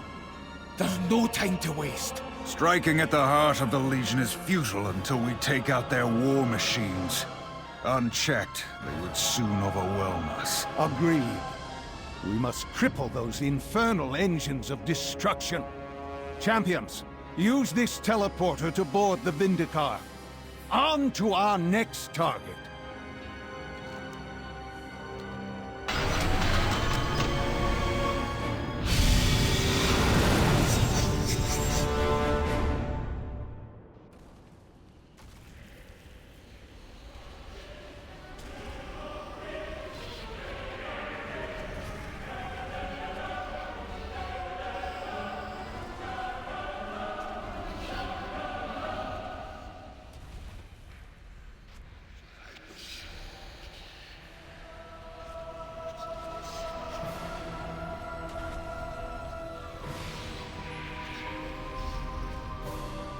So, beyond these blast doors lies the heart of the Legion's war machine. Eliminating this threat will cripple the demon's arsenal. Halt!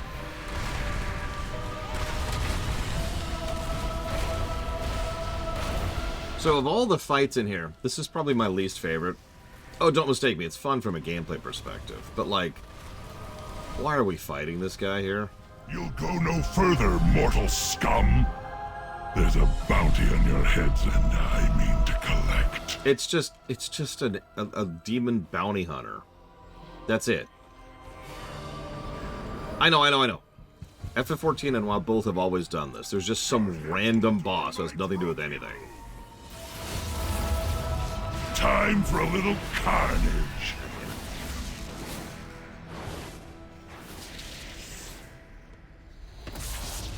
At least he isn't Ranji. You know, I actually have a hard time arguing that, so I suppose you're right. Whatever.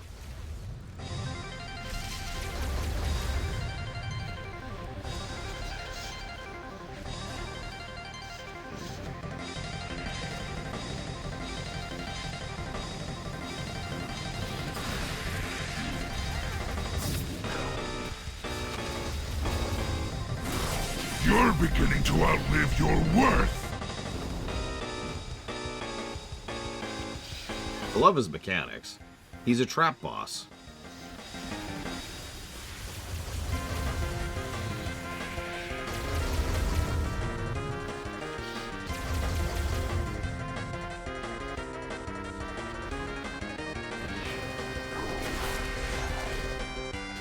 Hi, Rama. I regret taking this job.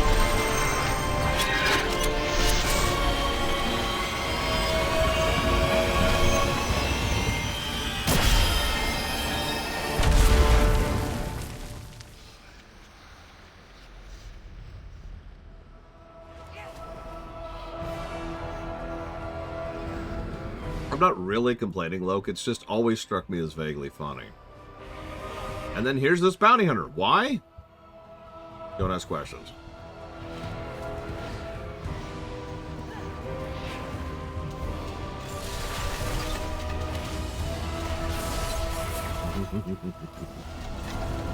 I love how several Garothi are actually the trash leading up to this fight. This is another fun fight, and great lore implications. But once again, this is the first time we see Kingaroth. Good. I was hoping you'd find your way here. I'm always in need of test subjects. You should do nicely. Yeah, so this is the putricide of the Burning Legion. Not literally, but like, you know what I mean. He is the super genius behind so many of the recent, very terrifying inventions of the Legion. Time to work. Fun fight. I'm not sure any fight here is bad. Like, actually negative worthy. Like, I struggle to think of a fight that's at least not 1+ to gameplay henceforth. Assuming I could actually give them pluses to gameplay. Just extra buzz. Now, everything's exploding for some reason. The Legion is in its death throes. Yeah, Hojo. The way to put Time that. to put our boots to their throats. Return to the Vindicar and prepare to strike the killing blow. Here we go.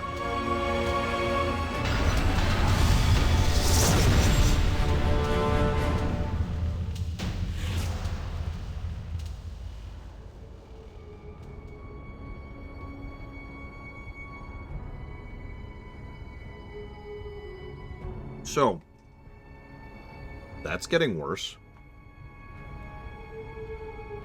Much worse. Also, I want to give a plus just for this. Some of you might recognize this as the thumbnail for the final episode of the Warcraft. This is... God, it's horrifying. I don't know how to put it into words. I've never been able to put it into words. I've tried to talk about this before. The Burning Throne itself, it's very Titan, but something about the exact combination of, like, that sort of reflective, dull gray, that copper, and that red. It's horrifying. Taurus lies before us. The power behind the Legion's infinite army. So much agony here. So many voices. It's nearly overwhelming. But I can feel ANR urging us forward. At long last, the end is upon us. Press on, my friend. Notice that we are officially fighting his keepers as trash. Not watchers, keepers. Each one of these was a raid boss back in the day. And yeah, no, that's a good comparison. This does remind me of the Ravager.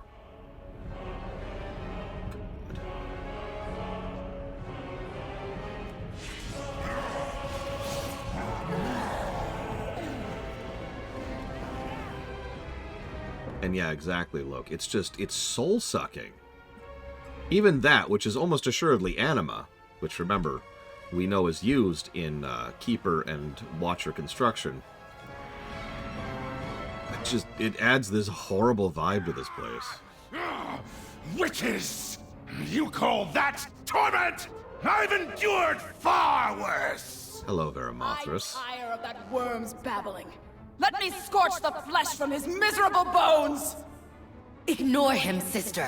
Focus on your duty. These souls are nearly ready to join Agumar in the Master's service. I feel those demons twisting the spirits of the Titans, forcing them to use their might to serve the Legion.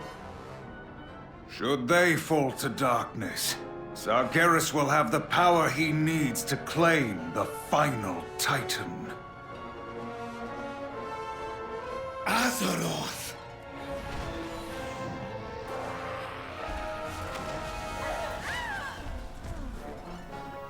And yeah, Cardboard Golem's right. There's these things. What are these things? Because you notice there's the constellation in there, which usually indicates a Titan soul. What are these? What is he building here? But hold on. Before we get back to the main plot, let's do a bit of a hint for BFA, shall we? That is Veramothras. Now, if you've been watching this review, you're probably thinking, who? Your alliance still endures. Longer than I expected, though she has already planted the seeds of its downfall. She is patient, that one. When your thrones run red with betrayal, when your holy places burn, and the shattered mask hangs above your hearth, only then will you know. And it will be too late. It matters not. You are blind to the true darkness closing in around you. Now, I could be wrong about this, but this is one of my biggest pieces of evidence that the Jailer didn't exist yet, as of the writing of that line. Now, he does vaguely mention a true darkness closing in around you, and that could be a lot of things. It could be the void, it could be the vague thing from the realm of death, which we've actually referenced a few times since Kata. But everything else he says is very clearly all about Sylvanas, and remember, we do know Sylvanas was going to be the villain, the next major villain. So, what he's telling us there is, she's going to be the next main villain. The shattered mask hanging above your hearth, and the true darkness closing in around you. Yeah, that being N'Zoth or whatever makes perfect sense. Now, I could be wrong, but I just wanted to show this evidence, because I've actually referenced this several times before. This is, I think, the most solid piece of evidence that the Jailer, as of this point in time, which is very late into development, this is the final patch of Legion, BFA is mostly done at this point. So as of launch BFA, I don't think the Jailer existed. So this is Veramothras. This fight sucks. He also is really gross. He's one of only 2 things in the whole game I think is actually gross. Like, his mouth is being smashed open by a saw-like contraption that's cutting into his skin, and his flesh is ripped out and his muscles are exposed. It's pretty gross. We're just gonna move on. Die. Draw your blades. I will show you torment! Look, the wretch struggles against the mortal intruders. But death claims us all. His fate was ours to decide. You will pay for your insolence, mortals. Now, one other little tidbit before we move forward. Veramothras is one of the very few bosses in here that makes a degree of sense being here. But, like, how many players now have ever even heard that name? Veramothras was in Vanilla. Questgiver, actually, several times. And obviously he's from Frozen Throne. But imagine you just sit down to play WoW. He is literally gone. He is completely gone. He has no presence in the game whatsoever because Vanilla doesn't exist. He was removed from Undercity in retroactively. And the Battle for the Undercity, which was when we defeated him, is gone. They even mention, like even when the guy, I can't think of his name, the apothecary betrays us at the Wrathgate. We see the apothecary, but not the guy who was behind it, Veramothras. So he is completely removed from the game. So I just imagine a brand new player coming here, like Blade Travel, like imagine Blade Travel's playing, and he gets here and he's like, "Who is this guy? A major character from a previous game? Oh." Anyways. So, this fight sucks to solo. I'm just going to burn through this as fast as I possibly can. And do everything in my power to not actually mess around here. I think I can manage it, but I couldn't back in the day. Putris, that was his name. Thank you. Okay, they're dead. They're dead. The souls of the Pantheon are free, but they endured so much suffering. Let me bide with them for a time. Offer a bit of comfort. Remain here, Magni. The rest of us will go on. So close now to the end. As one of the Dreadlords overseeing the Legion's forces during the Third War, Veramothras failed to stop the rebellious Lich King. He submitted to an ill-fated alliance with Sylvanas Windrunner, then made one last bid for power before facing humiliating defeat. That's the events of Warcraft. Well, Frozen Throne. In payment for his blunders, Veramothras has been tortured by the Coven of Shivara. The vindictive sister stripped away both flesh and sanity, leaving only a singular desire to inflict suffering on the mortals who cost him everything. So they at least reference it there. That's something, I guess.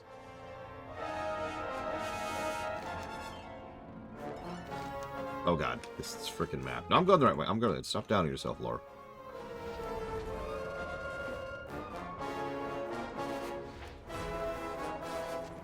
This may be the one place in the universe sacred to the Legion. Demons would pluck out their eyes sooner than gaze upon it. Who could ever imagine such a sacrifice? And yeah, that giant constellation in the distance. If I'm not mistaken, that's Argus. And in front of that we have a Keeper, practically a boss in and of himself.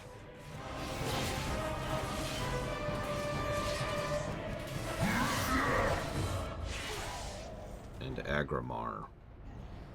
So, I have argued several times that from an in-lore perspective, Lei Shen was the strongest thing we fought for a long time. Agramar is the new one-up from that, because the distinction here is we fought several things that are very strong, but we usually don't fight them alone. We have some kind of empowerment or some kind of tech or resources or allies or whatever. We are about to fight Agramar alone. Now, we are being empowered by the artifacts, but still, this is pretty high tier. That is a Titan soul in a Keeper. This fight. I love this fight. We're not even going to mess around on this one either. You will burn! Tayshilak's power is unleashed! And yeah, there's Argus right over there. You may have withstood the flames. The power of Tayshilak will consume you! Yeah, this is a hell of a fight. I like this fight. I tanked this fight back in the day. Remember, I got that sword legit, and I am proud of that. Will be insufficient to save you! The flames! It may be too late to stop it. You did it! Agramar's essence is free. He can stand beside his brethren once more. Our victories mean nothing. So long as Sargeras has the soul of Argus to fuel his infinite army, Azeroth remains in grave peril. The Titans can sever that connection, but not here. They need to bring the soul of Argus to their place of power, the seat of the Pantheon. The very cradle of creation. The final act will harness the last of Argus's power to imprison Sargeras once and for all. Heroes, I can signal the Titans to begin. Once they start their ritual, there's no turning back. Anyway, sorry for re-emphasizing this, but to me, this is the most powerful thing we ever fight on our own, Agramar. Even this has the asterisk of having the artifact weapons. Because the upcoming fight, which is something much more terrifying, we fight with the aid of, like, basically everyone, including the Titans themselves. Once upon a time, I actually was thinking about what kind of boss fights would break 3 positives to gameplay. The upcoming fight is definitely one of them. It is not the best fight in WoW, maybe, I don't know. But I think, like, if we sat down and figured out just the best fights in all of WoW, this upcoming fight is in the running. I speak for Azeroth. All right, everybody, hold on!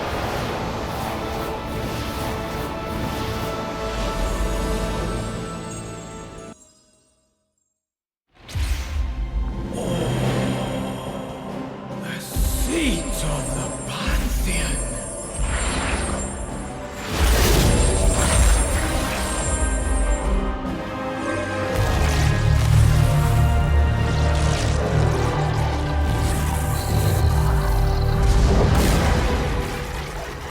That which you have stolen will be your undoing. Rise, Argus. Rise, my broken world. Mortals, the time has come to fight for the fate of your world. I love the fact that Argus literally has spikes coming out of him. He looks tortured. He literally looks like he's in torment. This is Argus, the Titan.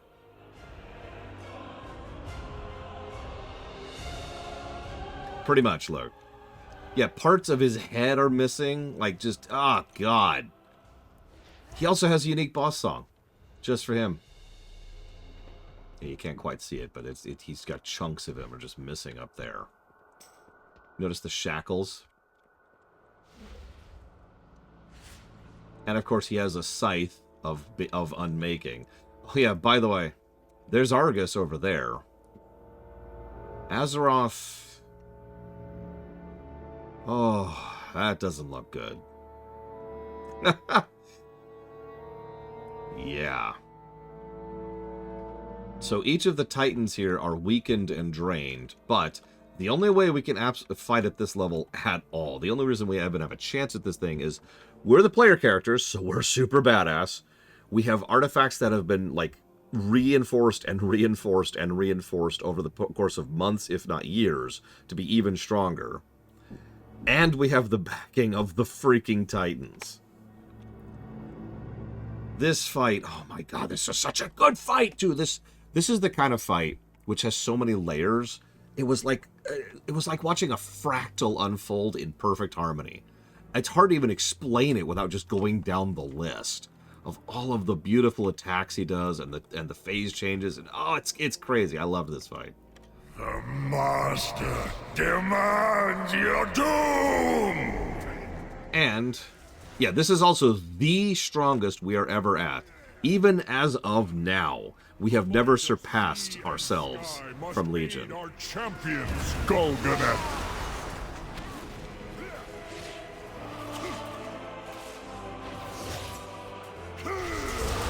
Let the fury of the sea wash away this corruption.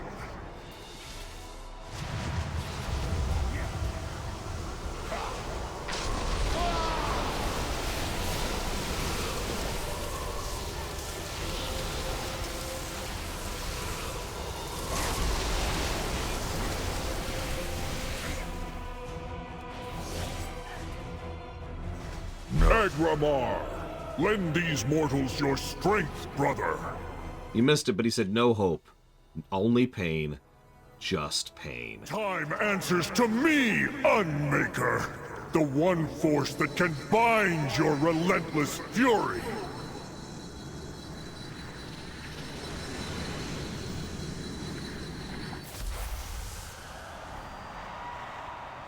Now this is interesting. When we break Argus into pieces, he becomes multiple constellars. That has some fascinating implications. So some of these can only be damaged by certain types of damage. Oh god, I'm not sure which is which. Okay, so that one takes damage from Shadow. That one takes damage from Nature. Then we've got the tank one. Obviously that's the one that... oh no, that's the arcane one, excuse me. There is a tank one. Notice the cosmic rays doing damage. I love the visual effect. Like the black and white and blue is just an amazing color combo. Didn't I say that? Well, whatever. Details don't matter. Death to details.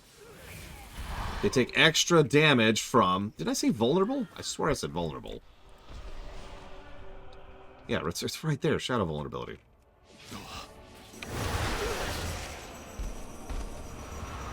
And then... end it all!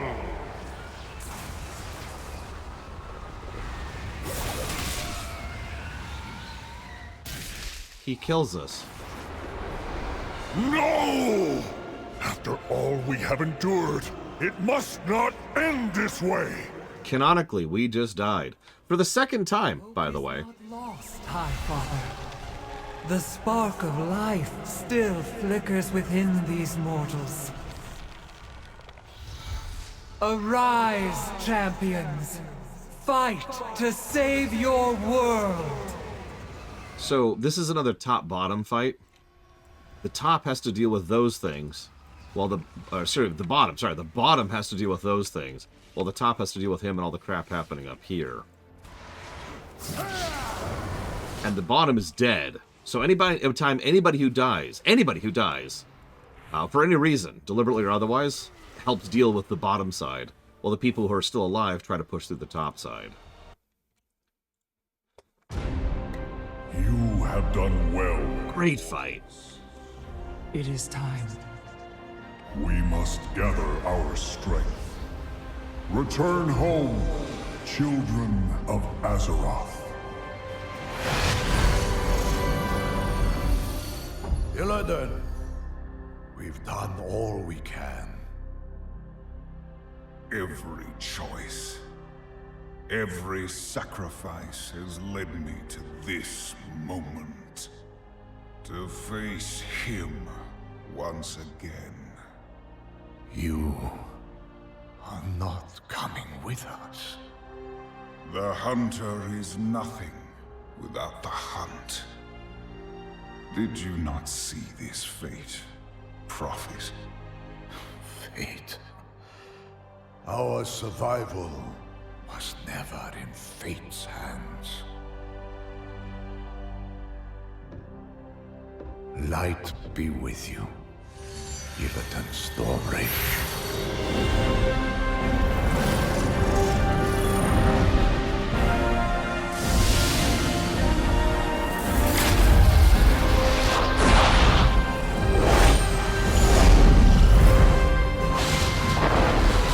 Brother, your crusade is over! Negative to story.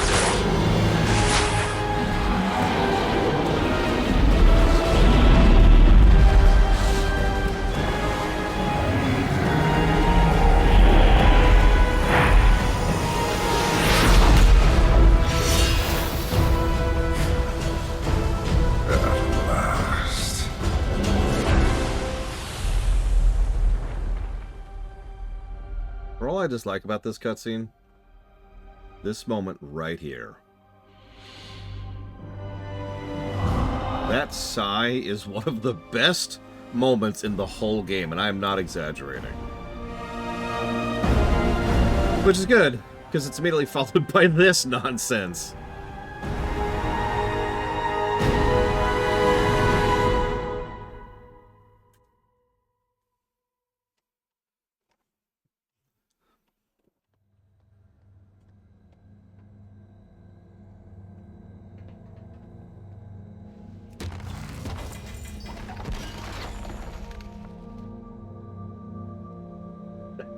Frickin' sword.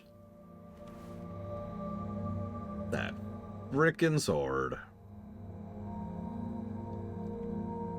Ah.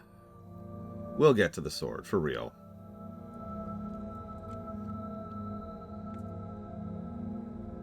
I'm not going to be native to the sword. Don't worry. It's just... It's more relevant to talk about it in BFA, so we're going to save that.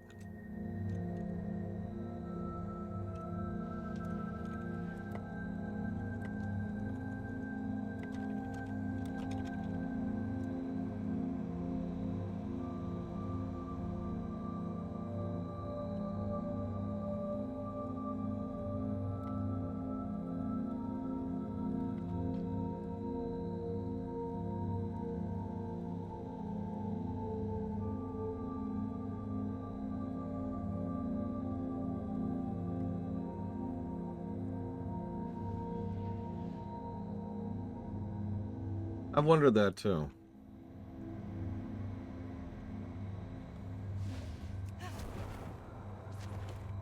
What, the musical cue? You want to hear my counter take on that, Uthor? Like, I can immediately see your point if that's it. And here's my immediate counter argument. The Jailer is Sargeras 2.0. The song first plays for Sargeras. QED. If they never did anything with the sword, that's awful. But they do. So yay. You've arrived just in time. This campaign against the Legion has been long and wearying. We have traversed entire worlds, spanned the Nether itself to achieve victory. I am tired. We cannot rest. Magni's visions of doom shake me to my very core. Only one Titan remains, and we must defend it. Always happy to help. Actually, that's a good point. If it's Sylvanas' main theme, that actually makes my point even more, since we know that the Jailer was made to replace Sylvanas. Excuse me, that's wrong, that's wrong. Since I speculate that the Jailer was made to replace Sylvanas. Countless nights I dreamt of returning to Argus, of seeing what it became of my home, and of saving it. There was no salvation to be had, but we did find victory. What comes next I cannot say, but I will not wait for visions to guide me. I will do all I can to support King Anduin and to ensure he is prepared to face the threat of the looming darkness. It is finished. At long last, the Burning Crusade is over. I thank you for all that you did. With the power of Argus feeding the Dark Pantheon, Sargeras would have been unstoppable. On behalf of the Draenei, the Eridar, and the countless worlds destroyed by the Legion, thank you. You are the instrument of change. We stand together. Illyria's changed. She wields powers I do not fully comprehend. But in her heart she remains my beloved sister, and I know it. The news of Sylvanas weighs heavily on her. There are matters to be settled face to face. The Windrunner sisters must meet, and it must be done in a comic. Aldiel Shala. My heart soars to return to Azeroth alongside Eretor and Turelion, to see the forests in my homeland once again, and yet Verisa had told me what has befallen Sylvanas. Though I dread the meeting, I must see with my own eyes what she has become. Is she even my sister anymore, or some light-forsaken monster? But of course I have changed as well. The powers at my command may cause some to question my loyalties. I must remain calm, focused. There's much to ponder. Keep your gaze fixed on your target. I found them. At long last I found them. 2 people who gave me life and have been absent for all of it. I know they fought to keep me safe, and they sacrificed so much, and yet we cannot suddenly become a happy family. They know next to nothing about me, and I know only legends about them. A lot to learn about one another, many wounds to heal. At least we'll do it together. Carry on the crusade. At long last, the war is over. Part of me never expected to survive to see this day. So many battles, so much loss. Now we return to a home world I haven't walked in 26 years. My old life is long past. It's time to build a new one, and get to know the son who embodies everything I fought for. Dionyse Arca. Come, speak with me. The Vindicar may have been untested when we set out, but she saw us safely home. All the ship upgrades were worth it, yes? Do not answer. It would only break my heart. A ship engineer's work is always underappreciated. May the Legion fall before you.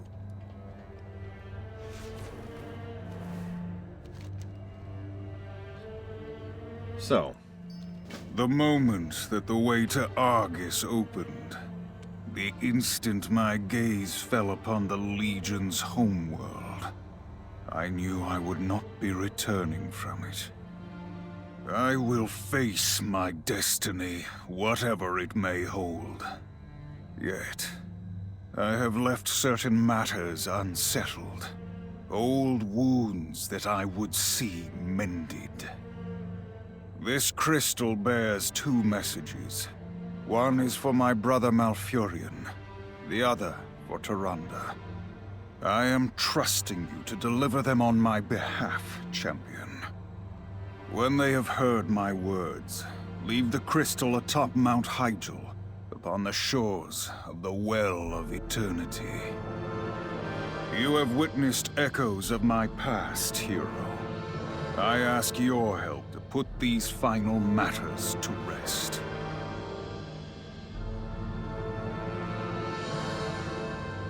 all right. I lend you my strength.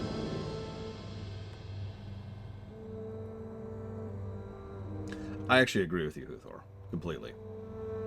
Speaking as someone who's had to change plans midstream and more or less at the last minute, there's only so much you can do about that, right? So, what had probably happened was they were like, okay, we need to come up with some vague, menacing thing in the background.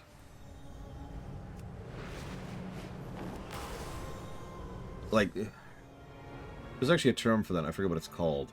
It's when you deliberately put foreshadowing in that isn't specific to something, because the specific thing hasn't been written yet. So you put vague foreshadowing in, which can fit a whole lot of things.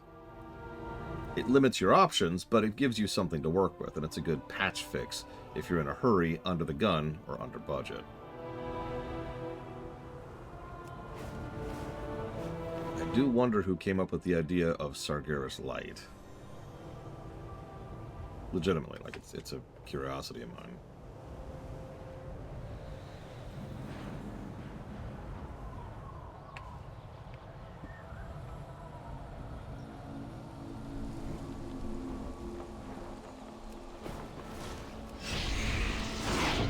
The soul of our world is in agony.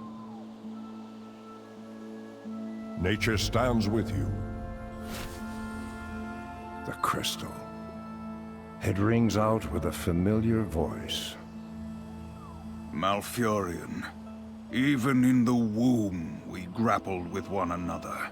Struggle has followed us all our lives. The teachings of Cenarius were always your path. I felt another calling. It was power I sought, but not to conquer or rule. It was a means to an end, to save Azeroth from an unstoppable foe. You never trusted my intentions, though I suppose I did not make it easy for you. But now, as my fate becomes clear, I wish to quiet the strife that has long divided us. Even when the Legion is gone, new threats will arise. There is no one I trust to face them, more than you, brother. You have spent a lifetime fighting for the dream of what Azeroth could be. Now you must fight for what it is. Take care of Tyrande. Listen to her counsel. She was always the best of us. The road ahead will be long. Whatever comes, bring honor to the name Stormrage. My brother made selfish choices, caused pain to so many. His transgressions are difficult to forgive. And yet, there were times when we fought for a common cause, a shared purpose. Those were good days. And now is not the time to ponder personal regrets. We must see to healing the world, champion.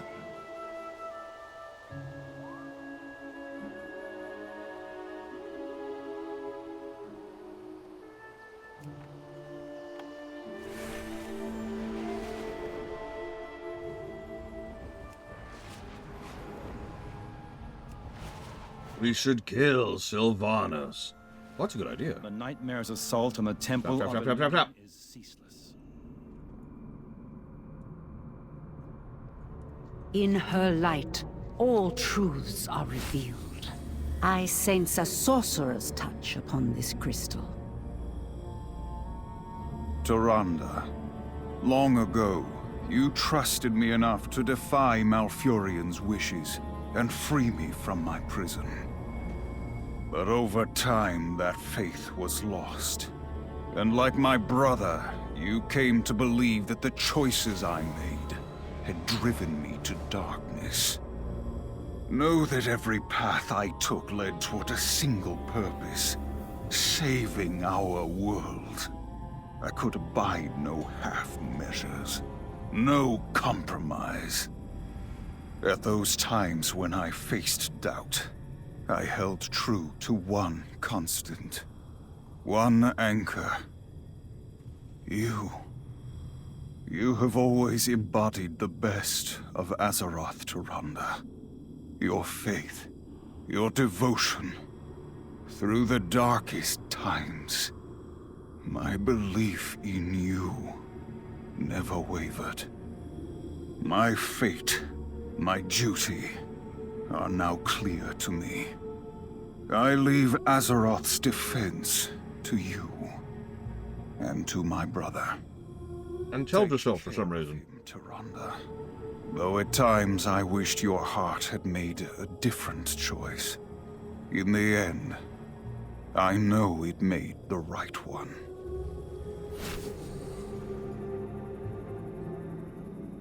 Contrite words. Yet I must wonder whether he truly meant them. After Illidan faced defeat atop the Black Temple, I tried to let go of my feelings, my distrust and bitterness. When I learned that he was alive, leading the fight against the Legion on the Broken... The time for talk has passed. Seems he has a duty to fulfill. As do we. Let us be about it, champion.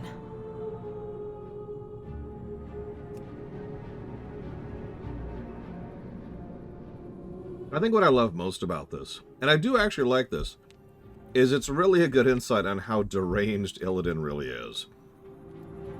And what's worse is it also does a good job of explaining how bad of a person Tyrande is. Don't mistake me, I'm not expecting her to accept him with open arms.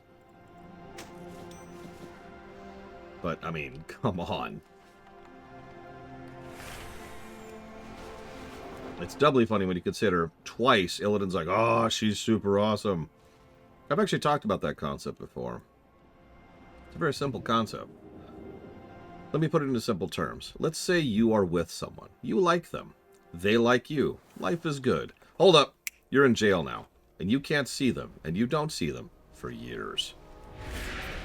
You're going through some pretty horrible stuff. What's one of the ways you use to stabilize yourself? To help yourself retain sanity and to keep going? Now, where the story goes from there varies, I've noticed.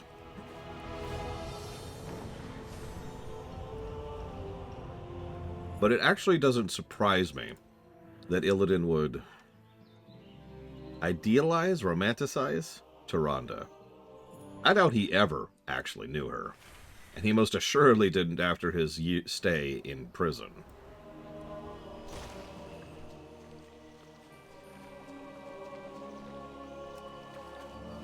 The Well of Eternity.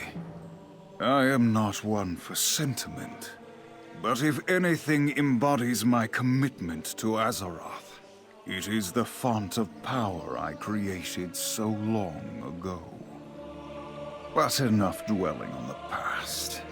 The crystal I left for you to find holds not 2 messages, but 3. The last is for you, champion. You have proven your commitment to Azeroth. Your dedication, your sacrifice, rivals my own. But more will be asked of you. So much more. We'll have to fight the Horde next. Even now, enemies gather, and the shadows grow darker. From this day forward, the defense of our world, of all we hold dear, rests with you.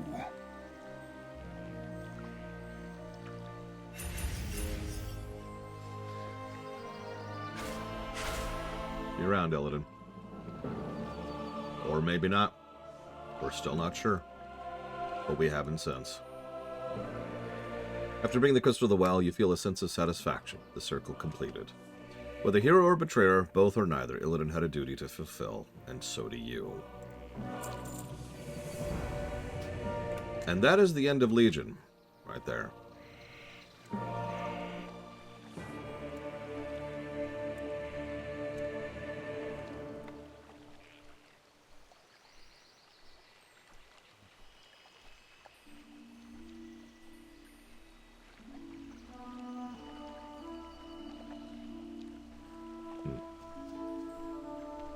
Here's hoping we can make you a better character in the future. Sorry. Azeroth is free! Sorry. I'm not Horde. I'm not Horde.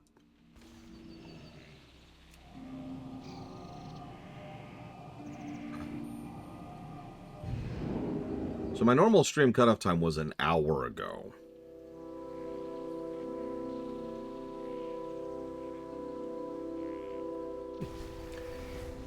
And there's actually something else I wanted to do off camera that I have, or excuse me, on camera, that I will not have a chance to do right now. And that sucks. Like, it's way too late. Who wants to see what Legion's bronze number is?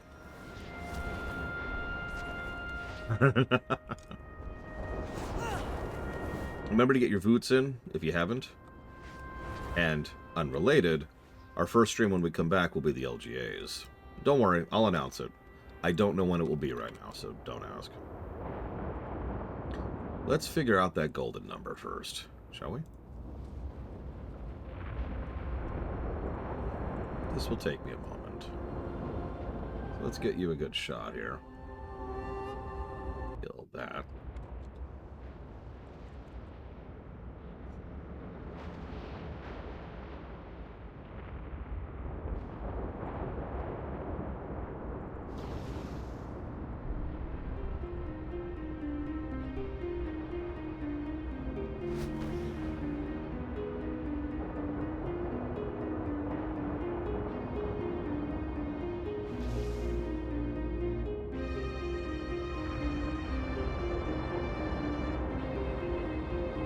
That is ever and always the goal, is Miristar.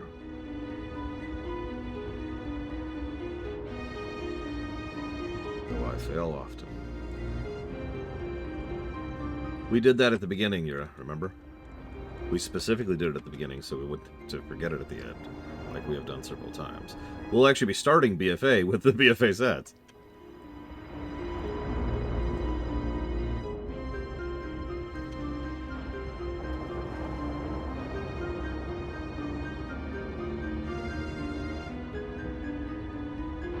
Yeah, by the way, BFA is not going to get a lot of positives for sets. I'm just going to be really honest about that right now. Most of you who've played BFA, you know why.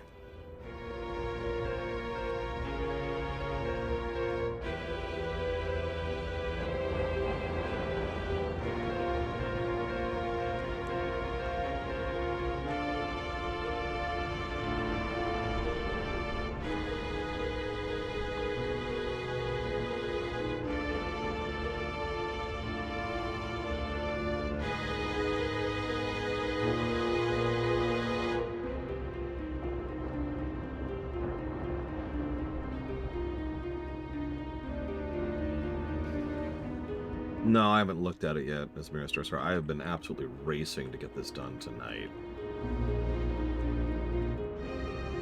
If it wasn't for the extended maintenance, well, if it wasn't for the regular maintenance this morning, I wouldn't be in quite so far behind here.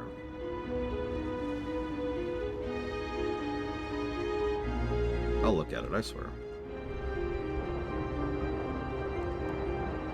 For those of you not aware of what's going to be happening, by the way, there will be no stream tomorrow.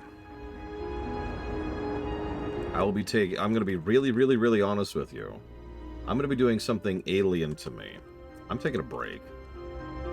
There's a bit of off-camera work I need to do, but I'm going to be honest, my only plan for tomorrow is to not have a plan for tomorrow. I have no idea what I'm doing. I am tired, sick, strained. I hurt. I have hurt for about a week now. No, it's actually not WoW. I really do just need time to recoup, and I didn't take it because I was working. I just need a day to not be doing anything. I know what you're thinking. Oh, Lord, your job is so easy and involves no stress whatsoever. But, no, that's stupid. Anybody who has any functional brain knows that staying on camera and trying to stream for 9 hours a day is a little bit of work.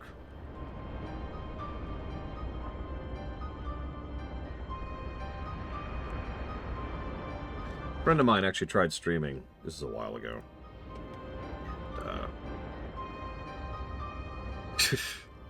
Was incredibly unprepared for it.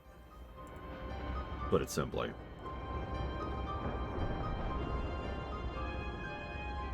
Hey, Huthor, you'll like this. I've given another negative for Illidan.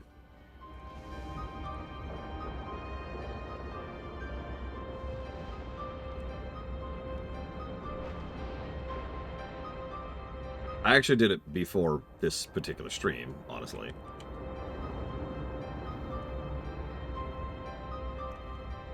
I want to get into the specifics of why, though. The entire game, to some extent or another, has a central theme I've referenced many, many times. The many pillars of the group versus the singularity of the one. And the overwhelming theme usually is that a whole bunch of people working together is better than one person carrying everything else, right?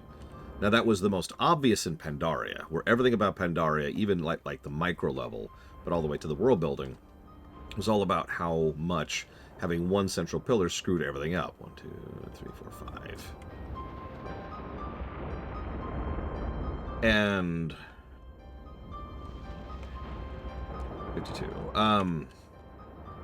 They kind of fumbled that in the outro here, if you were paying attention. Whoops, I'm stupid. Yeah, exactly. Illidan is made out to be too much of a central pillar.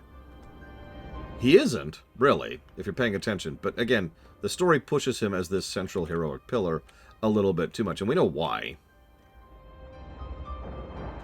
It's because, you know, he's the big, obvious back-of-the-box character. 1, 2, 3, 4, 5.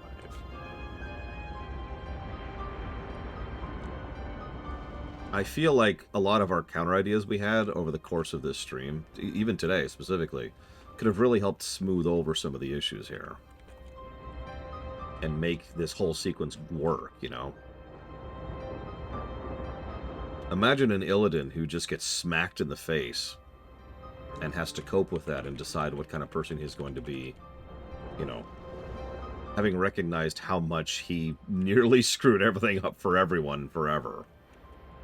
Like, if he even at least acknowledged that he almost just ruined everything. Not for Azeroth, for the galaxy.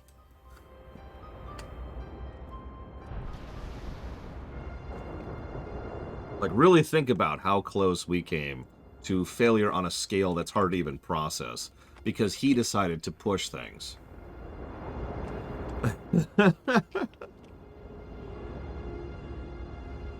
Well, ultimately, I agree with you, Masterman, which is why I only give it 1 negative. I think the problem is ultimately a bit of slanting, and I tend to give negatives for slanting. Because you're right, the story supports the idea that it wasn't Illidan that saved the day, it was us. All of us. Even in the final boss fight, we didn't fight Argus alone, did we?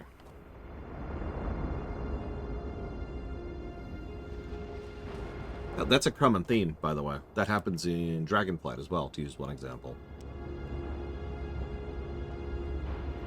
Alright. So, Yura asked, how did Legion sets compare to others? I only have raw numbers in front of me. BC got 9 overall positives. Nope. Yeah, that's right. Wrath got 2. Kata got none. Pandaria got 5. Warlords got 5. Legion got 12. I actually agree with you, Huthor. Illidan making his... I mean, he's on the box, for God's sakes. Illidan making his big return is probably why they slant him so much. And ultimately, that slanting is what that negative is for. His character arc, if you break it down and actually look at it logically and non-emotively, is actually pretty solid. And he does face his penance. He has been functionally removed from the narrative, removed from the board in a fairly permanent way. And he has done so in a way that... makes sense. I don't know how to put that. It's a logical conclusion to his arc, and something that he absolutely could not have managed without all the rest of us. And yeah, most people in universe will not remember him. And yeah, he also chose that fate. It was not forced upon him, which is another big thing in Warcraft in general and Legion in specific. One of the reasons I love that Zero scene so much is it is such a common thing that the bigger and the stronger tend to try and force their will upon the lesser, evil or otherwise. Alright, here we go. I have the raw data, and spoilers, I actually already did the audit off camera. So now that I have the raw data, let's turn that into processed data, shall we? It's actually funny. Hey, Illidan, when you force someone to sacrifice for them, it doesn't feel good, does it? Huh.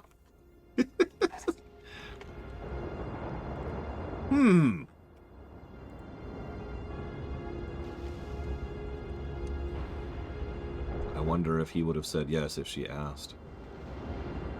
That's an interesting question to think about, now that you say that out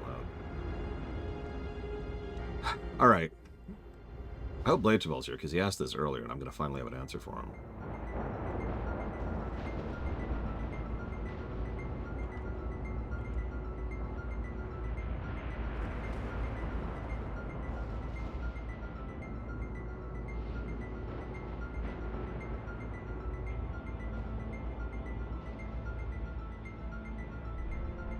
That is almost surprising, but not really.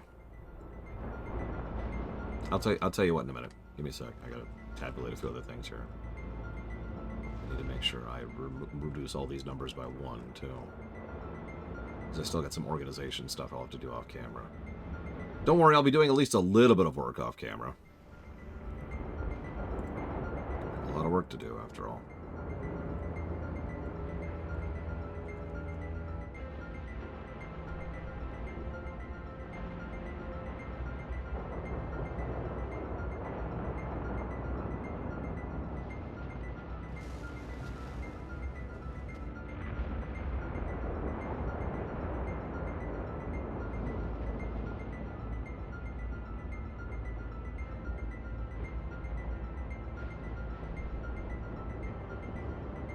I want you to know that seeing that net negative gameplay number physically hurts me. I want you to know that. I know you don't care. I know nobody cares. It still hurts.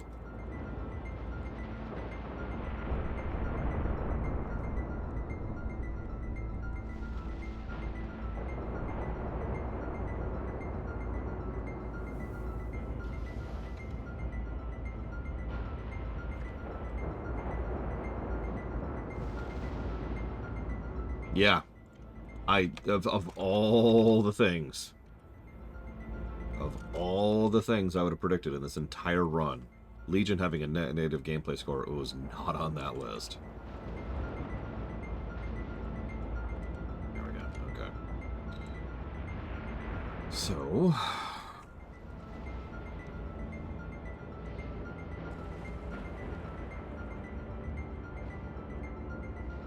give me a second, Bladefell, and I'll tell you.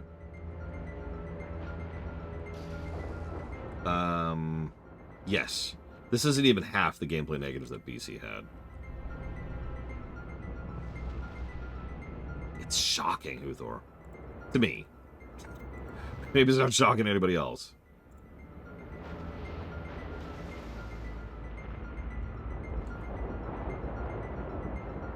$177, Bladefell.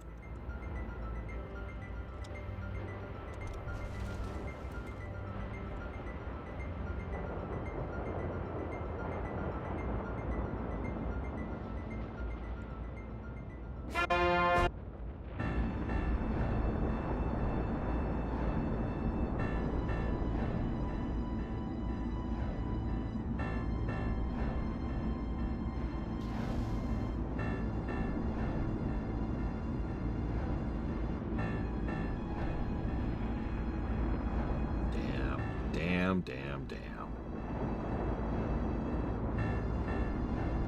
Yeah, okay. Yep, that makes sense. Alright, so let me look at our genre sheet here. Let's go over to MMOs. Let's plug all this stuff in. Where's MMOs? Where's MMOs?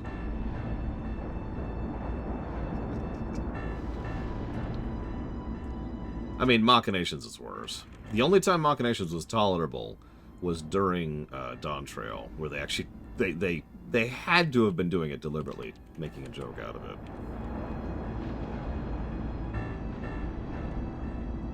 I mean, come on. Yeah, exactly. They were so clearly trolling at that point. It's like, yeah, okay, guys. Okay. Ladies and gentlemen.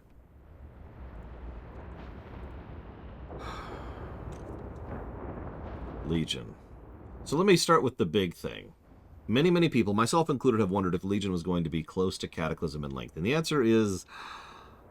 no, it's not even half as long. Even with all the extra time I did off camera, which I did calculate, for doing all that Orderhall garbage, Legion was only 87 hours. Now that's pretty long. That's a pretty chonky expansion. For a bit of comparison point, if we look up at FF14 here, that puts it as longer than Heavensward, longer than Stormblood, almost as long as Shadowbringers, longer than Dawntrail so far. Like, that's chonky. That's a lot of expansion. That, however, doesn't even come close to the 185 hours of Cataclysm. 412 net positive to story. of all of the things I'm seeing here, that's the one that surprises me the least. That is 4.5 pluses to story per hour. That is a ratio of 89%. That is damned good. And I stand by that. Legion in many ways has the same advantages that Kata did in the fact that there's so much content and so much of it was good. Like, I do believe that's actually kind of a record. Let me double check that. I am correct. That is a record. Legions has a story score that approaches FF14's. All of FF14's. And frankly, I stand behind that. Legion is crazy high in terms of story. Gameplay is -90. Now, hang on. I'm going to do something really quick here. I want to see what other games challenge that. Of any other game. Let's see. So Starfield was -109. That's the level we're talking about. Starfield was -109. Secret of the Stars is -114. Burning Crusade is -177. Tor is -204. That's the level we got to with that gameplay. That is awful. Yes, that does, Uthor. That's terrible. And I stand by it. I absolutely stand by that. I think you're right, Blade Tool. Can we minus the DLC? I don't have the ability to do that off the top of my head. I don't know what additional stuff I gave there. So that is a negative per hour for an 87-hour game and a ratio of 35%. That's awful. God, that's so terrible.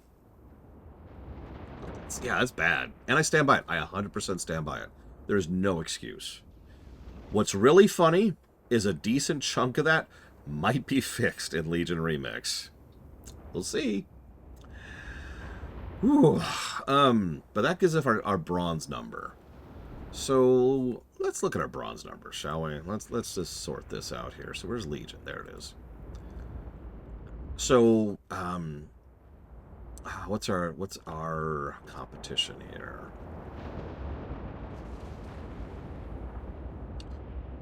So FF14 Endwalker is our current king of bronze numbers at 722, which, yeah, Endwalker was legit. Below that is Pandaria at 634, which, again, yeah, that's legit. Below that is Shadowbringers. That's 492. Below that is Cataclysm at 479. And below that, drumroll please.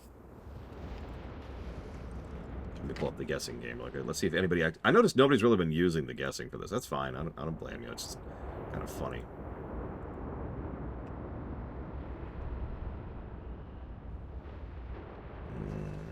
Looks like Fife actually wins this one.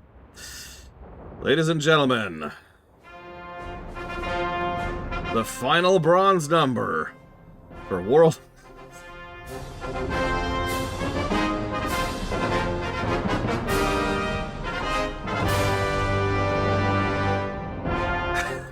God, it's such a bad song.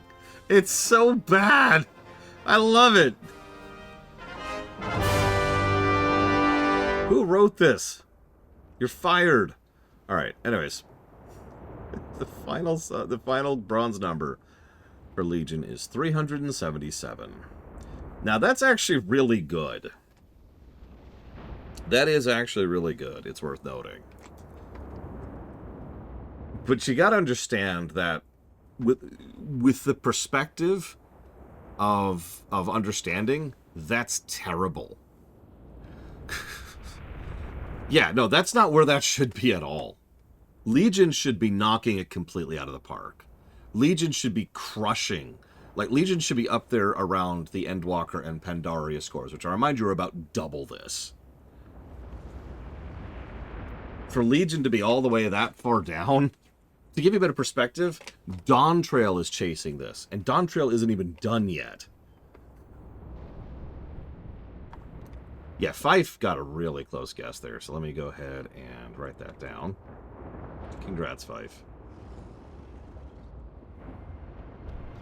What's my favorite expansion? As of this exact moment in time, it's Pandaria. Yeah, Dawn Trail is going to outscore Legion when it finishes. I can pretty much guarantee that right now. So we're going to put these towards stealth games, racer games, and 4X games. Congrats, Fife. BFA will be next. I think you're right. I think between abandonment and issues and problems and all the many things that are going to be in issues in both BFA and Shadowlands, I think the next time we're going to see something challenge Pandaria is Dragonflight, and I'm not even sure about that one. This is... wow. Just... you know? I don't think Shadowlands will get a net negative. I will be surprised if Shadowlands gets a net negative. There's too many good story beats. There's too many good zones. There's good questing here and there. Can't give it any dungeon positives or raid positives, which ironically is where Shadowlands kind of popped. However, ironically, there's not... Here, check this out. Check this out. There are not that many dungeons in Shadowlands. Check it out. There's only 3 raids and only 9 dungeons. So this is not a large number of negatives, is what I'm trying to say. If you're wondering, wait, isn't 9 dungeons a lot? Look at how many dungeons Legion has. This is 13, if you don't feel like counting. And substantially more raids. Yeah. BFA, you know. Kata, oh, Jesus. So, Kata had... hang on.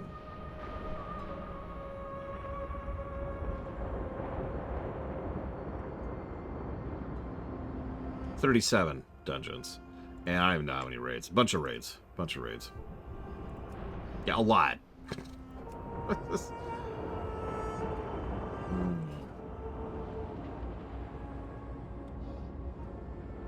It might, Uthor. I don't think it will.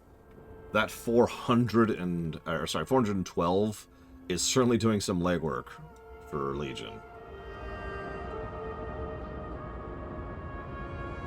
Dragonflight. I do think Dragonflight has a shot at Pandaria's crown. I'm not sure if Dragonflight can reach Endwalker. But if anything does, it's going to be Dragonflight or War Within, right?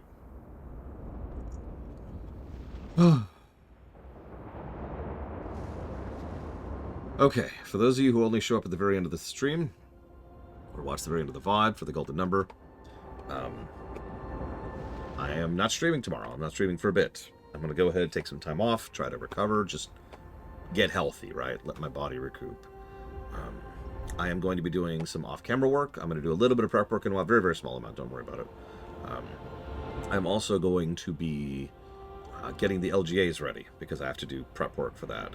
So the first stream we'll be doing coming back will not actually be BFA. It'll be the LGAs. Once I finish the LGAs, we'll stream that. That'll hopefully be cool. I'm very curious to see the results. I haven't even looked at them yet. And then we'll go ahead and start up BFA. That's kind of it. Hope you all have enjoyed. For real. I have. Despite my just gobsmackingness here, I've been enjoying this. I have yet to get tired of WoW. And it's been a trip. Oh, make sure you vote. That vote, that's right. If you type !vote right now into chat, or voot into chat, you'll get a link to a straw poll. I'll be plugging that as often as I can for anybody who cares.